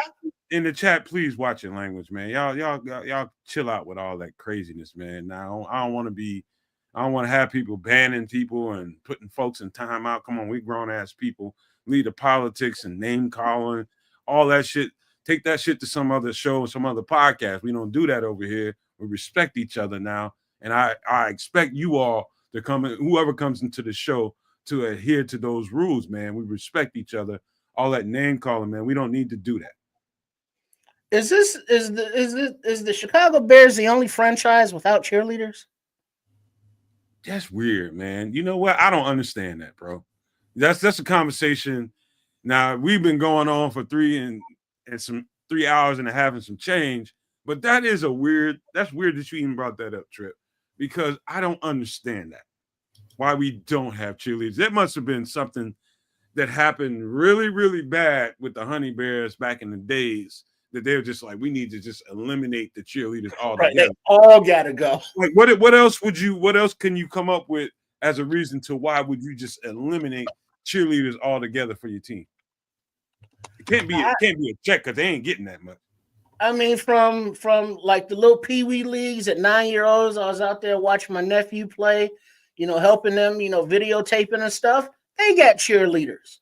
You know, high school, they got cheerleaders. College, they all got cheerleaders, male and female. Pro teams, okay. Yes. So it's not just us. There's 8 teams. I had to check this because, like, you brought up a real good question I never really asked. But there's 8 other teams that don't have cheerleading squads right now. So Buffalo Bills, Cleveland Browns, Green Bay Packers, Los Angeles Chargers, New York Giants, New York Jets, Pittsburgh Steelers, Chicago Bears. Huh, interesting. Yeah, but it's like, why don't we have cheerleading? I know that doesn't have anything to do with the product on the field and winning per se, but just the attitude of the wholesomeness, the cleanliness, the godliness, for lack of a better term, that is like, oh no, we don't want any women over there shaking their things or getting them, you know, guys riled up. You know, Hard Knocks, we don't want any foul language put out there. I know this is an NFL and professional athletes, but no flim, flam, filth. You know, that just seems to be the prevailing attitude with George, that he's so wholesome that he's not going to hire anybody or do anything that would cross that, you know, that line of indecency. And that's why I need, like, and that's really what I've been talking about here, right? Like, whoever they hire can't be Clark Kent. You know what I mean? He can't be the mild-mannered next-door neighbor who talks softly and won't, you know, ruffle feathers.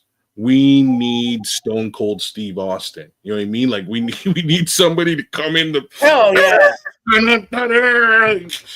stunning. You know what I mean? Like, that's your household entrance. That's what we need.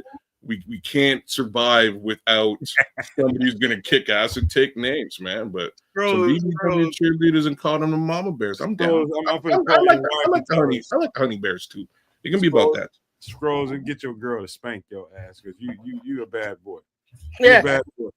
Well, you know, that just goes to our franchise. Our Chicago Bears franchise, you know, is run by teetotalers, you know, who want to win, but want to do it their way, and their way has not been successful, but they just keep doing it again and again and again. Yeah, we thought it was different because you got a GM and a president, which, you know, this are all new positions. So it's like, oh shit, we're changing, we're stepping into the future. And maybe we are, but it's very, very slow steps. Here's a quick analogy before we get out of here. Like, imagine you own a construction company, all right? And you go downstairs, and all the the construction workers are doing their darn thing, and you implement a a rule in your company that ain't nobody can swear here. Nobody can swear at the construction company. Nobody. So like construction folks are, may smash their hand with a hammer, but they're not permitted to swear because they'll be fired and or reprimanded, written up, etc. The question is, like, are you, given your wishes, in the wrong business? Like, that's probably a business where there might be a lot of swearing. I'm just throwing this out there. Football is similar. You know what I mean? Like, football is similar. These guys are fighting tooth and nail. It's a very sweary profession, bro. Huh? It's a very sweary profession. Football? Yeah. This is what I'm trying to. This is the analogy, right? So the analogy is these McCaskies turned around. They're like, "Oh, this is Hard Knocks. No swearing, y'all. We don't care if this is HBO. Y'all banging butt naked on there. Nope, no swearing. Okay, I guess we'll do it if this is what we got to do." But this is the type of mentality these folks have in the industry that they're in. And they can't blanket stop all of the players from swearing. That's just crazy. But I think that's important to them. Why it's important or anywhere near as important as winning effing football games blows my mind. How could you ever even bring that into conversation given your tenure, George? You've lost systematically for 13 years, and you're worried about what people are saying. Their language is important. Right? That's why we always. It's like your team is now worth $5 billion, and you worried about some flim flam flarm? Come on. That's why we always end up with soft ass cats, man. And he might swear in the office. We need glass eaters, man. We need cats that you got to have a certain element on your team to make the construction of your team. There's a certain dynamic that you have to every great team, that there's a real nasty element inside that place, that you got to have a nasty mindset to play a game like this. You know what I mean? Like for some people, they turn that switch on when it's time to. Like me, I'm not like a nasty human being outside of the football field, but when I put those pads on and that light turns on, I'm out. I'm out there. I'm cruising. I'm cruising for you know what. You know what I mean? And I'm not trying to hurt nobody, but I'm not trying to be nice to a MFer out there. Not a one. You know what I mean? And you got to have attitude you need to have to do your job, bro. Yeah. And you got to have people like that out there. And you have to have multiple guys like that. The only guy that I can think of, there's a couple of guys on the team that we talked about this stuff during games, man. We talked about this live, kids. We don't have enough of those guys, not nearly, to compete with some of these nasty ass teams out here that will stop at nothing to dominate you.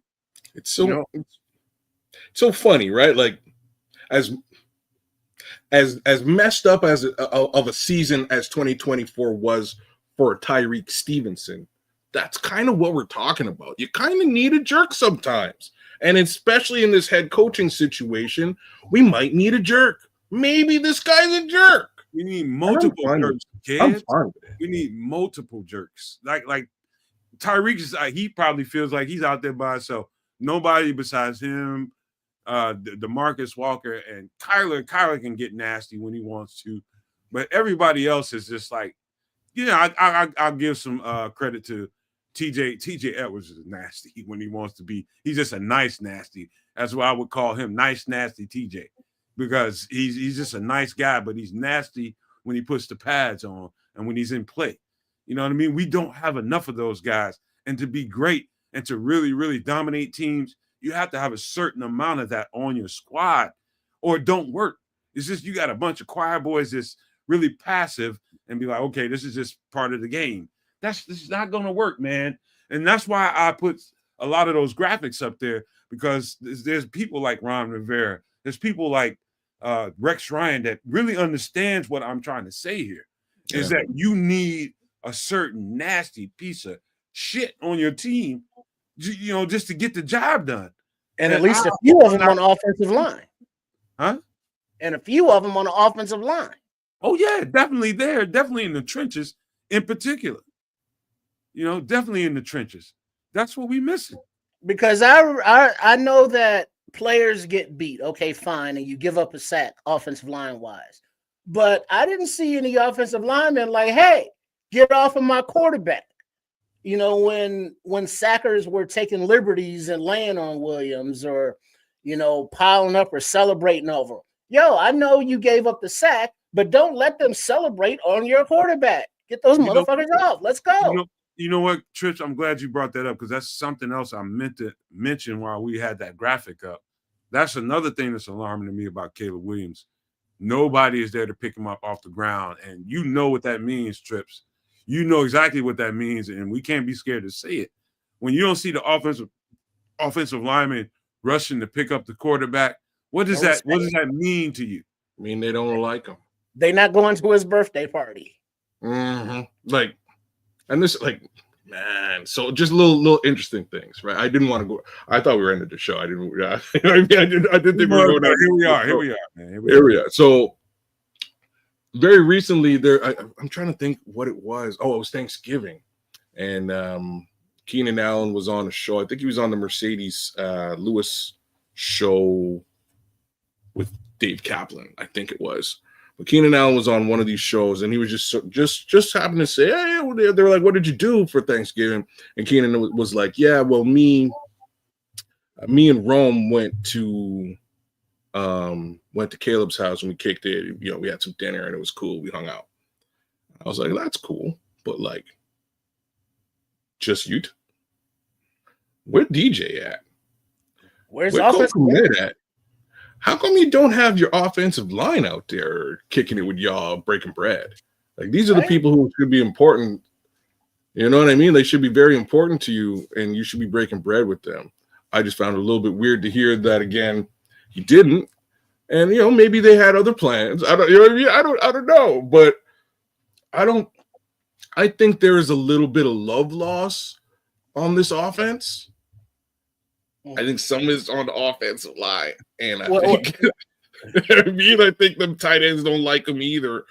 And I'm really on the fence with whether DJ Moore likes him too. I've heard around the league about quarterbacks giving their offensive linemen, cars and grills or whatever the fuck. What did Caleb get his offensive line for Christmas? You know what? I think he might have given him something for Christmas. I think watches or something. I think he might have got them something. Give me one it can't be nothing big as many times as he got sacked. It's like, yeah, y'all ain't earned nothing up there. Hey, Church, you fellas, one thing I know everybody understands football on all kinds of different levels, but when I see stuff like that, I know for a fact that there is something amiss there. You know what I mean? There is something totally amiss there. And, truth be told, what it looks like is they don't fuck with them. And that's just the truth. And you can color it up any kind of way you want to. Okay. But that's the truth. That's the truth. When they don't help you off the ground, they don't fool with you, man. Okay, so now all right. So Caleb Williams actually showed his appreciation for the offensive line during the holiday season by gifting each lineman a custom pendant. A pendant? Right? Pendant? A custom pendant. You mean like a brooch? Yeah, what kind of shit is that? You mean like the things that you wear, like you stick on my mom and several girlfriends' pendants. Whoa! How you gonna diss the gift like that? My boy, remind me never to buy you nothing, dog. I know. So you don't buy me no fucking pendant, bro. Don't buy me no pendant. If you buy me something, don't buy me no fucking pendant. That's like a lapel flower or some shit. Oh, okay. I'll take that advice. I'm just saying a pendant is like you're rocking your chain. You get a big badass, maybe it's a Chicago Bears iced out pendant. It might be dope. I assume it's something exactly like what I just described, right? You throw your chain on. Now you got a badass. Instead of having a Jesus piece, you got a badass Bears pendant.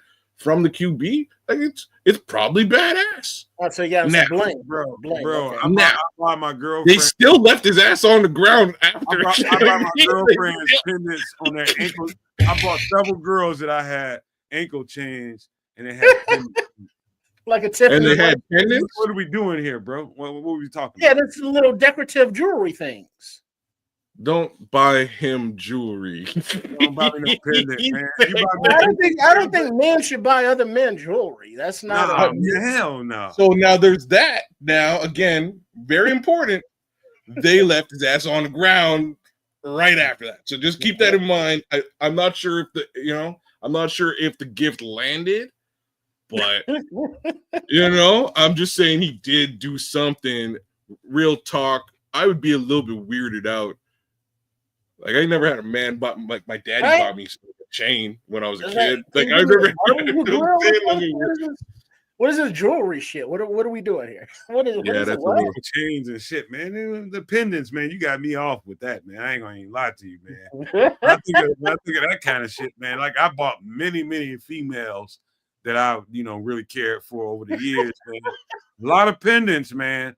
But I ain't buying no dude no goddamn jewelry, bro. I ain't buying no dude no jewelry, man. F that. Rodgers and Hollins for your offensive lineman. Look, I'm with you. It begins with K. So what did we learn here today, right? So you started this shit, kids. Don't be trying to. I know. I'm making it. I'm gonna make it all make sense. We get the hell out of here. What did we learn today?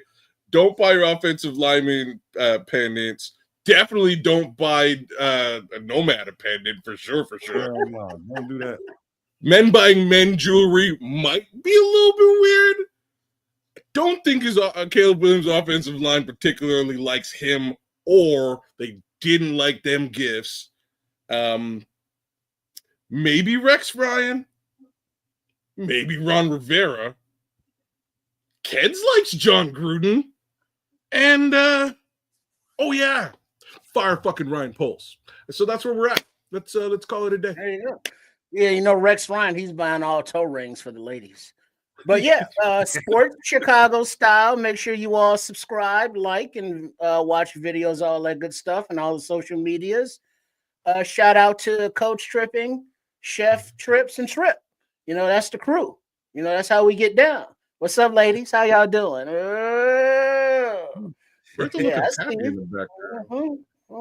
Especially, it's January. It's 20 degrees outside. You get up one of them fat rolls and snuggle up. It's like, that's nice and warm.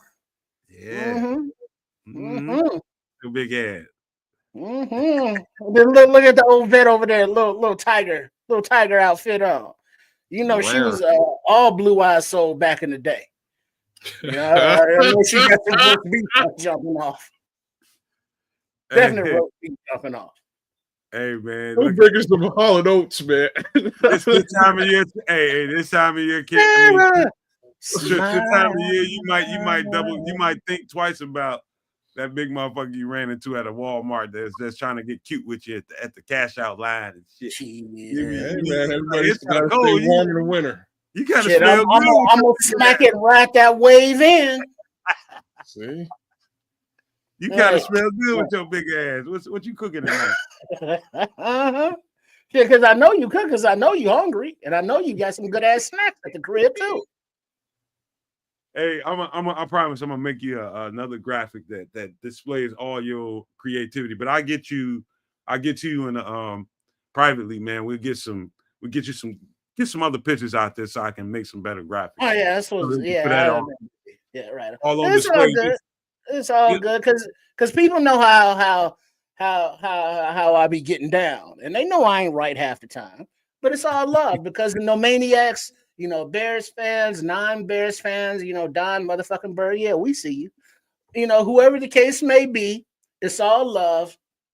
And here, Nomad Network, we're gonna share our thoughts. We're not gonna sugarcoat it. And sometimes it gets freaky. You know what you're gonna do, Coach Rex Ryan.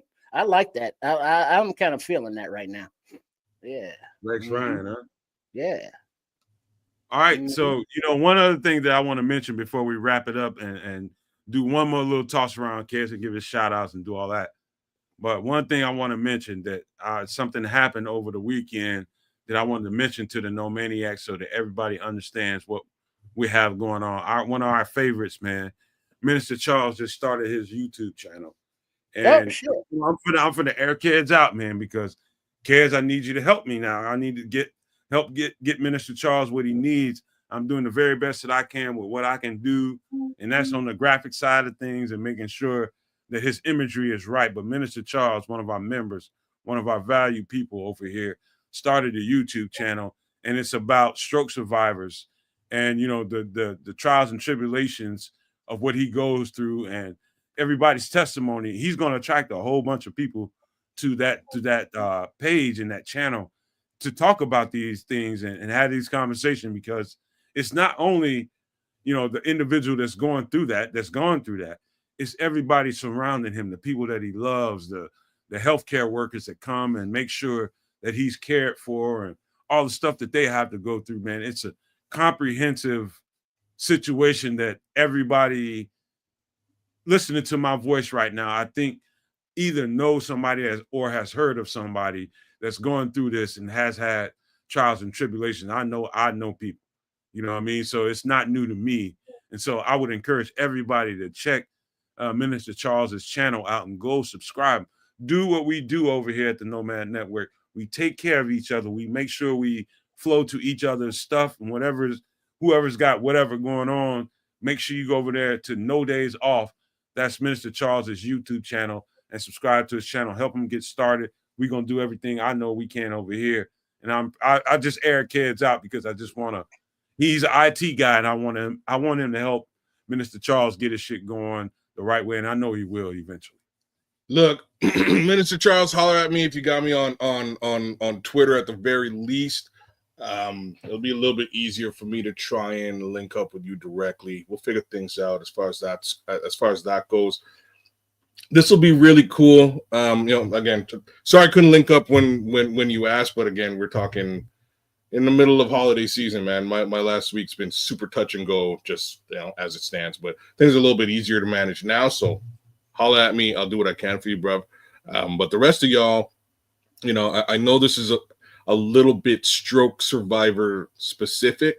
I just want the rest of y'all to understand that it's also not just about all of us out there. Once you get to like the ages that me and Trips are here, you know what I mean, and or older, and in many cases younger, you may have health concerns that you've got to walk through and manage on a regular basis that may look, smell, and feel similar to some of the stuff that Minister Charles is going through and has gone through, and he's going to talk about on his show. So I kind of want y'all to sort of understand that, and part of this is that we all have to sort of go through those health concerns alone, and I think this podcast he's putting on will help folks share that lonely feeling of having to really deal with your own personal and individual health issues by yourself, and just sort of recognize that there's a larger community out there of other folks who may be going through something similar that, again, you can lean on and start to converse with. So shout out to Minister Charles, man. I'll help out. Hit me up as you can. We'll try and get something done. And that's the thing, because we are going to have our physical ailments and issues. And at the time when it's happening to you, you're the only person in the world that is happening to. And to be able to go to a website or a community, wherever it is that people have been where you are at, can help you through it. And not only you as the one with the ailment, but the family members. Like they have Narcotics Anonymous, Alcoholics Anonymous, but they also have those same groups for the families of alcoholics and addicts.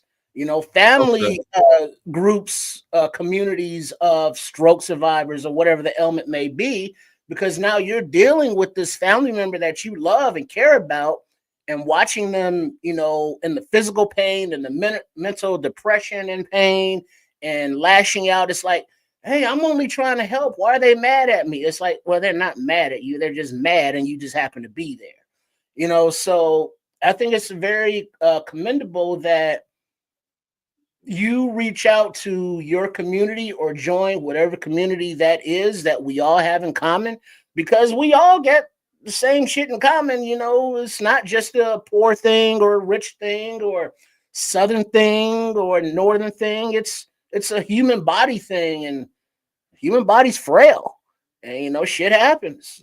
You know, so support each other, you know, where you can.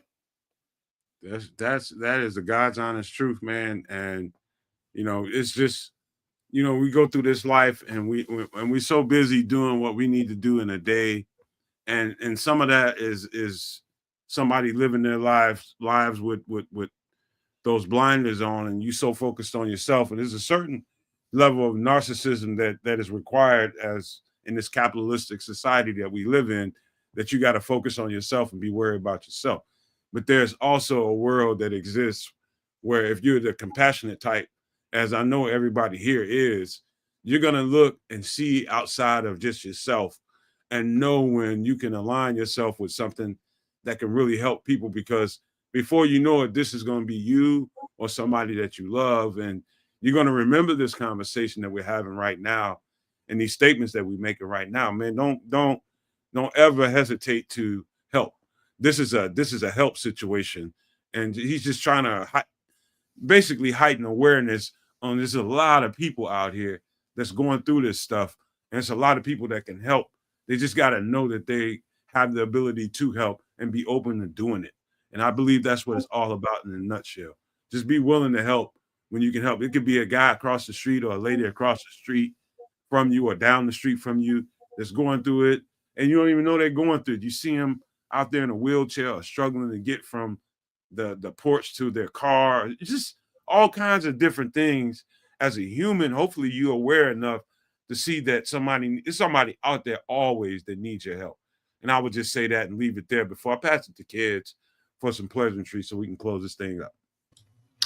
Right on. Again, shout out to the minister, the good minister Charles. No days off on Mondays. You know, find that on your YouTube. Subscribe, like, share, and keep it moving. Again, I think we feel that a lot of folks out there will be able to relate to the content, so we'll be helping them out.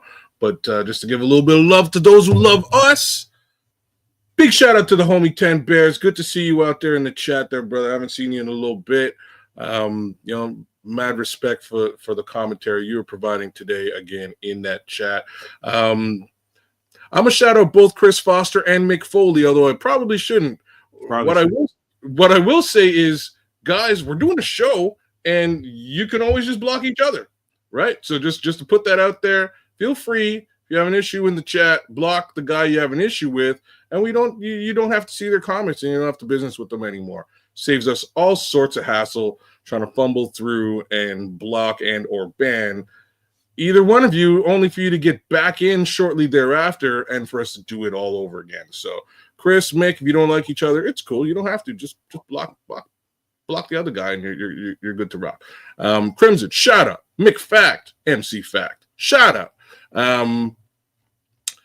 Flex Dig, shout out. 10 Bears just said it. Don Burr, the fake Don Burr, big love to you, bro. Mad respect to the fake Don Burr. Gotta love that.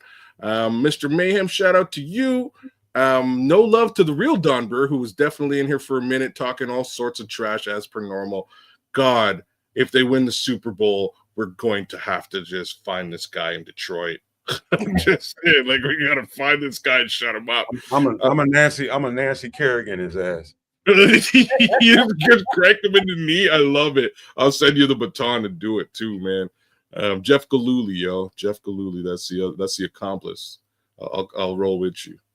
Anyways, shout out to the Scrolls for awesome commentary as per normal. You helped me set up Nomad something awesome today. It was great. It was great. Rewind and watch that on replay later on. Shout out to the fake Ryan Poles. Not sure who you are, but shout outs to you nonetheless. Shout outs to our guy FFG, who was out there in the chat hanging out with us for a little bit. Big shout outs to Dave C. Who else was out there that I'm missing? King Booker World jumped in for a minute. Shout outs to our guy, Super No Maniac, the Nodge, who we will give a little bit extra love to tomorrow on Superflex. Busted Knee was with us for a little bit today. Aunt Mosh jumped in. Always good to see you, brother. Shout outs to Alan Pena. Thanks for coming through, dude. Appreciate it. Who else we got out there? Bex. Shout out to you, Bex. Wild Hog was with us for a little bit as well. Just trying to see if there's anybody that I'm missing out there. I think, my guy Cliff Victoria. Big shout outs to Cliff. Shout outs to Laz, keeping it real in the chat. Terry Anderson as well. Anybody else I'm missing? Clark Khan. Clark Khan was with us for a little bit. Ethereal Sanders. All over the chat, Ethereal Sanders. Like I said, dope ass name. D was in the chat with us too. Shout out. Matter of fact, Ethereal Sanders, I hate to interrupt you, but Ethereal Sanders, get in contact with us at the email, man.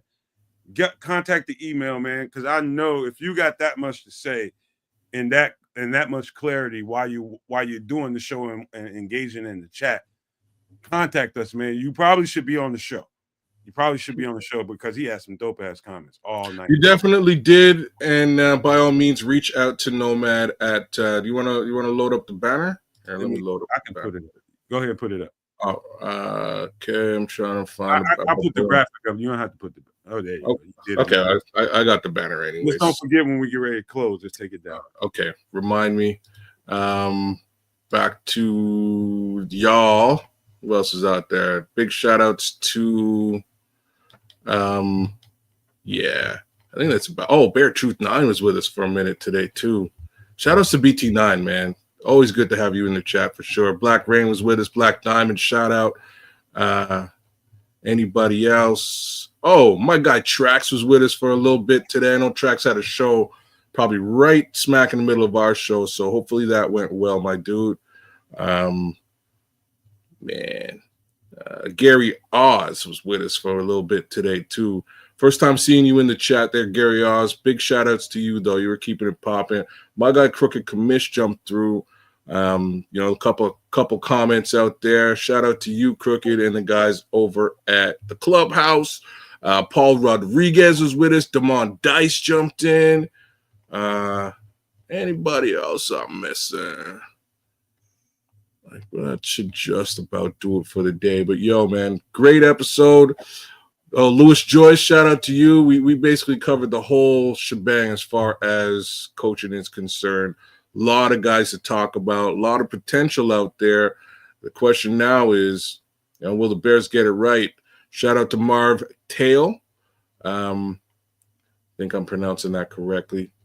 Maybe I'm not. Or maybe it's a joke I'm missing. Eduardo Miguel, shout outs to you. Shout outs to T. Collins. That should just about round us out for the night. But again, I think we gave you guys a really good look at what it could look like in 2025 by way of head coaching. I don't know if we'll do this, do the right thing, but I'm here for the ride, y'all. Trips? The funny thing about tonight is not one word about this goddamn Green Bay game coming up. Oh, yeah, there's a Green Bay game? True, man. Damn. We got to do Friday. We got. You know what's even better is like even the chat was like, yeah, right.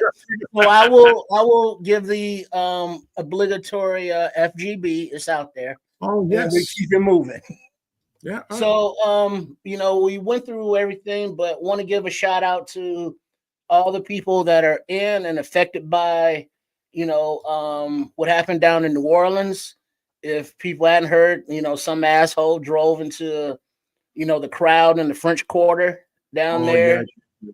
And that's why they postponed the Sugar Bowl until like tomorrow. And, I think like the death toll is in the teens now. And, just don't take for granted going out, having a good time or enjoying whatever you got to do. Because life is very precarious, very short. Whether it be an illness like a stroke or a heart attack or whatever the fuck, or some asshole drives you over, when you're out on the street just having a good time, minding your own business. So, look out for each other. Don't be assholes, more than necessary, and enjoy the things you enjoy and just celebrate life because it could be gone just like that. Man, listen, I think Trips just took me where I need to go with the clothes because I was gonna go something more bear centric, but I think appropriately Trip took it to where it needed to go, and I'm just gonna I'm gonna add a little layer to it because the truth is I'm gonna just speak to you, Kedz. You can take that little ticker down while we close I this got up. you. The truth is, I'm one of those people that's a proponent of, as of right now, I'm not one of those people of I'm not the big crowd kind of guy right now. Even though I was just at my mother's bar last night and at the club, and there was a bunch of people down there.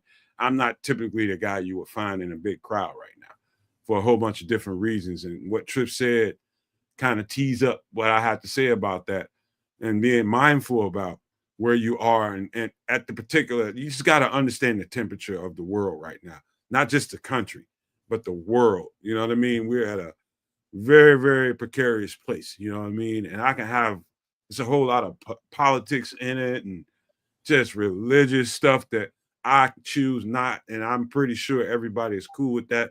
Nobody wants to talk about this shit on the Bears channel, but it's a lot going on in the world, and you have to be very, very careful about what you do right now. I mean, just choosing to go from A to B. You can go to, and I mentioned this before closing the show. You can be just going to the store and grabbing you some, some chips and salsa for whatever you about to watch, and y'all about to have a good, night between you and the lady or you and the gentleman, whatever. But you want to get some snacks, but you got to be careful and just watch what you see around you. Watch specific stuff. Watch and see if somebody's moving weird and you see something out of place, something that don't make no sense and doesn't belong. You know what I mean? Usually there's an indicator somewhere, but sometimes there isn't. And you just got to move with a certain amount of faith to, where you got to go. But in this world that we live in right now, you got to definitely be careful. And I preach that message, not only live, but I talk about this privately. You know what I mean? Just be careful. Just because something is, all right, everybody's supposed to be here doing this or doing that, doesn't mean you should be there. You know what I mean? So just be very picky about what you're doing right now and how you're going about your life. And I think you'll come out on the other side of it glad that you took that advice because it's craziness out there right now. Absolutely Come crazy. on, 10 people shot in Queens, New York in a club. Yeah, man. I was just gonna bring it up while if he was How long ago that happened? like An hour? today. Yeah, just now. Tonight. There's something else going on that ain't being reported the way it should be reported, probably. So Well, but I mean, just in the time that we were doing this show, people are out of the club just kicking it, and now they ain't never going home. It's like, man. Just because somebody wanted to be out and about and amongst the crowd and be popular with everybody else, sometimes leave that shit for everybody else, man. You aren't destined to be there. So take your instincts and trust them. If your instincts say don't go somewhere, then sit your ass down. And even if your instincts say don't go nowhere and you're someplace very casual, like a grocery store, like a fast food restaurant, you go into your place of worship. We live in a world where you got to have, eyes in the back of your head and ready to, duck and cover, or wait till some asshole reloads and try and take them out. That's the world we live in. It's fucked up and it's sad, but it's what it is. Truth be told, and ain't no substitute for truth. Whether you like it or not, the truth is going to always be what it is, and it's going to always shine, no matter whatever you think of it. But with that being said, hey, you be careful. This is 2025, and welcome to it. Happy New Year's to everybody. Just please manifest some good vibes out here. Yo, bring some good energy to yourselves. Be safe, y'all. Upward movements for 2025. Happy New Year. Nomad, take us out of here. All right, with that being said, I got to leave you guys with these famous words. If you can think it and you can see it, people, There is no reason in the world why you cannot absolutely manifest it. If you can't, it's just something in your mind. You're blocking yourself from the greatness that you deserve. But with that being said, we are out.